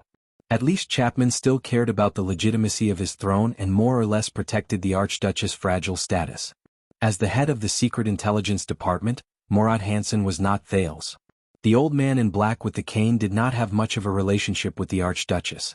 As the creator of Dragon's Blood, the Black Prophet would never care if the poor girl was chopped into pieces or beheaded as long as there was profit to be made. That girl. The girl in the library. The girl with the glasses. The girl who was brought out of Heroic Spirit Palace 6 years ago because of me, and returned to Heroic Spirit Palace because of me. The girl who risked her life to stop the vassals for me on the day of the council hearing. Thales felt that the pair of glasses in front of his chest had an extraordinary weight. Mariah's pupils slowly focused. You don't seem to trust the kingdom's secret intelligence department that serves you? These words reminded Thales of 6 years ago. He remembered Dragon's Blood. No, I can't. Thales clenched his fists. The secret intelligence department could not know about Mariah. He could not risk the destruction of Saroma by asking the army to deal with this matter. Everything that happened in the Hall of Heroes that night must remain a secret forever. King Nuvan is dead, Nicholas and Leespan must also shut up. As for King Chapman, Thales thought coldly, no one will use this secret to create a second Dragon's Blood. Thales calmed his breathing and forced an ugly smile. Trust is a rare thing in this era. Mariah's expression changed slightly. But why do you trust me? He asked softly. The knife in his hand changed its angle, but it was still pressed against Thales' artery. Because you have no other better choice, Thales said slowly. Listen to me, Mariah. Leave now and pretend that nothing happened. From now on, conceal your identity, stay away from Lampard's minions and the Secret Intelligence Department's sight. At least you will have freedom. I believe that is something you cherish. This time Mariah stared at him for a long time, but he did not loosen his grip. Thales stared back at him, hoping that he would regain some of his rationality. In the end Mariah laughed. Ha! His laughter was cold. It made Thales' nerves, which had eased after much difficulty, tense up again.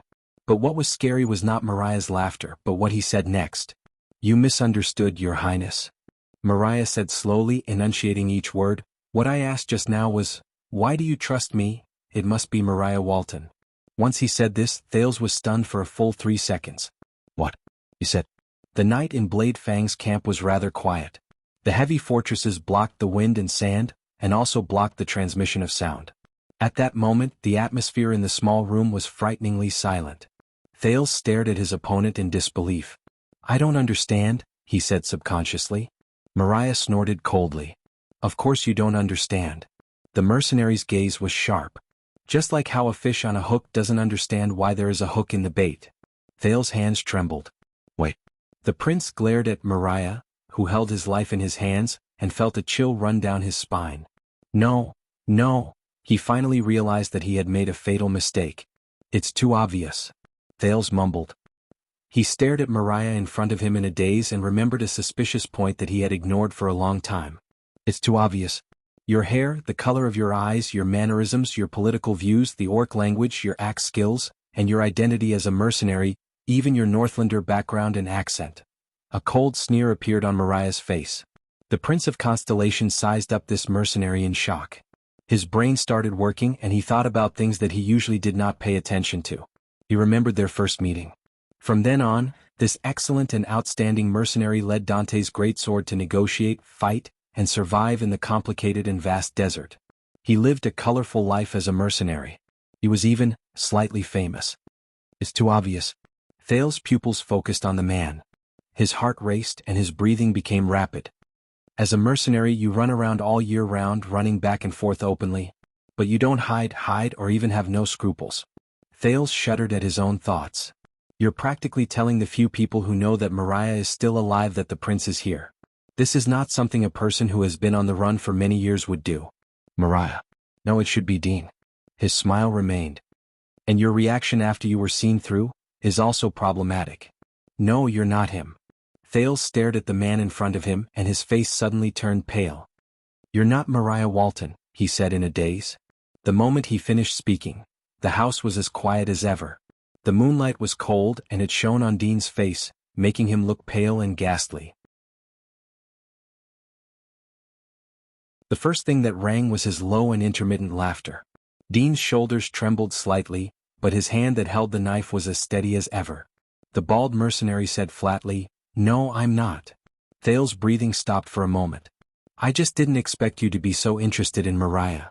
Dean held the knife in his left hand steadily and said softly, In the original plan, I would have had to spend some effort and pay a price to get you out of the heavily guarded army. Thales took a deep breath. He did not even care that his neck might be in danger if he made too big of a movement. He could no longer care that much. At this moment, his heart was already filled with shock and regret. Why? Thales' chest heaved. Who are you? Dean shook his head and sighed softly. He lowered his body and drew close to Thales' face. He used the knife to suppress the possibility of his target resisting. At first, when I was sent to carry out this mission, I was full of confidence. Only the most talented and capable person can obtain the honor of going deep into the enemy's territory and come into contact with the deepest and most unpleasant secrets. To find the prince who should have been dead for a long time. Thales was stunned. Carry out the mission. Go deep into the enemy's territory, to find the prince who should have been dead for a long time? He is, but as time passed the search was fruitless day after day. Year after year there was still no news. Dean's voice was exceptionally cold. It was as if Mariah had vanished from the face of the earth. Whether it was the three kingdoms of the Mystery Sea, Bramble Land, Dragon-Kissed Land, Kemu Union, or the Great Desert, I searched all the places where mercenaries could be found, but I could not find any trace of him. I used every method possible to figure out his psychology, behavior, and goals from all the known information. There was deep hatred in Dean's words. For countless days and nights, I lurked in places filled with spies from the Secret Intelligence Department and Constellation's forces. I carefully hid myself and racked my brains to find Mariah. Nothing. Dean gritted his teeth. There were no clues at all. I was in despair. Thales' breathing trembled. With the sin of Hell's River, the prince forced himself to calm down and reconsider his current situation. So, Thales furrowed his brows tightly. So you just... Dean looked at the incredulous Thales with a smile on his face, as if he was enjoying the pleasure of this moment. So, when I was at my wit's end, I turned myself into Mariah. The mercenary gritted his teeth. I imitated his appearance, copied his words and actions, learned his mannerisms and even his thoughts and personality. A prince? A Northlander?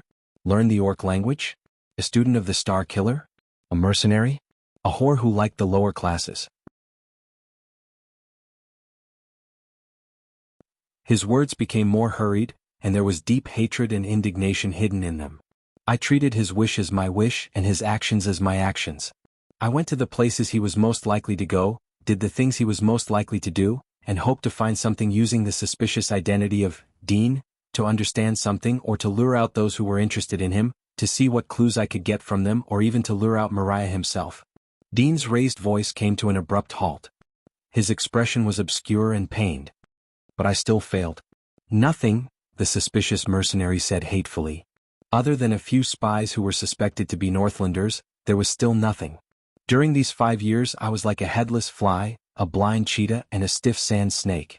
I struggled in pain and hopelessness in all the places where Mariah might appear, Meng Chao said in a low voice. As long as there was no good news, as long as there was no trace of him, and as long as I did not complete the mission, I was trapped here. I could not go back, I could not leave, and I could not break free. He stared at Thales. For a whole 5 years. Do you understand? Thales slowly calmed down. So, everything is clear now. The person in front of me is... Dean sneered and said, I've had enough of this endless and fruitless pursuit. I wasted my years and talents, which should have been promising, on sand and swords. The look in his eyes changed. But at this moment you appeared. Dean stared at Thales with a fanatical look, and the muscles on his face contorted inch by inch. My savior.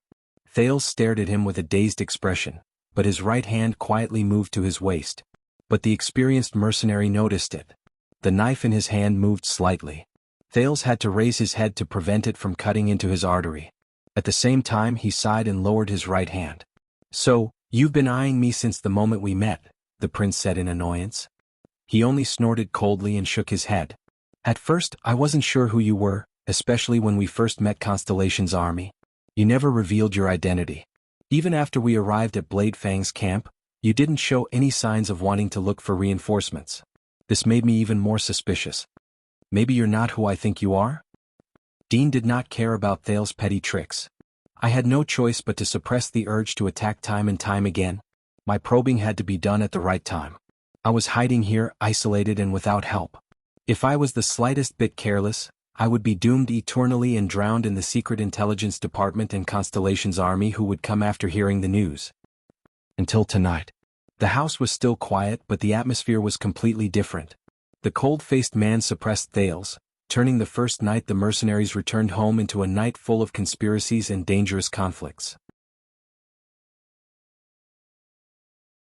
"You are a spy, a scout, a secret agent, or something else," Thales said indignantly. "You are not here for me."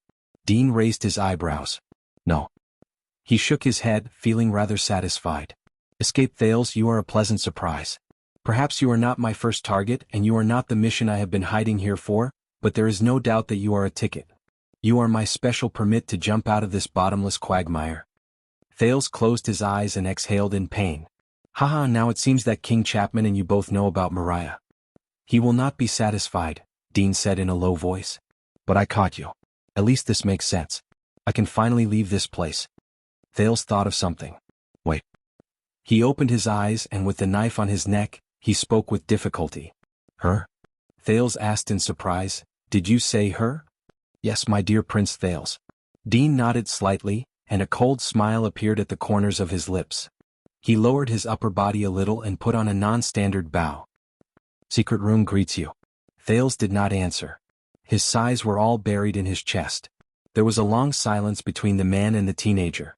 After a long while, Thales exhaled. "What do you plan to do? Knock me out and take me away? Where do you want to go? Don't forget that this is Blade Fang's camp. Are you going to take me west and north to the desert filled with Constellation's army? Or are you going east and south to enter Constellation's territory?" Dean shook his head. "The situation here is indeed not good, but there will always be a way." Thales snickered. "So, not only are you not Mariah, but you are also a spy sent to search for Mariah." He frowned slightly. "But, my dear Dean, do you really think that I would be so stupid as to risk my life and come at night to confront you without any confidence?" Dean's smile froze. "Have you not thought about it carefully?" Thales said softly, "How did we meet?" Dean was slightly stunned. But at this moment, something unexpected interrupted the confrontation between the two of them. Thud. There was a soft sound. The bright light shone into the dark room and clearly illuminated the two people on the bed. Thales and Dean turned their gazes at the same time. They saw the drunk mercenary, Quick Rope, holding an oil lamp and standing at the door with a dazed expression. He was still in the position of pushing the door open. Both of them were stunned. Quick Rope yawned loudly. His eyes were still drowsy. "I'm sorry, Dean, I didn't want to wake you up. I just wanted to take a dump in the middle of the night and came to get something to wipe my butt." Quick Rope mumbled, "Those bottles of alcohol are killing me."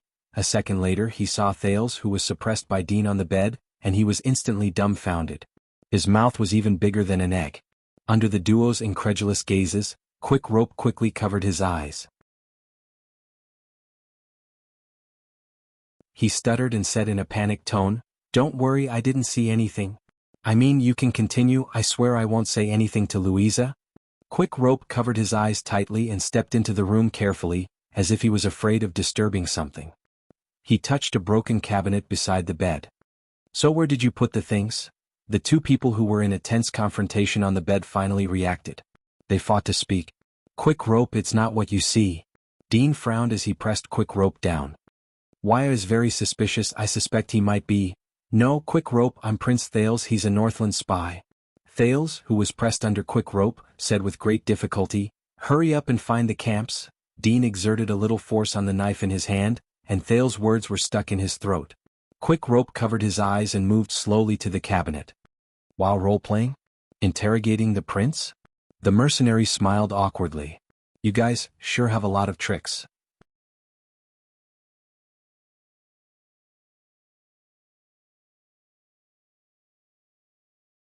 Chapter 393. Asterisk crackle. Asterisk in an instant, the light, which was a little dazzling, was extinguished with a loud noise. Asterisk thud. Asterisk the dull sound of a human body crashing into each other could be heard. In the darkness, Thales' hell's senses amplified his perception of light, but before he could notice what happened, he felt his neck loosen. Dean's knife left his artery and windpipe. Asterisk clang. Asterisk the knife fell to the ground. Thales desperately moved an inch backwards, as if he was clutching at a life-saving straw. He touched his throat in shock and tried his best to breathe under the soothing effect of the sin of Hell's river. Asterisk thud. Asterisk the sound of the bed and the wardrobe colliding was clear, accompanied by the sounds of a fierce struggle. No. In the next second, when Thales raised his head, he was shocked to find that the bald mercenary's neck had been seized by a pair of arms that had come from behind him and was being dragged backwards. Dean clung to the bed and stomped on the ground to maintain his balance so that his opponent would not drag him down. At the same time he turned his head back in shock. Quick Rope, what are you? He couldn't go on. Because at some point in time, Quick Rope's arms were already locked tightly together. He was strangling Dean's neck. Thales watched this incomprehensible scene in shock. With Hell's senses, he saw Quick Rope stick to Dean's back with a resolute expression. He used his left arm to lock the latter's neck, withstanding Dean's struggle and resistance. His eyes shone with a rarely seen vigor. Under Dean's incredulous expression, the calm Quick Rope locked his left arm around his right elbow and pressed his right palm against the back of the mercenary's head. You know, Dean? Quick Rope was practically pressed against the back of Dean's left ear. He spoke coldly with a tone that Thales had never heard before. Most of the information about Mariah Walton in the outside world is wrong. Dean's face contorted in pain as he withstood the great pressure on his neck. But as experienced as he was, he instantly moved. At the same time he let go of the bed, he pushed his legs against the ground and fell backwards. Asterisk bang. Asterisk Quick Rope's back crashed into the wardrobe. But Quick Rope still locked his opponent's neck. The two of them were still inseparable. From Thales' perspective, Quick Rope's entire body was pushed against the wardrobe by Dean, and his legs were even off the ground. Thales was so shocked that he forgot to breathe. This wasn't the accident he had imagined. No. He did learn some skills from the Star Killer, but his results were terrible. Quick Rope's face was contorted. He clenched his teeth tightly, as if he was bearing the weight of 1,000 pounds as he spoke. The doubt on Dean's face slowly disappeared and was replaced by surprise. No. No. During the fight, Dean, whose face was red, clenched his teeth and swung his elbow fiercely backwards. Boom. The muffled sound of bodies crashing into each other could be heard. Quick Rope trembled slightly, but his expression did not change at all, as if the heavy blow was just an itch to him. Dean's face became redder and redder. His eyes were wide open and his cheeks were struggling. In the next moment, Quick Rope clamped his legs together and clamped down on Dean's waist from behind. He might yearn for the life of a mercenary, but he's definitely not a legend who has gone through hundreds of battles like in novels. Quick Rope's expression became more solemn and fierce. His arms, which were locked around Dean's neck, trembled slightly. They were like taut bowstrings and he could vaguely see the great strength in them. Thales watched the scene in disbelief. He had long since held JC's dagger in his hand, but the two people who were fighting against each other and his chaotic thoughts made it difficult for him to make a decision. The tip of the dagger kept swaying between the two people who were swaying violently. He might have received a lot of education, but his orc language is terrible, and he doesn't know how to scheme. Quick Rope still clenched his teeth and locked Dean's head and neck. His right palm moved forward and his left arm moved backward. As he pushed and pulled, he maintained a strong pressure on the mercenary's neck. On the other side, the bald mercenary's struggles became weaker and weaker. His elbows struck and scratched backwards in vain. They rubbed and collided violently between the wardrobe and the human body. His legs exerted force a few times, and he slammed the enemy on his back against the wardrobe. But these methods did not affect Quick Rope's resolute gaze and his killing moves. A few seconds passed. The anger and hatred in Dean's eyes gradually disappeared, and were replaced by fear. And Quick Rope did not let go. He did not. His expression was still firm and he held on to his opponent's vitals. It was as if he was holding on to a lover who would never let go. It was as if he was holding on to the end of the world. And her, the woman he likes. Quick Rope lowered his head and said laboriously, His tone was filled with pain. As if he had realized something, Dean raised his head in fear at the last moment and looked at Thales, who held the dagger in front of him. At the same time, Quick Rope also raised his eyes and looked at the Prince of Constellation. Thales was under the gaze of two pairs of eyes. One of them was filled with incomprehensible regret, and the other was filled with grief, apathy, and determination. Finally, after a fierce struggle, a terrifying, muffled sound spread in the room. Asterisk crack. Asterisk Dean's expression froze at that moment. His hands fell limply to his sides and his legs slowly went limp. With Quick Rope on his back, he slowly slid down from the wardrobe. The victor had been decided. For a time, there were only two breaths left in the room. One was cautious and the other had just survived a disaster. That woman, Quick Rope lowered his head and hid his expression in the shadows. She's not a whore. He panted and there was a slight tremble in his voice. She's not. Quick Rope still held onto Dean's body for a few seconds, even though the other man's widened eyes had lost their luster. Then Thales exhaled slowly and put down the dagger. Quick Rope, the strangulation technique. Thales gulped. His throat was dry. Where did you learn it? Quick Rope seemed to have suddenly snapped out of his stupor and came back to his senses from the life and death fight. He first sighed, then the corners of his mouth curled up and he snorted lightly. Judging by your expression, Thales, you already know, don't you? Thales stared blankly at Quick Rope, who was sitting on the floor. He watched as he slowly let go of his arms and legs, and broke free from Dean, who was no longer breathing. A shocking answer rose in his heart. No. War is the art of deceiving the enemy. Thales mumbled to himself. Thales mumbled to himself. Not long ago, at the southern border of Extet, at the land of barren rocks in the city of faraway prayers, he saw a rare, exciting, and unforgettable thrilling battle. The Star Killer against the Raven of Death. At that time, in the darkness, Quick Rope forced out a soundless laugh. What you used just now was the inextinguishable Flame Terren's favorite strangulation technique. Thales stared in disbelief at Quick Rope, who was slowly getting up. He watched as he swayed and held onto the cabinet. It was only used by the White Blade Guards of Dragon Cloud City during King Nuven's era, Inheritance. Thales tightened his grip on the dagger in his hand. His gaze was locked on Quick Rope's body. The cheerful, happy, greedy new mercenary who never forgot to promote his small business. You. Thales' tone was bitter. In the next moment, Quick Rope stretched his limbs and took a few deep breaths, as if he had been freed from the tense and sorrowful state of the battle just now. It's time to reintroduce myself, Thales. With the bright smile he wore when they first met in the Great Desert, he extended his right hand to Thales. The Prince of Constellation looked at the other man's palm hesitantly and took a step back. With indescribable emotions, Thales sized up the person in front of him. This young man, who looked to be less than 30 years old, had freckles all over his face, red hair, and a Camian accent. Regardless of his appearance, behavior, or any other angle, he first awkwardly retracted his palm and wiped it on his body as if he was trying to dispel his mockery. Then he smiled and said, Maria Bertram Nuven Walton, also known as Quick Rope. At that moment, absolute silence ruled the room. Dean lay quietly on the floor. Quick Rope smiled without saying a word. Thales froze on the spot. For a few seconds, only the moonlight cared about this small world. Thales stared at the man in front of him in a daze. This was the first man he saw after he woke up in the Great Desert. Quick Rope. Maria. And Dean from the secret room. How could this be? The doubts and puzzlement in his heart did not diminish. In fact, they became even more conflicted, mixed together, and chaotic. You know, Quick Rope snorted softly and poked the body on the floor.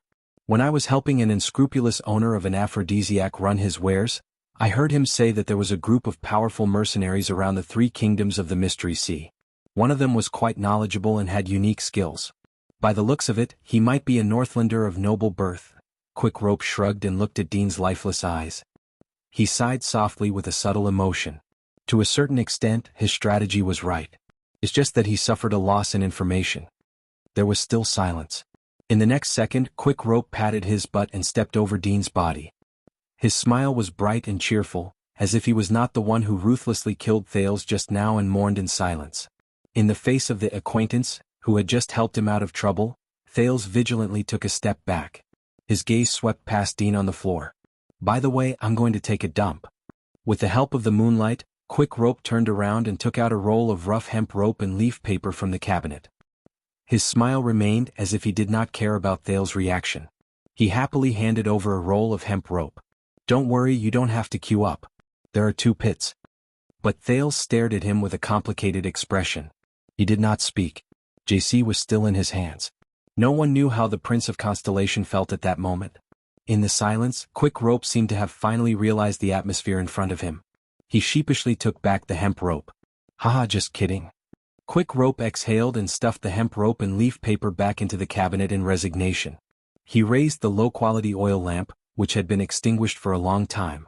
"Smile, Thales, smile." In the suffocating silence, the Prince of Constellation finally retracted his gaze and spoke with great difficulty. "Why?" Thales felt as if he could hear the friction in his throat due to dryness. "Why?" But Quick Rope interrupted him. He still laughed cheerfully and simply as if he could solve all the problems he encountered. "Why?" Because he, Quick Rope, the real former Prince of Extet, King Nuvan's son, Mariah Walton, flashed his white teeth at Thales, who was immersed in an inexplicable emotion. "Because life is heavy enough, Thales. Thales, especially for you and me." Quick Rope wore a bright smile that made people think. "You have to smile. Only then can you make it lighter."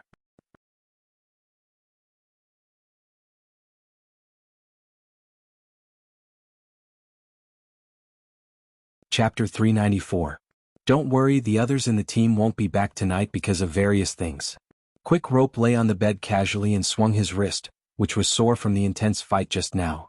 "If I had to guess, Dean deliberately lured them away and his target was you." A broken animal oil lamp illuminated the mercenary's hut. Dean's body had long been covered with a rough cloth, and he lay quietly on the ground. Thales sat cross-legged on the ground, leaning against the corner of the wall. He watched Quick Rope, who was lying comfortably on the bed, warily. After a long while, Thales, who had finally sorted out his thoughts, spoke softly. "What's going on? Why are you here? What's going on?" Quick Rope put his hands behind his head and stared at the mottled ceiling. "It's what you see. I always thought that aside from some old people in Dragon Cloud City, no one would know that I'm still alive." Quick Rope gestured at the body covered with the rough cloth with his chin. "Until this guy appeared." His tone was still relaxed, as if he was on a sunny day without any haze. "The secret room is always pervasive, right? My father and Soria don't like Madame Kalshan, so I kept my distance from her." Thales glanced at Dean on the ground. He subconsciously clenched his fists. "I don't understand." He turned to Quick Rope and asked the biggest question he had. "Your hair color, your Camian accent, and your age?" Quick Rope snickered. "Did you know that Camus Union is a magical place? There are all kinds of cities, all kinds of races, and all kinds of strange customs." The former prince sighed. "And on the sea route they opened, the Sante archipelago in the southwest of the peninsula produces a magical dye. The local tribes use it to dye their hair and even apply makeup, and it won't fade for a month. I only need to worry about the roots of my hair." Thales watched as Quick Rope ran his fingers through his red hair and frowned. "As for the accent and age, perhaps you haven't noticed it yourself, Prince of Constellation." Quick Rope turned his head sideways and smiled at Thales. "But to me, you've been in the North for 6 years, and now you have a Northland accent, and you don't look like a simple 14-year-old boy." He arched his shoulders. Thales lowered his head in silence. "Are they all fake?" The Prince of Constellation asked in a bad mood. Since the beginning of the Great Desert, the Quick Rope who told jokes, the Quick Rope who fooled around with the others, the Quick Rope who fought for the rights of his dead companions, and even the Quick Rope who couldn't write. "You've been acting all along?" Quick Rope's expression became gloomy. "No," he said expressionlessly, resting his head on his hands. "It's not all fake. You know, when a pampered and disheartened prince walks out of the castle, the first thing he discovers is that the outside world is not as beautiful as he thought." The poor quality light slowly dimmed and the room became dark again. Thales did not move. As a result, on the first afternoon that stupid prince arrived in Camus Union, the city of 1,000 sails, Valir Gang, he was cheated out of what little savings he had left. By the way, the 300 gold coins to cross the Black Track was ridiculously expensive. He had no choice but to sell himself to a long-distance ship to embark on a maiden voyage that he had never dreamed of, opening an unprecedented chapter in his life. Quick Rope said in a daze, "In these 6 years he abandoned a lot, but he also learned a lot." When he said this, Quick Rope snorted softly. When I first went out to sea, the bosun was a hot-tempered man, and he always pointed at the sail ropes that were not tied properly or should be loosened, and shouted at me, "Hurry up, row." His tone was filled with emotion. Just like that, I got the first nickname in my life. Thales still leaned against the corner of the wall with a solemn expression. Then, Quick Rope's next sentence traveled into his ears with a slightly downcast tone. "And not some bullsh asterisk T-born king." Thales furrowed his brows. He suddenly thought of King Nuvan, but he realized that no matter what, it was difficult to connect him with the optimistic and open-minded Quick Rope, who was strangely complicated. "What kind of nickname will you get, Thales? Have you thought about it?" Quick Rope suddenly asked with great interest. "King of adventurers? King of hostages?" Thales snapped out of his daze and sighed softly. "Mariah? I got it." In the darkness, Quick Rope's voice rose and fell slightly, and there was a hint of smugness in it. "King of misfortune." Quick Rope's chuckles rose again. Thales did not respond. Then Quick Rope's laughter slowly faded away. "What? 6 years ago?" Thales asked hoarsely. "Why did you leave?" This time the room was silent for a long time. Quick Rope sighed softly, like a prisoner who was being judged and prepared to face his fate. "During the first few years, I asked myself this question countless times." Quick Rope's voice rose faintly. The answer was different every time. But in the last 2 to 3 years the answer gradually became clear. In the darkness he slowly sat up. His clear eyes sparkled slightly under the moonlight. "Because it was my choice." Thales' breathing became faster. King Chapman's words to him and his evaluation of Mariah appeared in his mind one by one. Everything he experienced 6 years ago also flashed before his eyes as if it happened yesterday. "But you left so irresponsibly?" Thales subconsciously gritted his teeth. "You left your country, your people, your family?"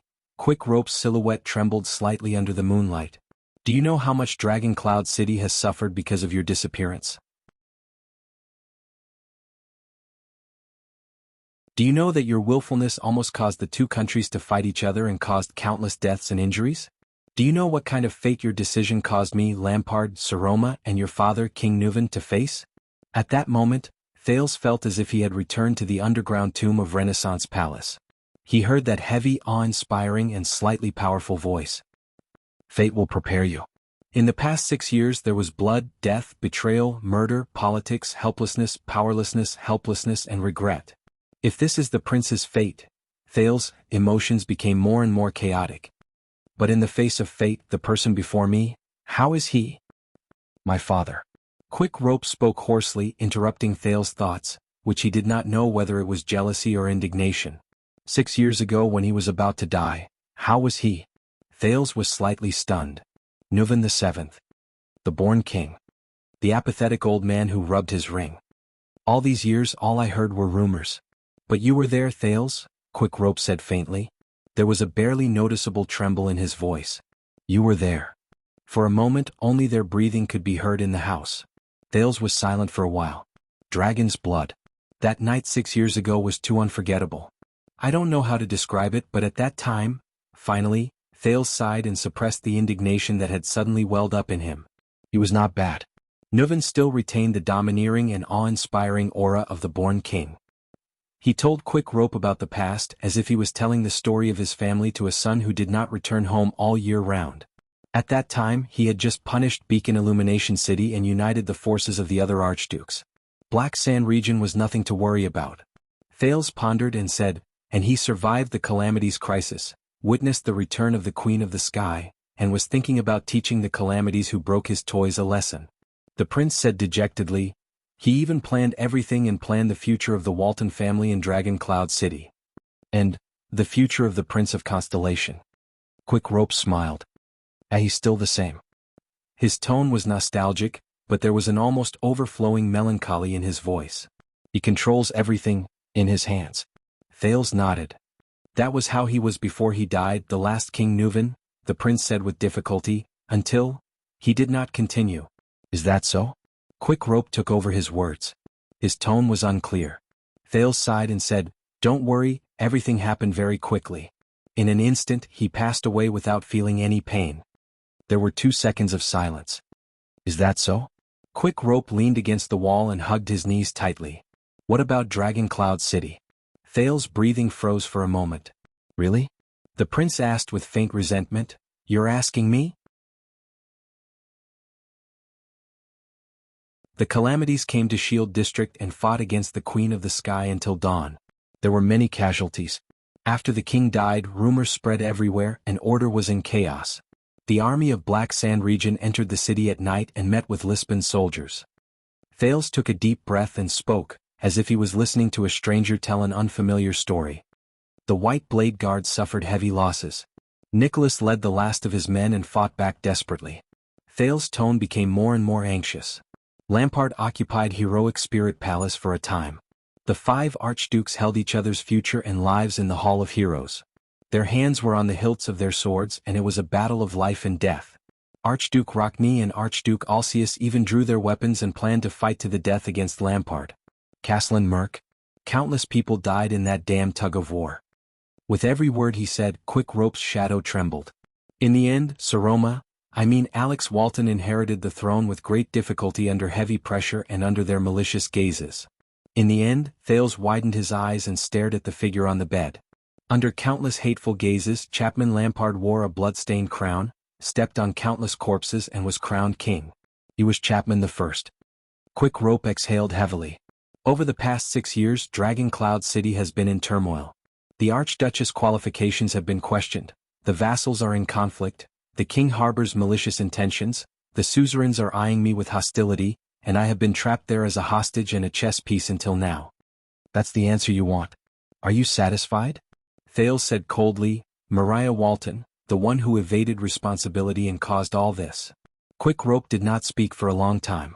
More than 10 seconds later, so this is the answer. Thank you, Quick Rope answered weakly. I regret it. Thales frowned. You regret it?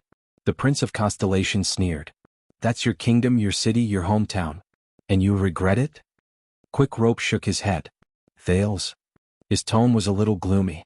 When you told Dean that you didn't want to ask so many questions, and that you only wanted me to disappear forever, I thought that you would at least understand a little. Quick Rope seemed to have lost something. His tone was listless, but there was an indescribable sadness in it. Thales took a deep breath. If you were still around 6 years ago, if you had at least chosen to return to Dragon Cloud City after you avoided the assassination. Quick Rope raised his head swiftly. That won't change anything, he said coldly. Thales was stunned. Still the same. Conspiracies, tricks, politics, interests. Quick Rope said through gritted teeth, whether it's Dragon Cloud City or Extet, whether it's Lampard or the Waltons, nothing has changed. Thales stared at him in a daze. Of course I know that the casualties are great and the price is high. Quick Rope said sadly, this is the struggle for power. You accuse me of bringing disaster to myself by evading responsibility. But how do you know that if I were the Archduke of Dragon Cloud City or even the King of Extet, I would have caused fewer deaths than I do now? Would the disaster I caused be smaller than now? Would the crimes I committed be lighter than now? Would Dragon Cloud City be luckier and more stable than now? Thales clenched his teeth. You don't know, Thales. Quick Rope said coldly. Do you think that the disasters and calamities in Dragon Cloud City, and the upheavals and drastic changes in Extet were really just brought about by Lampard's conspiracies, my willfulness, or my father's loss of control? He straightened his back from the wall. My father, the born king, intimidated the Western Peninsula when he was alive. He subdued the feudal vassals, used all his military might to build a military empire, and pushed Dragon Cloud City's prestige to its peak over the past 3 generations. He planted fear and obedience in and out of the kingdom. Quick Rope's tone was cold. However, this meant that he was destined to become someone's enemy, the Archduke's enemy, the noble's enemy, the Western Peninsula's enemy, and even the commoners under his rule. Even if there was no Lampard, no secret room, no bloody year, even if there was no Soria's accident, even if there was no me running away, there would come a day when these enemies would use other faces and roles, such as Rockney, Letko, Trentida, and even his most trusted subordinates. They would be played by another group of people who were dissatisfied with him, and they would come back and drown the throne of Dragon Cloud City. King Nuven's enemies? Thales was deep in thought. The people who were responsible for the Night of Dragon's Blood 6 years ago appeared before his eyes. The Archduke of Black Sand region who was forced into a corner, the fickle Marquis of Camus Union, the secret room that was hidden in the deepest corners, the forces of the black market in the gutter, and even the Supreme King of Constellation. Even a commoner like Gleeward, who had risen to power, scoffed at his king and treated him with disdain. And King Nuvan only had half of Dragon Cloud City by his side. My father's death was not due to the failure of some strategy, an accident, or someone's stupid actions. Quick Rope's tone was filled with grief. It was because he climbed too high in this era and too many people wanted him dead. Thales was stunned. 4 countless days and nights, when he recalled the dragon's blood 6 years ago, Nuvan's miscalculation, Lampard's ruthlessness, the secret room's treachery, the secret intelligence department's secrecy, and the Archduke's schemes appeared in his mind.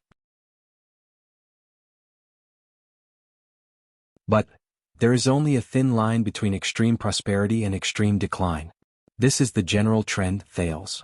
Quick Rope's tone became more and more anxious.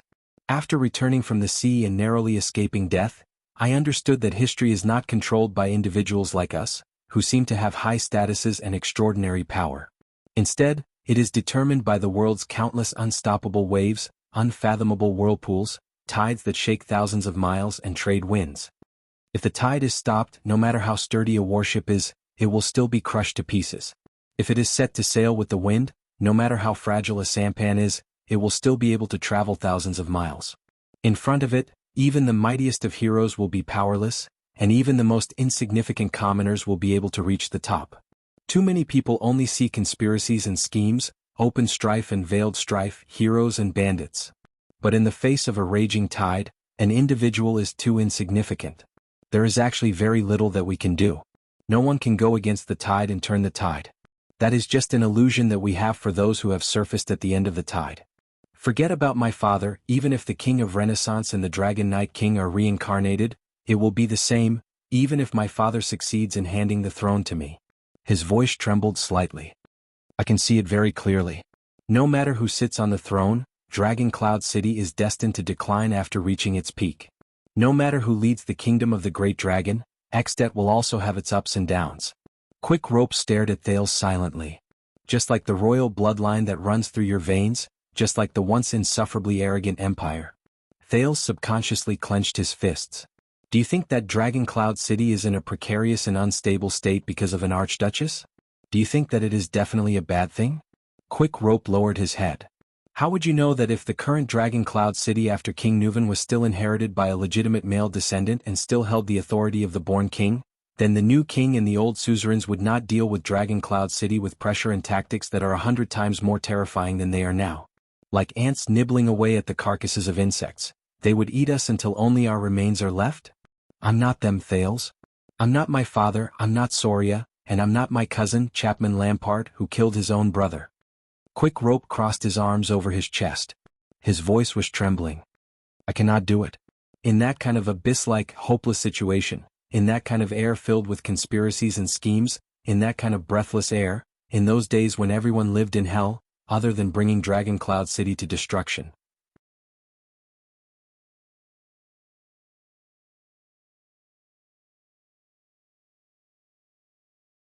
Chapter 395. You care about them a lot. Thales stared at the emotionally unstable Quick Rope. Your father and brother. Quick Rope was stunned for a moment. His expression darkened. Do you have family, Thales? Thales pursed his lips. Family. An indescribable feeling rose in his heart. I probably have family in those scattered and fragmented memories. But here, Quick Rope raised his eyebrows and remembered something. Sorry, I forgot. Quick Rope waved his hand under the dim light and flashed an apologetic smile. Of course this makes you the only heir.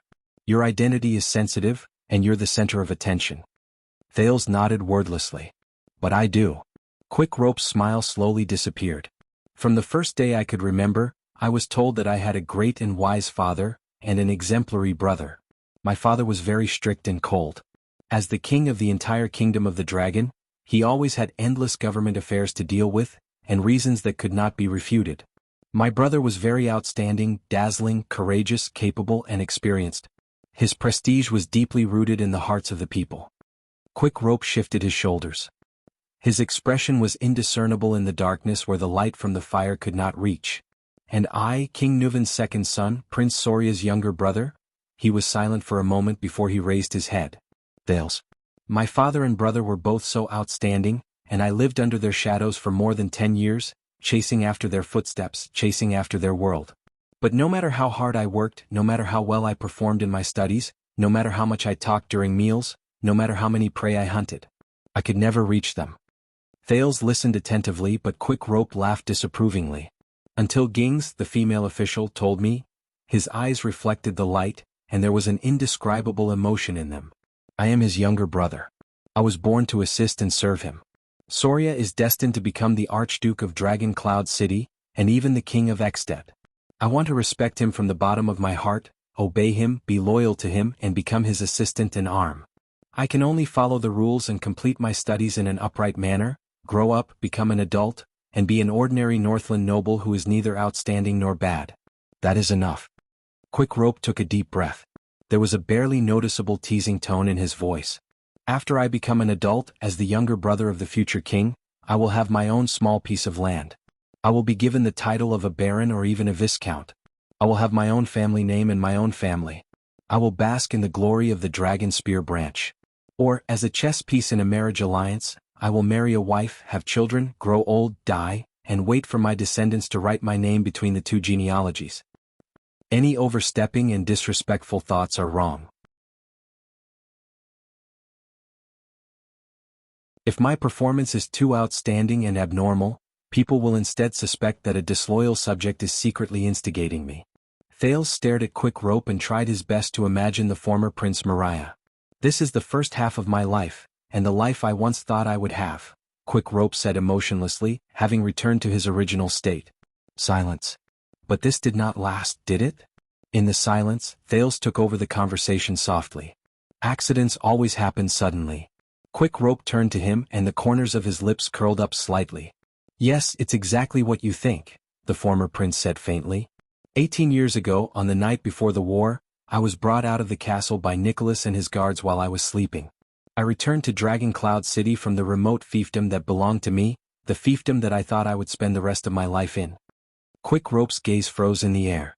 His tone was empty. Soria was lying there. Thales sighed and remembered Nuvan's eldest son, whom many people talked about. Yes, that Soria, the elder brother I once admired and respected, the one who made me feel ashamed of my inferiority and resent him, was lying quietly in the Hall of Heroes.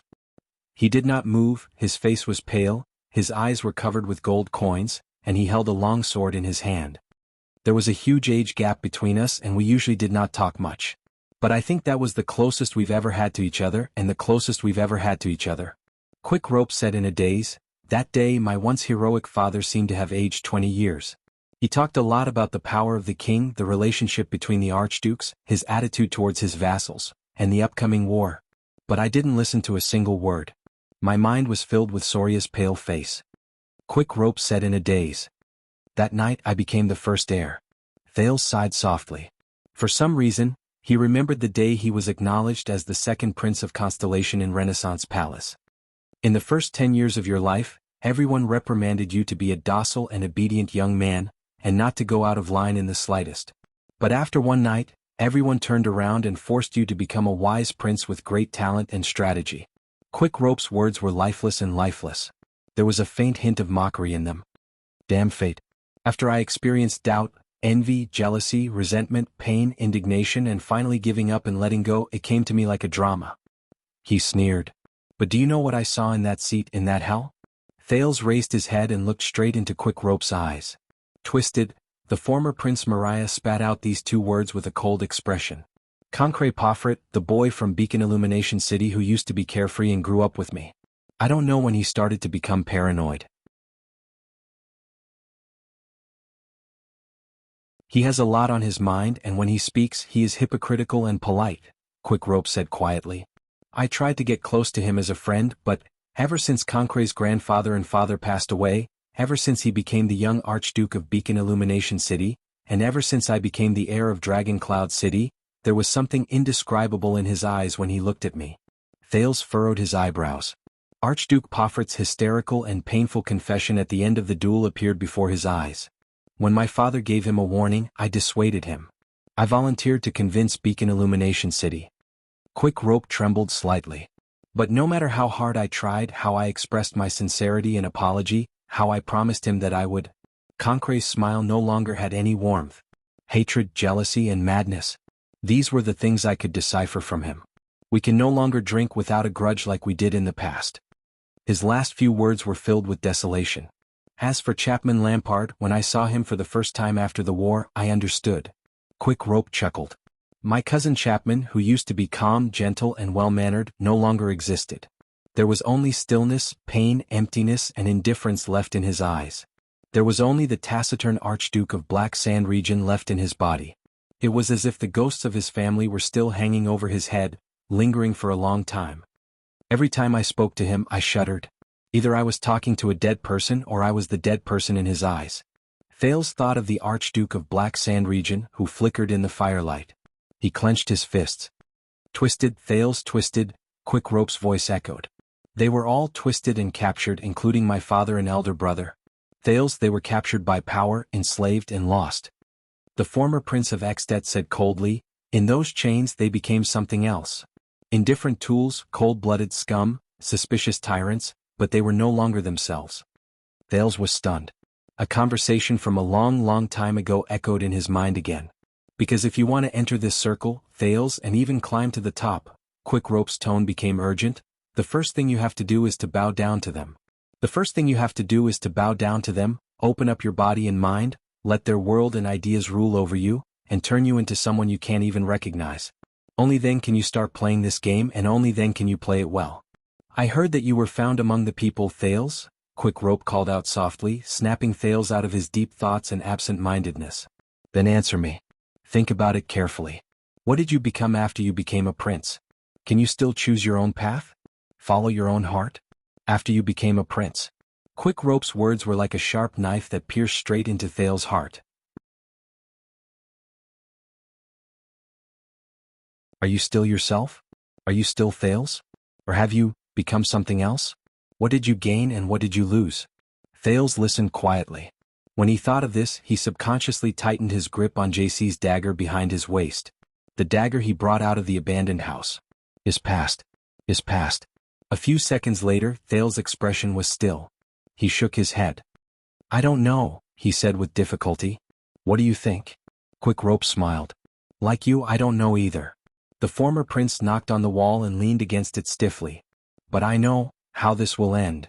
Quick Rope's eyes focused, and they were bright and full of expression. I don't know how Soria died, and no one told me what was going on with that strange hunt, but ever since I became the damn heir, I think I understand. Soria was destined to meet his end. It's not because of a certain person, some scheme, or some accident. It's because he's sitting in this position, and it's also because Soria was born into this world. His decisiveness, coldness, and ambition are all signs of it. When he gets used to moving forward in the darkness, traversing through schemes, going back and forth in politics, swinging his sword on the battlefield, and climbing the snowy peaks in the land of dragons, then he'll one day die here, sooner or later. If it's not this time, then it'll be the next time. His lifestyle will one day return and devour his entire life. Thales sucked in a deep breath. Return and devour life. The Raven of Death's evaluation of Soria was still vivid in his mind, but Quick Rope's words gave him a deeper understanding. This has nothing to do with your strength, Thales. On the contrary, the stronger you are, the more authority you have, and the tighter this chain will bind you. The deeper it binds you, the harder it will be for you to break free. Quick Rope stared at him coldly. Just like our father. Just like Chapman Lampard now. The room became quiet again. A corpse and two people with special identities faced each other in silence under the moonlight and lights. Is that it? After a moment, Thales spoke with difficulty. Is that why you changed? Is that all the reasons you ran away? Thales let go of the dagger behind his waist and sighed. Whether it's King Nuvan or Pofrit, when they tell me your story, there's always a girl involved. Quick Rope moved slightly. He moved away from the wall and sat up straight without realizing it. If you heard it from them, it probably wasn't anything good.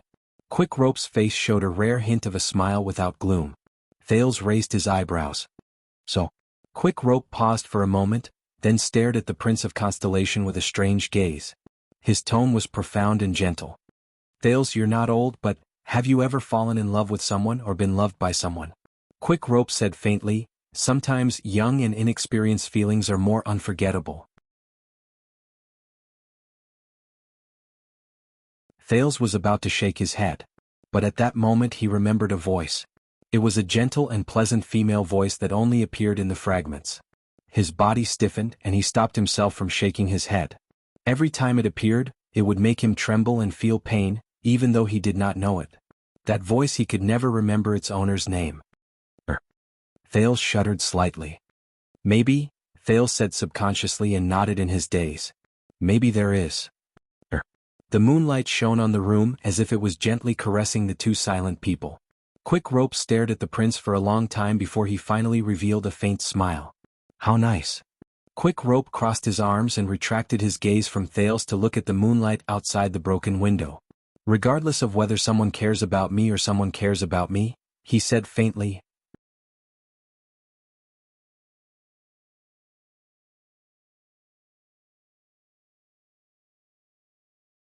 Chapter 396.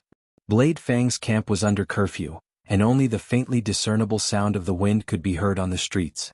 The two people in the small house looked at each other in silence.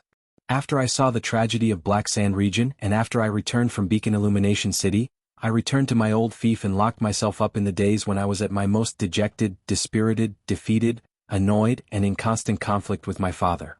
Quick Rope stared at the flickering lights gloomily. In the wilderness of a remote country, I met Dana. When he heard the unfamiliar name, Thales could not help but frown. Dana? Quick Rope still looked absent-minded. On the surface, she was just an ordinary shepherdess. That afternoon, I impatiently told her that I was a relative of the disciplinary officer nearby, that it was an accident that I broke into the sheep pen she guarded, and that it was impossible for me to steal her sheep. Her eyes immediately lit up, and she demanded 20 silver coins from me for scaring one of her milk sheep. Quick Rope was immersed in the memories of the past. He snickered. She lost a female sheep with milk, and turned around to extort a fat, rich sheep. Why not? That's how we met the domineering shepherdess and the sheep thief who gave up on himself. Thales watched Quick Rope's expression and found that his gaze was incredibly gentle. He could not help but ask, what's so special about her? Quick Rope raised his head and curled up the corners of his lips. Oh, Dana was the most special. Quick Rope looked like a normal person who was showing off his virtuous wife to his neighbor. His expression was amused and his tone was smug. Especially after she was raised by a boorish old dwarf. She was always smiling, lively, and unrestrained, even after her adoptive father passed away. Even by the Northlanders' standards, she was very unreserved. Her dwarf adoptive father taught her how to herd sheep by swinging a hammer. God, it really hurt when she hit me with her shepherd's staff. Mariah, who had changed his name, was still smiling. Thales could read Quick Rope's unique relaxation from his grumbling. Obviously, he did not hate Dana's staff as much as he said. Dana has two jobs. One is shepherding the sheep and milking the cows, and the other is helping out in the tavern. She's a smart girl. When he talked about the girl, Quick Rope beamed with delight. She once waved her staff and chased away 5 or 6 sheep thieves. She also beat up the village chief who had a lustful heart, until he was scared out of his wits. She also used flowery words to coax the customers who tried to take advantage of her into emptying their wallets. She also knew how to use tricks to tease the tavern owner who deducted her wages. She also fought back against the owner's daughter who bullied her. As he listened to her, Thales lowered his head and pictured this unusual shepherd girl in his mind. She was shrewd, cheerful, and the way she waved her staff was like a fierce and adorable wolf cub. She used her forelimbs to protect her food while she bared her fangs and brandished her claws at the people around her. She often counted the coins hidden under the bed with her eyes glittering, but she was not like the other girls in the village who only wanted to save their dowry and live the rest of their lives on a man who was willing to marry her. She did not dress up in the most glamorous way, hoping to become the mistress of a certain big shot. Because she always believed that her life would not be bound by anything. Quick Rope's eyes dimmed. She was the exact opposite of me. He stared at the lights with an infatuated look. She believed that one day she would save enough money and board a carriage that would head out of the village.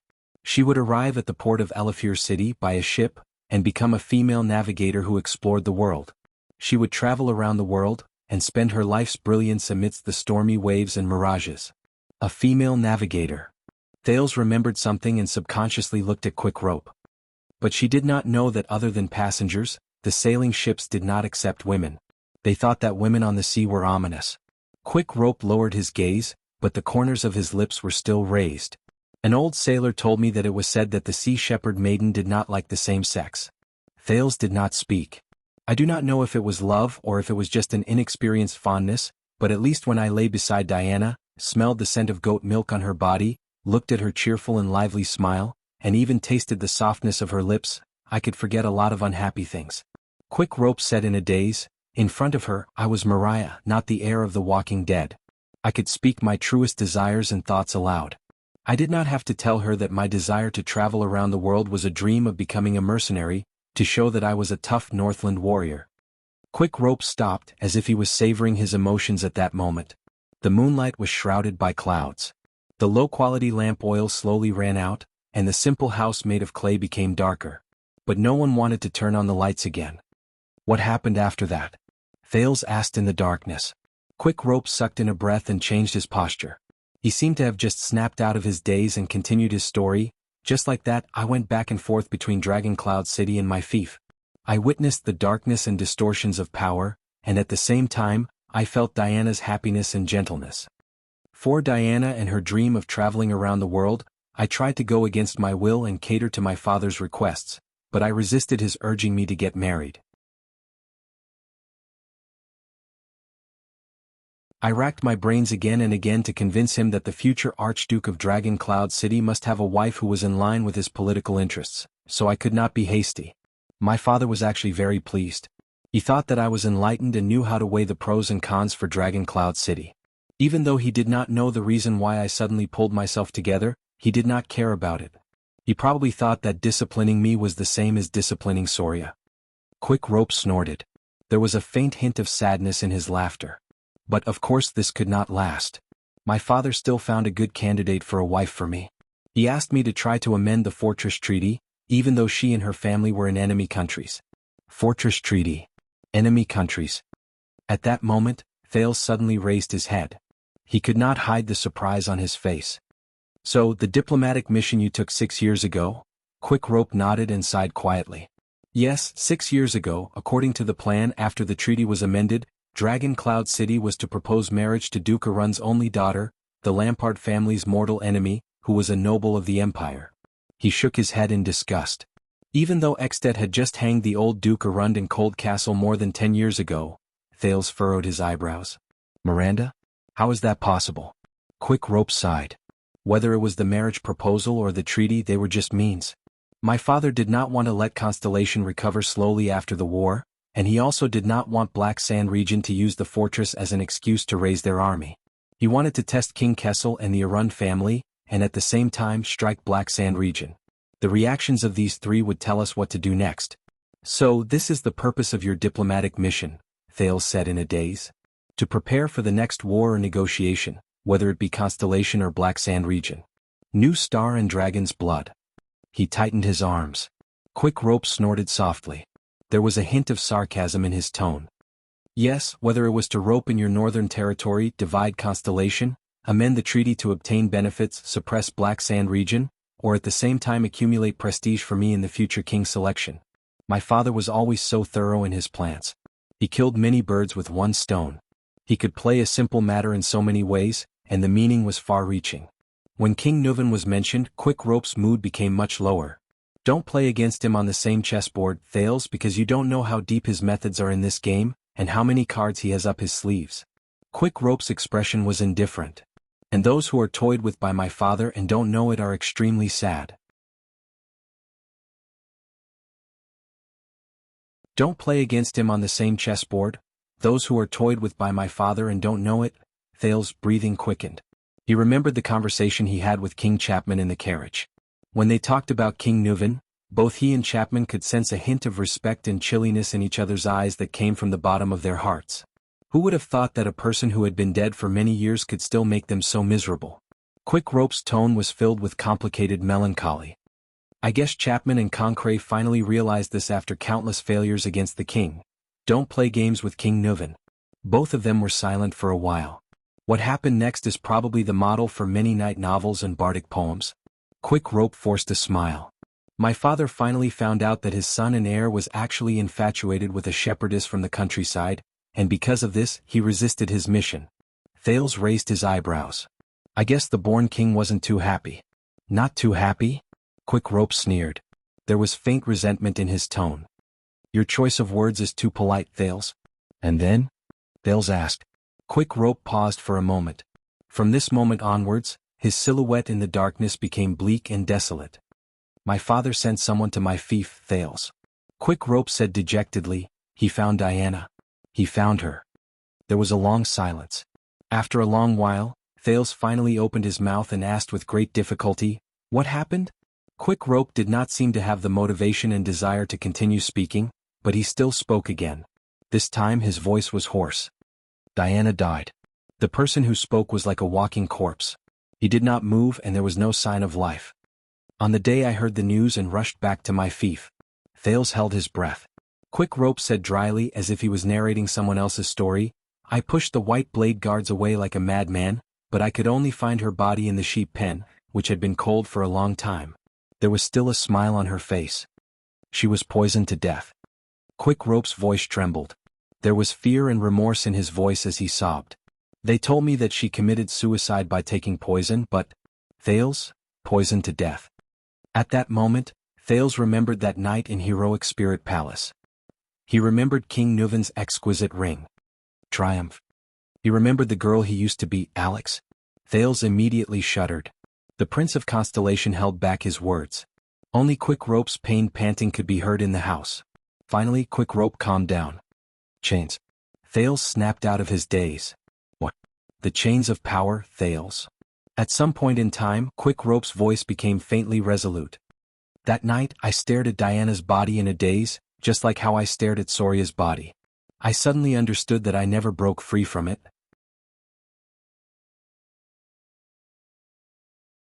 Thales listened quietly, but what appeared in his mind was the underground tomb in Renaissance Palace, and the stone jars and urns of various sizes. Raymond Pass in Black Sand region. Ghost Prince Tower in Blade Fang's camp. Thud. Quick Rope leaned back and the back of his head hit the wall heavily. From the moment I was born, I was shackled like this. Regardless of whether it wanted me to restrain myself, be content with the status quo, and be an obedient and harmless viscount, or urge me to change my path and become an ambitious king who intimidates the people, I never escaped. He gritted his teeth and said, I'm deceiving myself as I'm being pulled by it one after the other, one after the other. I finally understand. Quick Rope came to the edge of the bed. He put his legs on the ground, rested his elbows on his knees, leaned forward and stared straight at Thales.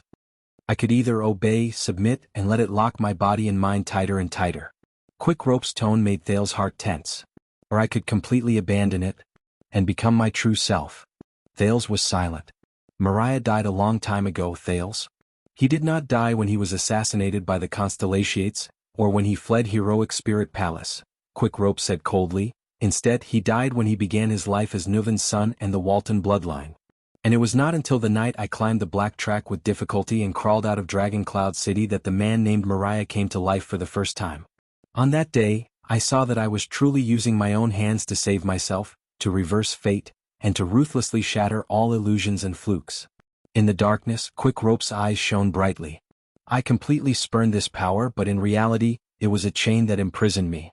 I resolutely said no to it and everything it represented, including the compulsion and restraint in the glorified name of responsibility, the hypocrisy and pretentiousness known as virtue, and the self-deception known as righteousness.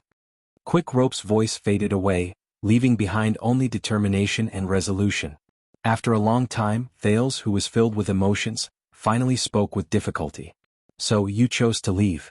Thales sighed and said, no matter what kind of infamy you might have to bear, a coward, or a shirker. Quick Rope laughed disapprovingly. You can think whatever you want, but Thales' next sentence caused Quick Rope to be slightly stunned. Perhaps sometimes, compared to obeying the world's gaze and walking down the path that others expect, this requires more courage. There was a hint of emotion in Thales' tone. Perhaps. Quick Rope's gaze on him slowly changed. It was no longer that faintly discernible playfulness, but seriousness and seriousness. The moonlight peeked through the clouds again, and its silver glow shone down. The two princes stared at each other quietly. Thales sensed the determination and resolution in Quick Rope's eyes, as well as the faint hesitation and bewilderment. Thales could not help but ask, But how did you do it, Mo Quick Rope? How did you never turn back? Can you really let go of those things so easily? Have you never regretted it during the days you left? This time it was Quick Rope's turn to be stunned. He was deep in thought. For a moment, Thales found a hint of struggle between his brows. But in the end, Quick Rope relaxed his brows. 6 years ago, when I came back alive from the sea and heard about the upheaval in Extet and the death of my father, I was also shocked, despaired, and regretted it. But as I said, Quick Rope let out a long, deep sigh. My father's fate was set, regardless of whether I was there or not. As for Dragon Cloud City and Extet, if I'm there they might become better, but they might also become worse. But I don't think they will become better or worse just because of me. At that moment, Quick Rope was like an old sailor who had experienced too many storms and waves.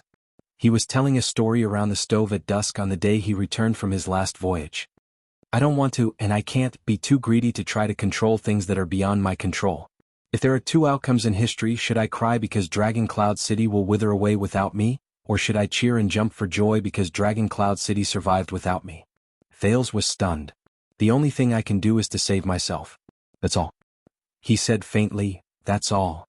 And here, in the desert and on the sea, I do my best to maintain the operations of a small fleet, the livelihood of a small shop, the survival of a small team, and help these nobodies who can be counted on one hand. Quick Rope looked through the window at the mottled walls and the desolate alley outside. In fact, I don't think what I do here, and I don't think that the value I can find here is any more insignificant or lowly than when I'm in the secret chamber in Dragon Cloud City, moving my chips around like an immovable mountain, talking and laughing with the suzerains, talking about historical missions, the national economy, and the people's livelihood. I just chose a life that belongs to me alone. Thales listened quietly. He could not hide the surprise in his eyes. In the end, the Prince of Constellation looked away and exhaled. He looked as if he had just fought a big battle. He was a little tired. I'm sorry, Quick Rope. Thales leaned against the wall and relaxed. He smiled faintly. Just now, I said some inappropriate and self-righteous things to criticize you. You know, when I suddenly met the culprit who made you a hostage in a foreign country for 6 years. Thales spread his hands. Quick Rope looked up. There was a smile in his eyes. I understand. So you've calmed down? Is the interrogation over? The two of them looked at each other and smiled. The once unfamiliar hostility slowly disappeared. Yes. I understand. That was your choice, Thales said softly, letting go of the grudge in his heart. And I have no right to comment on it. I respect your choice.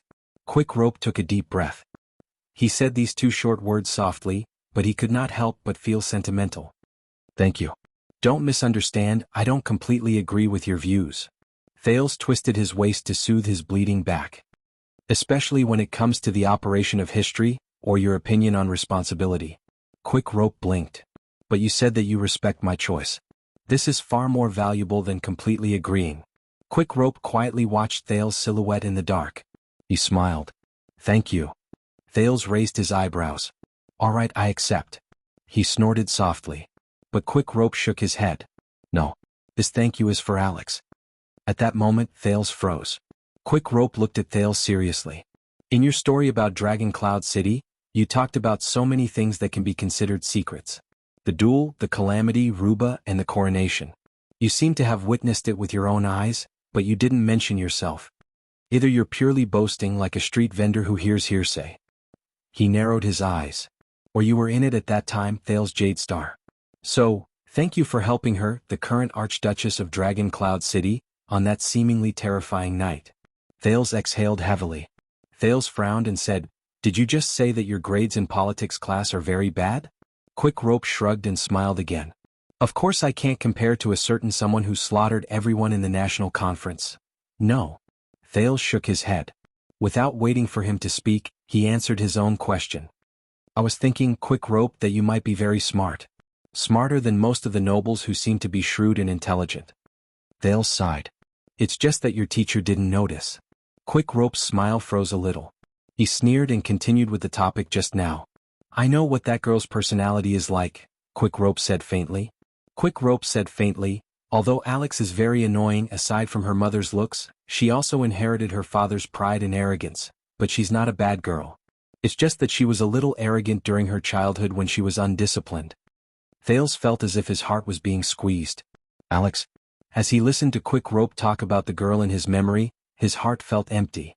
What appeared in his eyes was the painful convulsions before her death. No. Thales thought in a daze as if his soul had left his body. No. Mariah. I don't know. I don't know. I'm very relieved to have you watching over her. Quick Rope snorted and laughed. So, thank you, Thales. Thank you for doing so much for her, whether it's what I know or what I don't know.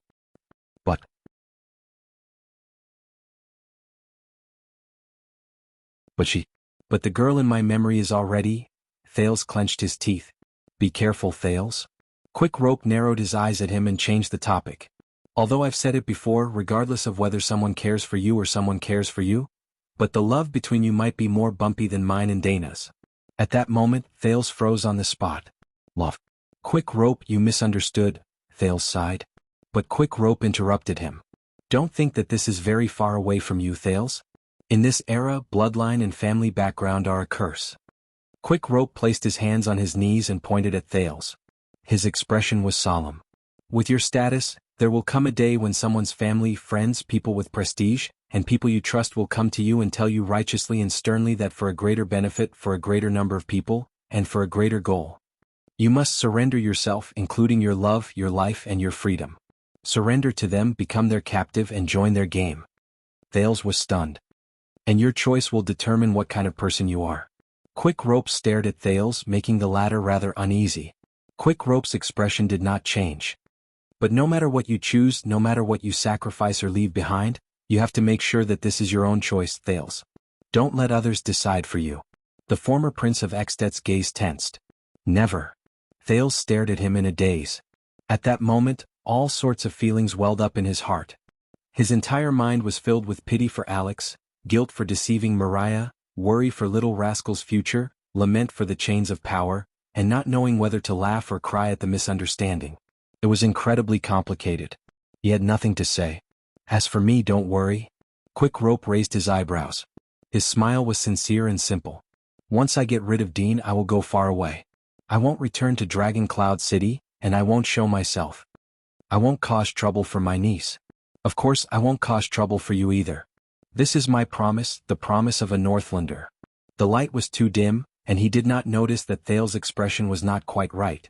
He said seriously, if you really love her, Thales, you and Alex, then you will have my blessings even though you cannot publicize Mariah Walton's blessings. Separation is only temporary. I hope that you will meet again soon, and that you will eventually be a family. I wish that Alex and I meet again soon? Where will we meet again? The teenager's face twitched slightly. He did not know whether he should expose or refuse. In the end he sighed and said nothing.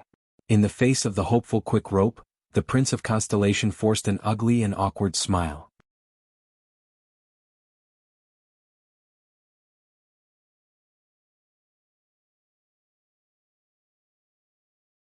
Chapter 397. In the quiet and remote little house, the two of them looked at each other.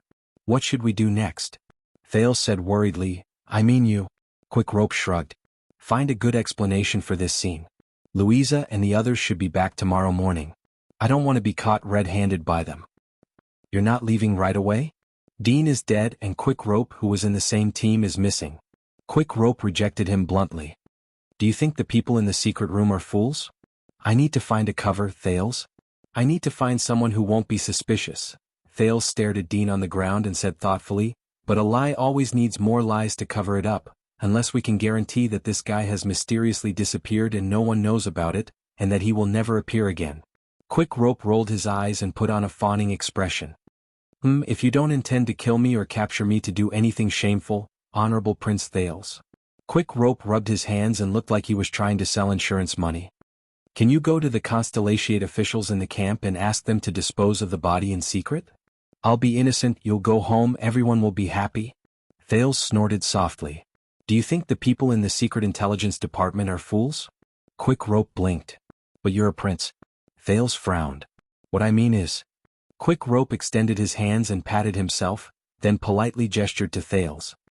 He smiled awkwardly and said, the kind that can see the light.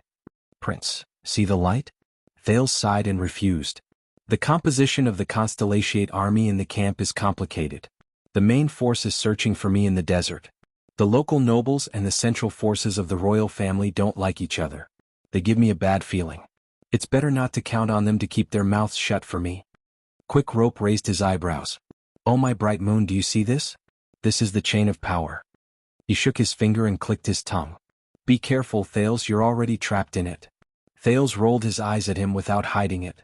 How about this? You can tell your people half of the truth to cover for me. Quick Rope scratched his head. For example, this secret room spy is here to capture you. Thales shook his head. You've been outside for too long, Quick Rope. You've underestimated how paranoid those people can be.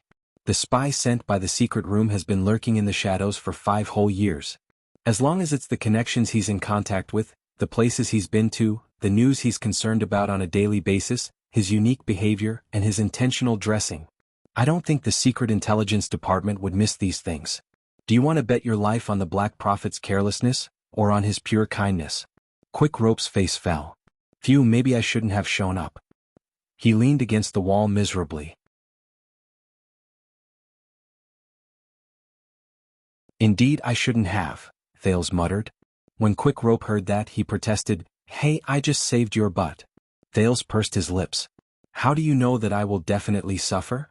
Thales stared at Dean, who was on the ground, as he racked his brains for a solution. He did not forget to retaliate. I'm the best at desperate counterattacks. Quick Rope gave him a look that said, I'd be a fool to believe you. Then we can only deal with him ourselves. Thales sighed in resignation. All right. The young man stood up and picked up his luggage. Where are we going to dig? Digging? Just the two of us amateurs? Quick Rope patted Thales earnestly and wagged his finger. No, we'll definitely be discovered. What do you mean? Quick Rope looked like he had been through this before. He smiled mysteriously and said, This is Blade Fang's camp. We'll follow the rules here. Thales put on a look as if he was all ears. We have to find a professional, the kind who will do anything for money and won't ask too many questions. Quick Rope shook his head and his eyes became brighter. He's experienced and has a lot of connections. He knows how to deal with a corpse quietly. Thales thought of something. A professional? You're talking about? Quick Rope snapped his fingers. Yes, that's him. As he stared at Quick Rope's faintly smiling face, Thales suddenly had an ominous feeling. 10 minutes later, we'll be there after we turn a corner. Wait, let's keep a lookout first. All right, we can go. Hey, be gentler, this guy is so heavy.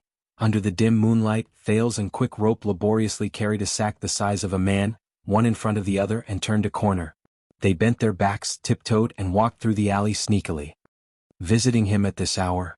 Are you sure it's a good idea? Thales panted. They arrived in front of an inconspicuous wooden door. Quick Rope gritted his teeth and nodded. Don't worry, Tampa is definitely at home. Put it down first. You know, my home is booked tonight. But Quick Rope's hand, which was about to knock on the door, stopped in midair. Strange. Quick Rope stared at the lock on the wooden door. The lock is outside. Tampa didn't come back? Ha, you're really reliable. Thales put down the sack laboriously and beat his numb shoulders as he said sarcastically. Next we can only... What are you doing? He was stunned by Quick Rope's actions. At some point in time, Quick Rope already had 3 iron rods in his mouth. He still had 2 of them in his hands and he was fiddling with the lock on the door. Picking the lock. Quick Rope said in a muffled voice, We can't just hide outside like this. We might as well go in and wait for him. That's not what I meant. Thales lowered his voice and said anxiously, Are you sure you won't be treated as a thief and beaten up? Calm down.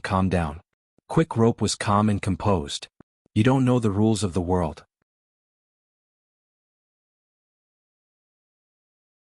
When it comes to this kind of business, you have your own ways. As long as you have enough money, you don't have to care too much about the other details.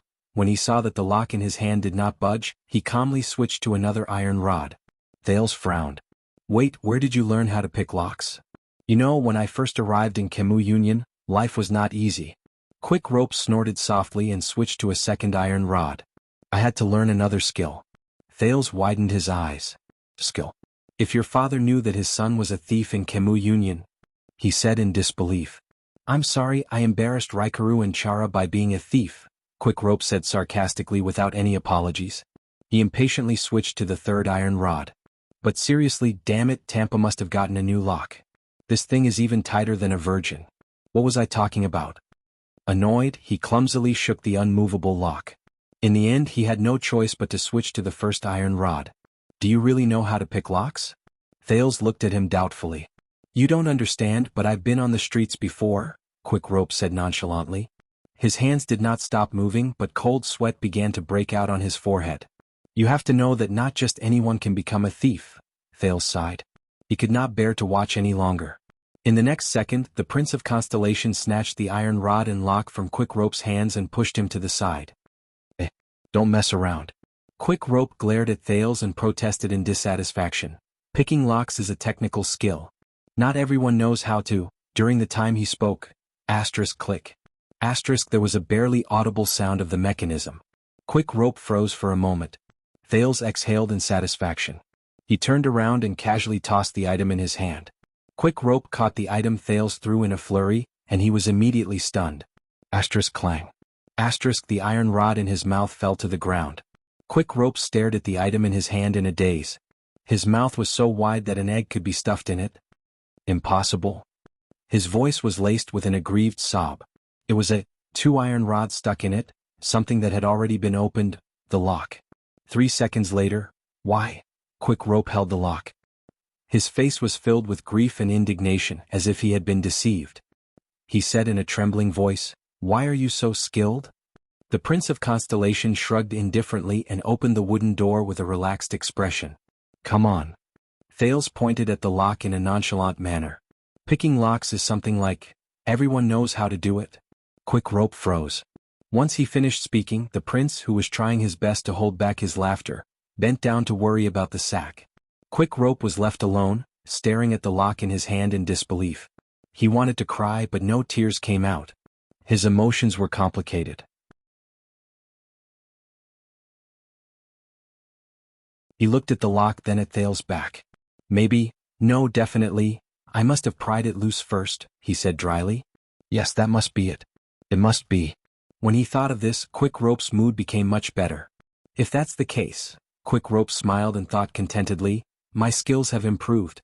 In the past, this kind of lock can't be opened. But just as the two princes bent down and were about to lift the sack, 2 light swords silently extended from the darkness behind the door, and were placed on Thales and Quick Rope's necks. Both of them were shocked. Look, what kind of guest did we have? A face appeared in the house, but it was not Tampa's. It was an unfamiliar young woman. She wore dark red leather armor, and her hair was braided around her forehead.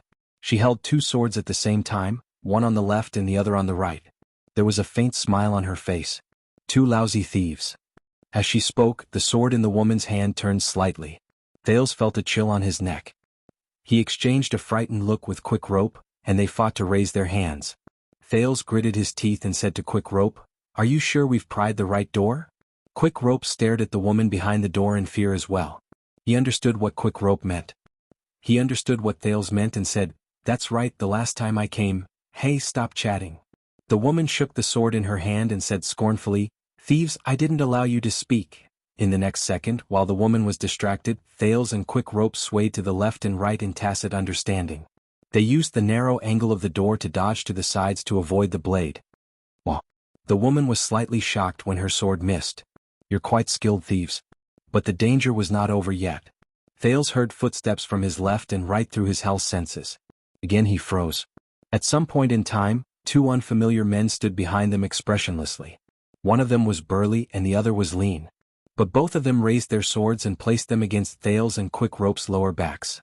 Thales and Quick Rope had to raise their hands again. These 3 people. Sweat broke out on Thales' forehead. With his hell senses, he could sense that the 3 people exuded a cold aura. Their hands that held their swords were steady and powerful. Their muscles were tense and relaxed, and their breathing was rhythmic. The power of eradication in their bodies surged ceaselessly. They were obviously skilled fighters. Thales glared at Quick Rope indignantly. "What's going on?" Quick Rope rolled his eyes in resignation. "I don't know either." "They're just 2 thieves," one of the unfamiliar swordsmen behind them said coldly. "Tampa really knows how to exaggerate." The woman in the dark red dress smiled faintly and raised her swords. "Then hurry up." Thales and Quick Rope trembled at the same time. "Wait."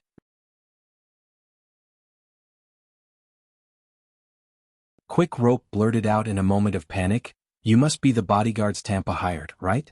We're here too. I'm here to discuss business with him. Thales quickly finished his sentence. The woman's sword stopped moving.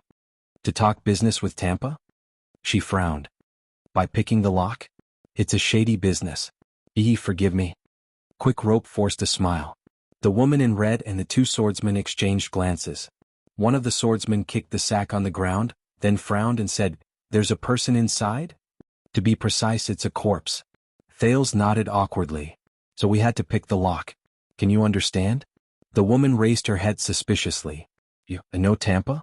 "Yes, we're very close. I'm his business partner." Quick Rope was beaming with joy. At the same time, he did not forget to signal Thales with his eyes. "Very good." Thales nodded vigorously like a woodpecker.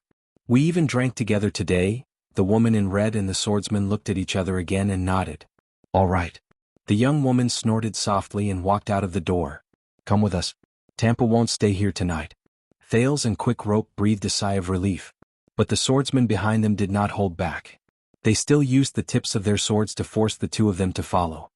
"Carry your goods," one of the swordsmen said coldly. "Be gentle, don't play tricks. You don't want to alarm the patrols, right?"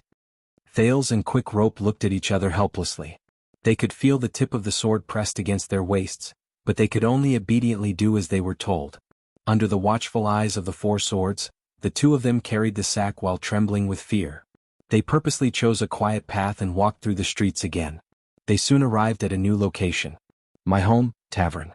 This made Thales and Quick Rope breathe a sigh of relief. At least, this was indeed Tampa's territory. "Looks like they're indeed from Tampa," Quick Rope said in dissatisfaction. "That stingy guy is really becoming more and more paranoid." The swordswoman in red knocked on the tavern door 4 times in a rhythmic manner. "Listen, I'll negotiate later," Quick Rope said in a low voice. But as he stared at the familiar signboard above his head, the Prince of Constellation suddenly thought of something. If these people are bodyguards hired by Tampa to watch over his house, then Tampa's house, why was it locked from the outside? And tonight wasn't my home tavern? The tavern door opened. Before they could think further, Thales and Quick Rope were pushed into the tavern by the swordswoman behind them. The moment Quick Rope and Thales walked into the tavern, dozens of pairs of eyes shot towards them. The two people carrying the sack were stunned. There were many people in the tavern. All of them were armed and ready for battle. A suffocating murderous aura came at them. "They..." Quick Rope mumbled.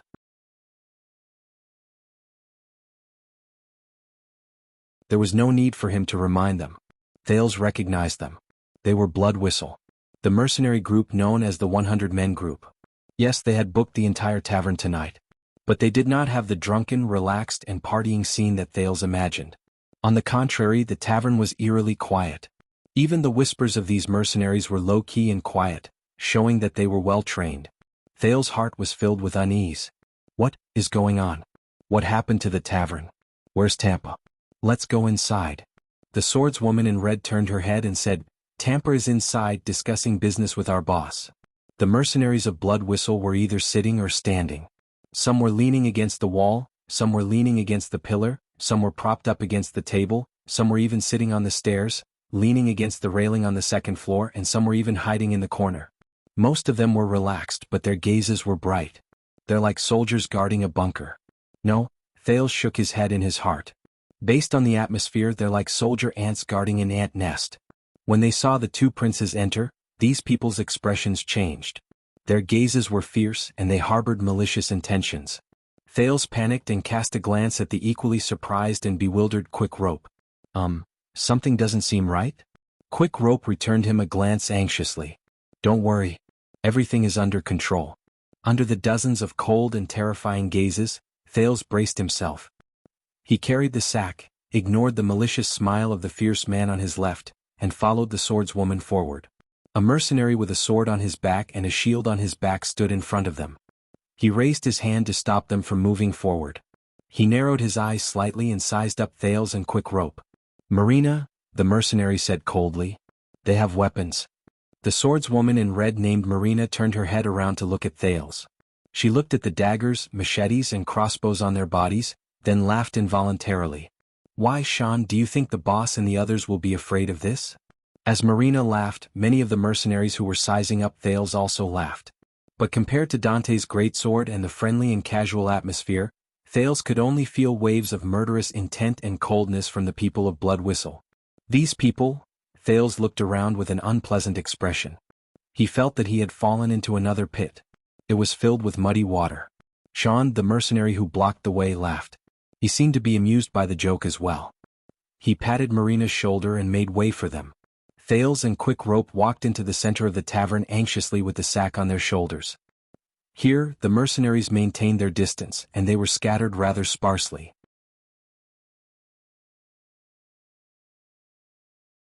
Only 4 people sat at an empty table in the middle. Thales recognized the man with the scar on his neck at first glance. Tampa.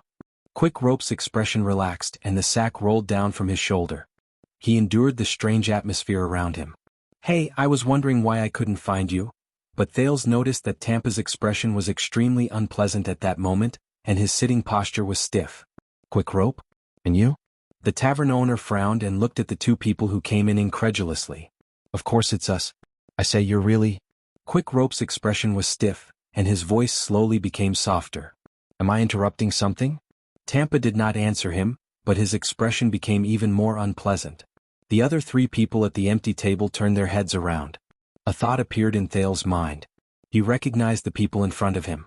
Ricky, who had a smile on his face, the indifferent middle-aged Northlander, and the masked swordsman who had seen the vicissitudes of life. It's them. The first 3 people from Blood Whistle who came to the tavern and booked a table. I only met these 2 people just now. Marina put her swords back into the scabbards at her waist and pursed her lips at Ricky.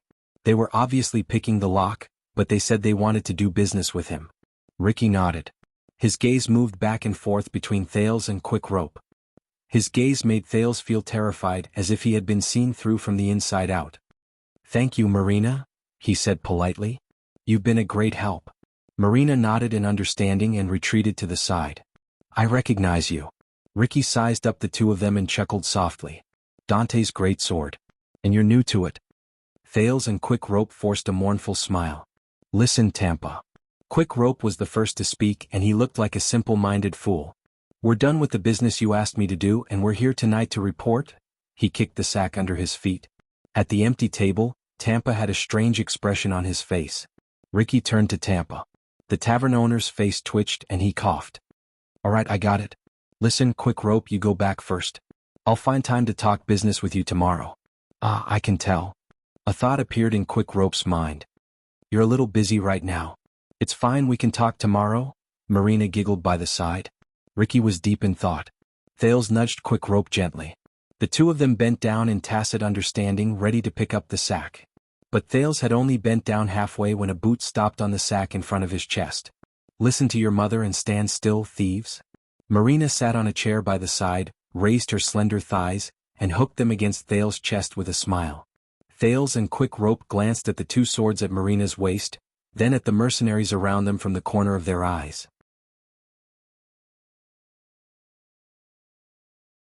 They could only straighten their backs in embarrassment.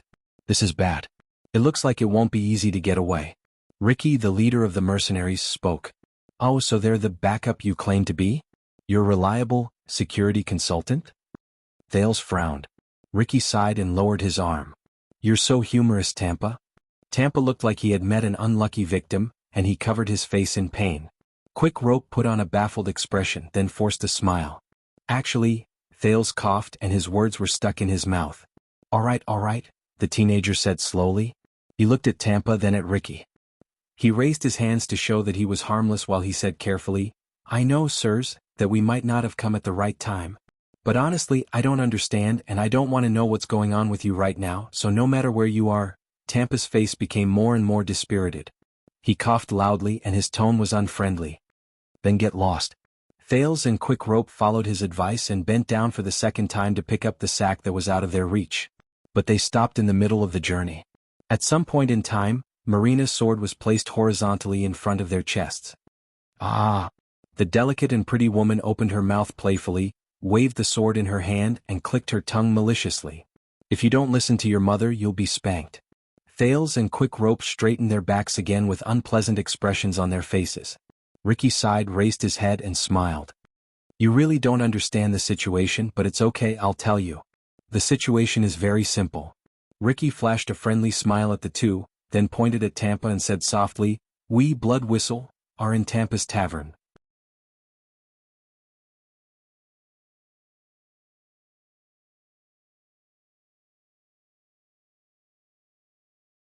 Chapter 398.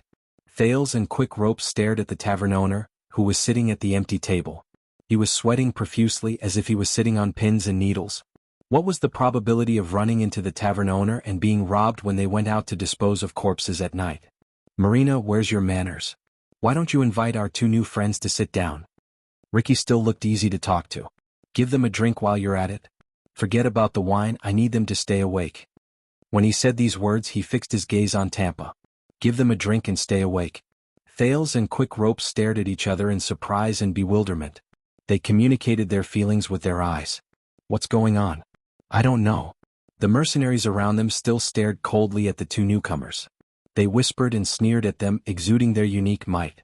Marina raised her eyebrows and gestured at Thales and Quick Rope with her chin. She kicked an empty table beside her. "Did you hear that?" Thales and Quick Rope looked at each other and wondered whether they should sit down. Marina sighed. She lowered her head and drew out two swords with a swoosh. And when she raised her head again with a ferocious glare. Thales and Quick Rope had already appeared on the chairs beside the empty table. It was as if they had teleported. They propped their hands on the table and sat upright. They showed their white front teeth and smiled obediently. Their speed, good attitude, and sweet smiles made Marina, who was ready to see some blood, feel slightly defeated. The mercenaries behind them brought two drinks from the bar counter and placed them on the table without hesitation. Thales and Quick Rope subconsciously shrank back. They pulled their hands away from the table and tried to stay away from the two drinks. "What, are you worried that it's poisonous?" Marina looked at them scornfully. "We're not thirsty," said the obedient Thales. "We're really not thirsty," said the obsequious Quick Rope. Marina sighed again when she saw the sincerity in the duo's eyes. "Is that so? Why do I feel like—" She raised the sword in her hand, and the two mercenaries behind her quietly took a step forward. "You'd rather leave your hands empty so that it's easier for you to hold your weapons at any time." Right after he finished speaking, Thales and Quick Rope stretched out their hands in unison. They extended and retracted their hands and swiftly picked up their wine glasses. Both of them raised their heads at the same time and revealed friendly smiles. "No, no, you flatter me." His movements were smooth and fluid. Marina's eyebrows twitched as she looked at the two giggling people. She snorted in disdain and put away her weapon. On the other side, the leader of the mercenaries, Ricky, looked at their expressions and sighed softly. "Judging from the expressions of these two new guests, I'm guessing that you were just bluffing earlier, Tampa?"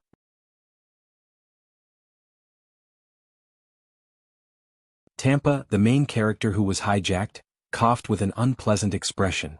"Listen up, the camp won't just sit back and watch." Ricky, who was watching the two new customers with interest, shifted his gaze back to the owner. "They're busy killing everyone in the desert, and this is just a personal grudge," Ricky said with a smile. "So they really won't care." Tampa's expression became more and more stiff. "You know that you're destroying Blood Whistle's reputation. No employer or referral will be willing to hire someone with a criminal record." "Reputation," Ricky said nonchalantly. "Don't you know that this is a one-time deal? We're prepared to leave Blade Fang's camp and even quit this business."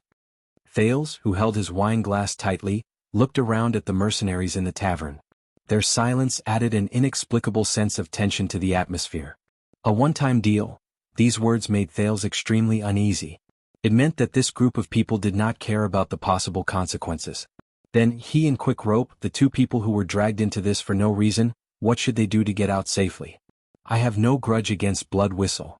Tampa slammed the table, gritted his teeth, and pointed at Ricky. "Hey, before this, your people were the ones who were blind and touched the big shots, cheese. That's why they were captured by the camp. I've already tried my best to plead for you." While Tampa defended himself, the middle-aged man named Klein beside Ricky shook his head and could not help but laugh. He said to the masked man, "Are you blind?" "Shut up," was Masked Man's blunt reply. Thales watched their interaction quietly. According to Ricky's introduction today, Klein was a swordsman from Northland, and Masked Man had a dangerous identity. They had just joined Blood Whistle. But judging by their current behavior, they did not feel distant from each other like when they first joined the team, just like Quick Rope and Dante's greatsword. It was as if they had known each other for a long time. These two people had just arrived and they sat at the same table as the leader of the team. The other mercenaries in the tavern, including the seemingly experienced Marina, actually did not have any opinion about this? There's something wrong. Thales made a mental note of his suspicions. This so-called mercenary team, it's not that simple. If you blame this on me or want to earn a fortune before you leave, then you're looking at the wrong people. Tampa continued to defend himself. But Ricky held up a finger, silencing all three of them. This has nothing to do with business and it has nothing to do with grudges, old friend. He said faintly. Tampa froze for a moment. Then what do you want? Mercenaries? Ricky's lips curled up. What we want might be a little much. A hint of shrewdness and prudence appeared in his eyes. But first, you can answer a question for us. Tampa frowned.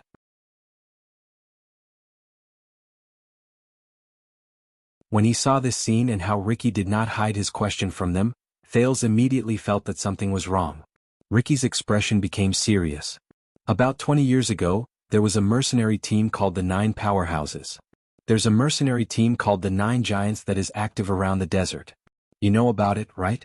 Just today I heard you talking about it with that young man. Ricky pointed at Thales. Everyone's gazes made the latter's smile numb. 9 Powerhouses? What's that? Tampa talked about this thing? Tampa looked at Ricky suspiciously. So, Ricky nodded. The leader of that team is a young man with pretty good skills. He's about 40 or 50 years old now. Ricky placed one hand on the table and slowly rubbed his fingers, as if he was recalling something. His swordsmanship is very special. His offense and defense are independent, and his skills are a mixture of many different styles. But when he connects them, it is smooth and natural. When he fights against his enemies, he often surprises them and catches them off guard. Thales noticed that a few of the silent mercenaries in the distance had tense expressions on their faces. On the other side of the table, Masked Man suddenly spoke.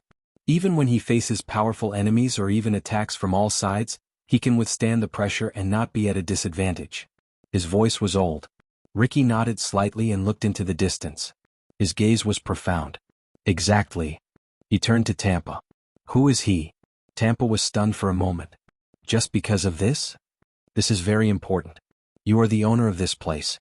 You should understand him, Ricky said quietly. Tampa took a deep breath. This is a little too long ago. 20 years ago, the 9 Powerhouses. At that time, I was just an idiot who lived a hard life. He shrugged. How could I possibly know? Ricky blinked and nodded amicably. You might not be old enough, but... The leader of the mercenaries leaned forward, and a confident expression appeared on his face. This is my home. Tampa looked baffled. So what? This is a tavern, not the secret intelligence department. Ricky snorted coldly. You know, you have a pretty good signboard. Tampa froze a little. More than 200 years ago, the first Supreme Queen in Constellation's history appeared. Erica Jadestar, who succeeded to the throne and was crowned as the Crown Princess, once defeated the Extensions so badly that they retreated in panic. They even had to shrink their borders and give up on Cold Castle. This is the origin of that joke. Constellation can only defeat Extet under the leadership of women and children, regardless of whether it is Sumer the First who died at the tender age of 12, Queen Isola who personally went into battle, or the Empress Dowager Iron Spike, Queen Erica, or the Fortress Flower. As he listened to Ricky's words, Masked Man snorted in disdain. Erica the Conqueror of the North.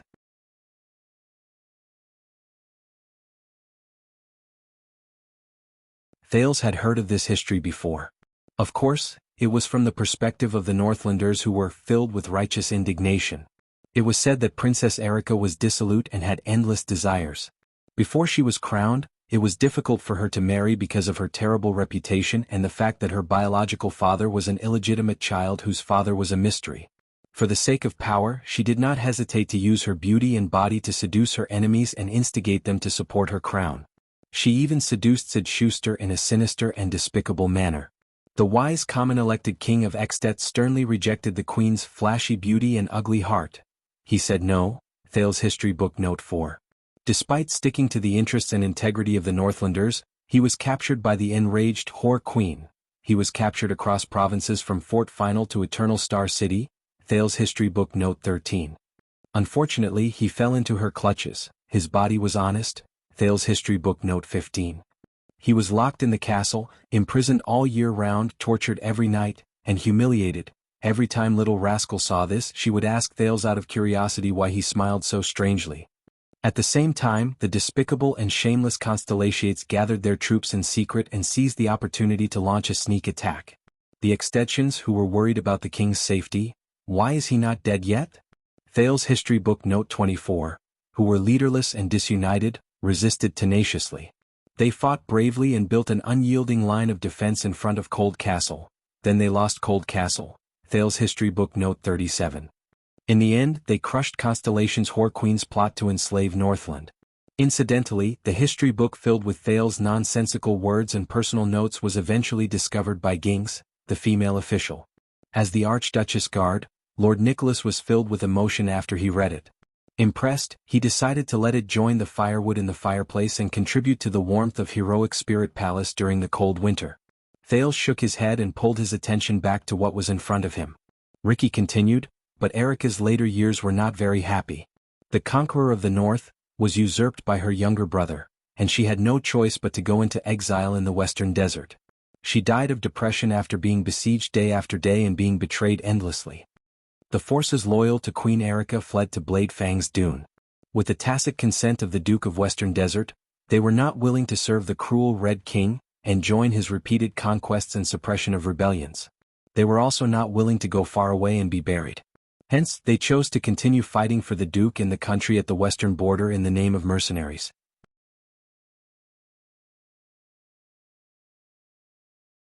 Ricky pointed at the door and said with a smile, "This is Queen Erica's last wine goblet." Tampa took a deep breath. This was also the glorious history of the Western Desert mercenaries, or what they thought it was. From then on, this tavern, my home, became the command center for the mercenaries in Western Desert that they could not speak of. Ricky stared at him without blinking. It has been more than 200 years. Politics have changed and the throne has changed. But, my home, has always been the center for the mercenaries in Western Desert. It is the holy land in many people's hearts. And you, Tampa, are like the previous owners of this place. You took over the position of the previous owner and obtained information. You wander between the black and white, and you act as a middleman in this holy land of mercenaries. On one hand, you come into contact with the official forces in the camp, and on the other hand, you provide protection for the mercenaries who wander outside the kingdom and the law. You introduce jobs to them and you have the right to be their guarantor. Every mercenary or group with even the slightest bit of experience who comes to Bladefang's camp will come here to greet the local tyrant and build connections. So, you know the general situation and even the details of almost every mercenary group. As long as they visit this place and look for business, they will leave a record. Tampa exhaled slowly. In this chaotic camp, you might not be the one with the most authority and strength, Tampa, but you're definitely the one who knows the most. Ricky's gaze turned fierce. Perhaps you know a little too much. See, we did not come to you without reason. Tampa furrowed his eyebrows tightly. Now tell me, Tampa. Who is he? Where is he now? Ricky said softly, the leader of the 9 powerhouses who uses a sword. Klein and Masked Man, who were at the same table, also turned to Tampa and stared at the tavern owner from both sides. The mercenaries' gazes became even more terrifying. Tampa clenched his teeth and his expression twitched. But he still shook his head. No, it was more than 20 years ago.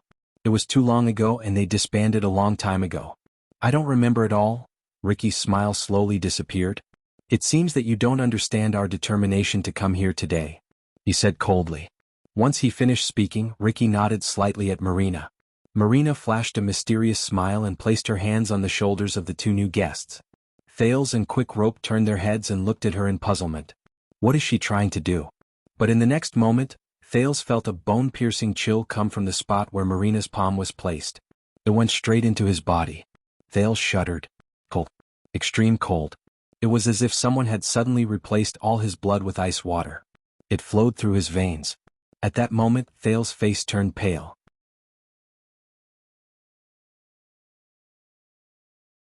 This is... Not only that, the cold also brought with it an unbearable dull pain. It was like a pair of brothers who charged forward without regard for retreat. It was violent and crazy and it attacked his nerves inch by inch. *T. Realizing that something was wrong, Thales shrunk his body and tried to resist the terrifying power. Quick Rope reacted faster than he did. Ah! The former Prince of Extet screamed. Quick Rope widened his eyes. His expression was terrified and pained, as if he had seen the legendary ferryman of Hell's River. His face contorted in the strange cold. Tampa stared at the two people who were being tortured, dumbfounded. The mercenaries, on the other hand, looked calm. They even had smiles on their faces as if they were used to this. Thales also gritted his teeth in pain. The cold made him feel incredibly uncomfortable, but his whole body was numb, and it was difficult for him to get rid of it. At this moment, boom.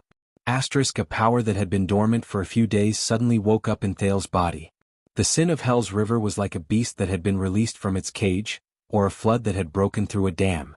It reacted with explosive speed and rhythm and filled Thales' body. It charged towards the violent and cold power. What's wrong? Thales did not have time to react. In the span of a breath, the sin of Hell's river met that power. Immediately, Thales could not stop himself from trembling. But it was not because of the cold and the torment of the dull pain. In fact, the feeling that the power gave him slowly disappeared, regardless of whether it was cold or pain. But the other monster attacked without hesitation. The sin of Hell's river surged and filled his whole body inch by inch, like an enraged beast. It rose and fell violently, and the speed at which it moved was second only to the few times he was on the verge of death. Thales was shocked. What's going on? That was not all. The sin of Hell's river was like a bewitching potion that quietly climbed into his heart. Hell's senses were activated on their own without him needing to summon them. His eyes subconsciously focused on Marina's vitals. Her eyes, throat, chest, armpits, lower abdomen, that was not all. Thales saw a lot of things. The other party's power of eradication surged madly and gathered in Marina's hands and arms. It slowed down the fatigue of her muscles and nerves, and strengthened the senses on her skin so that she could predict her opponent's next attack. At the same time, it also had a terrifying aggressiveness that would spread madly with every violent collision. Thales suddenly realized that he knew all of this. Thales shook his hands and felt the position of the dagger behind his waist. But, as long as I move properly, I can take her by surprise and kill her. An urge to attack spread in Thales' mind, making him want to attack immediately. It was very comfortable. This urge made him very comfortable.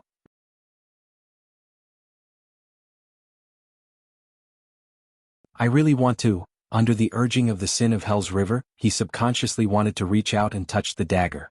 But at that moment, Thales felt a strange, piercing pain in his forehead. What followed was an inexplicable coolness that spread in his mind. May you? A strange and faint ringing in his ears rose. Forever? The coolness and ringing in his ears seemed to have some sort of effect. It almost instantly cut off the connection between the sin of Hell's river and Thales. The urge to attack disappeared. It was only then that Thales came to his senses. He took a deep breath, but immediately realized that something was wrong. Many of the mercenaries in the tavern, including Ricky, Clay, and Masked Man, frowned and stared at him strangely. He stared at Thales, who was panting with his head lowered. It was as if there was something different about him. On the other side. No. Quick Rope's face was still contorted, and his screams were endless. He could not stop trembling and he was drenched in cold sweat. Ah! Marina, who was pressing down on their shoulders, looked at Quick Rope, who was in unbearable pain, then at Thales, who seemed to be completely fine. She became even more confused. She let out a puzzled, "Huh?" and tightened her grip on Thales' hand. What? Ricky narrowed his eyes and whispered to Clay beside him. As Quick Rope screamed in pain, Thales instantly reacted. Alarm bells were ringing in his mind. Oh no. Quick Rope and I were different. In the next second, Thales tried his best to imagine the worst, most painful, and most terrifying encounter he had ever encountered in his life. It was not easy because it was very difficult for him to compare which was the worst. He tried to replicate his own emotions and reactions. Thales gritted his teeth, lowered his head, and howled at the top of his lungs. No, arg. He pretended to be in extreme pain, learning to be as painful as possible. This is also very difficult. After all, acting could never compare to real reality. Thales had to put in a lot of effort and focus to force out Quick Rope's heart-wrenching, hysterical, and crazed trembling as if he was being skinned. Marina's eyebrows slowly relaxed when she saw Thales in pain. That was more like it. It seemed that this sissy shorty was a bit slow. She nodded with satisfaction. The mercenaries slowly retracted their doubts.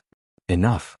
Tampa's roar interrupted Marina's torturous torture of the two men, whether real or staged, and made her let go. Quick Rope collapsed on the table with a dumbfounded look on his face. He groaned miserably and twitched from time to time. Thales imitated him and collapsed on Quick Rope's body so that he could move up and down as the latter trembled, and he did not have to force himself. But he was extremely shocked and puzzled. What in the world was that just now? What was that? Tampa angrily stared at the two miserable men.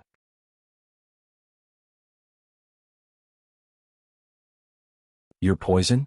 Bone-grinding skill? Or the legendary magic? Just some small tricks to make you realize our determination. Ricky still looked at him politely. I know that you were a soldier before, Tampa, and you might be a tough nut to crack, but if they are really your people, then take it as urging and encouraging you.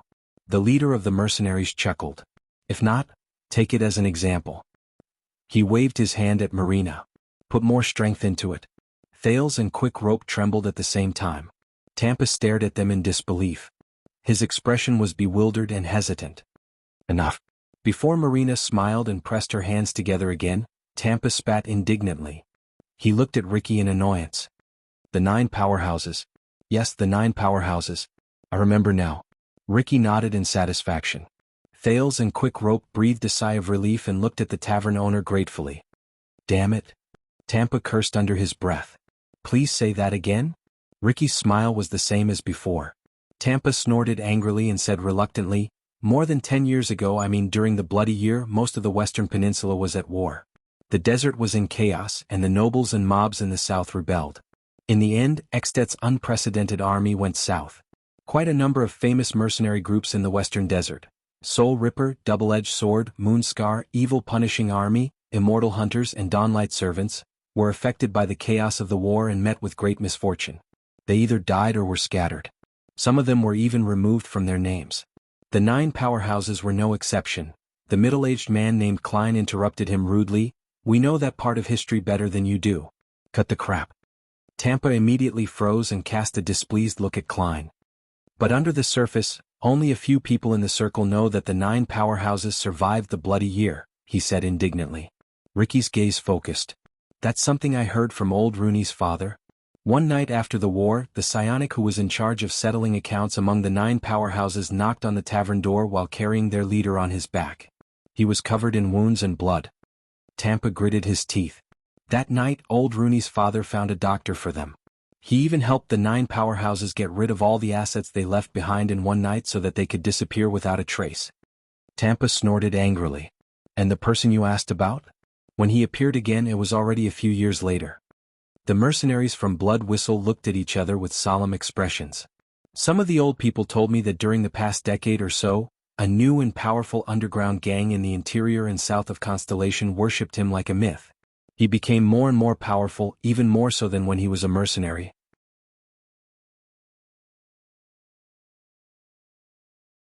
At the very least, he dared to go against Blood Bottle Gang, who were the pawns of the nobles, and he almost never lost, Tampa said coldly. And every time he appeared he was like a legend. He had a head but no tail and he left no traces behind. When he heard this, Thales was shocked. A new and powerful underground gang went against Blood Bottle Gang. Tampa exhaled and glared at the other 3 people with hatred.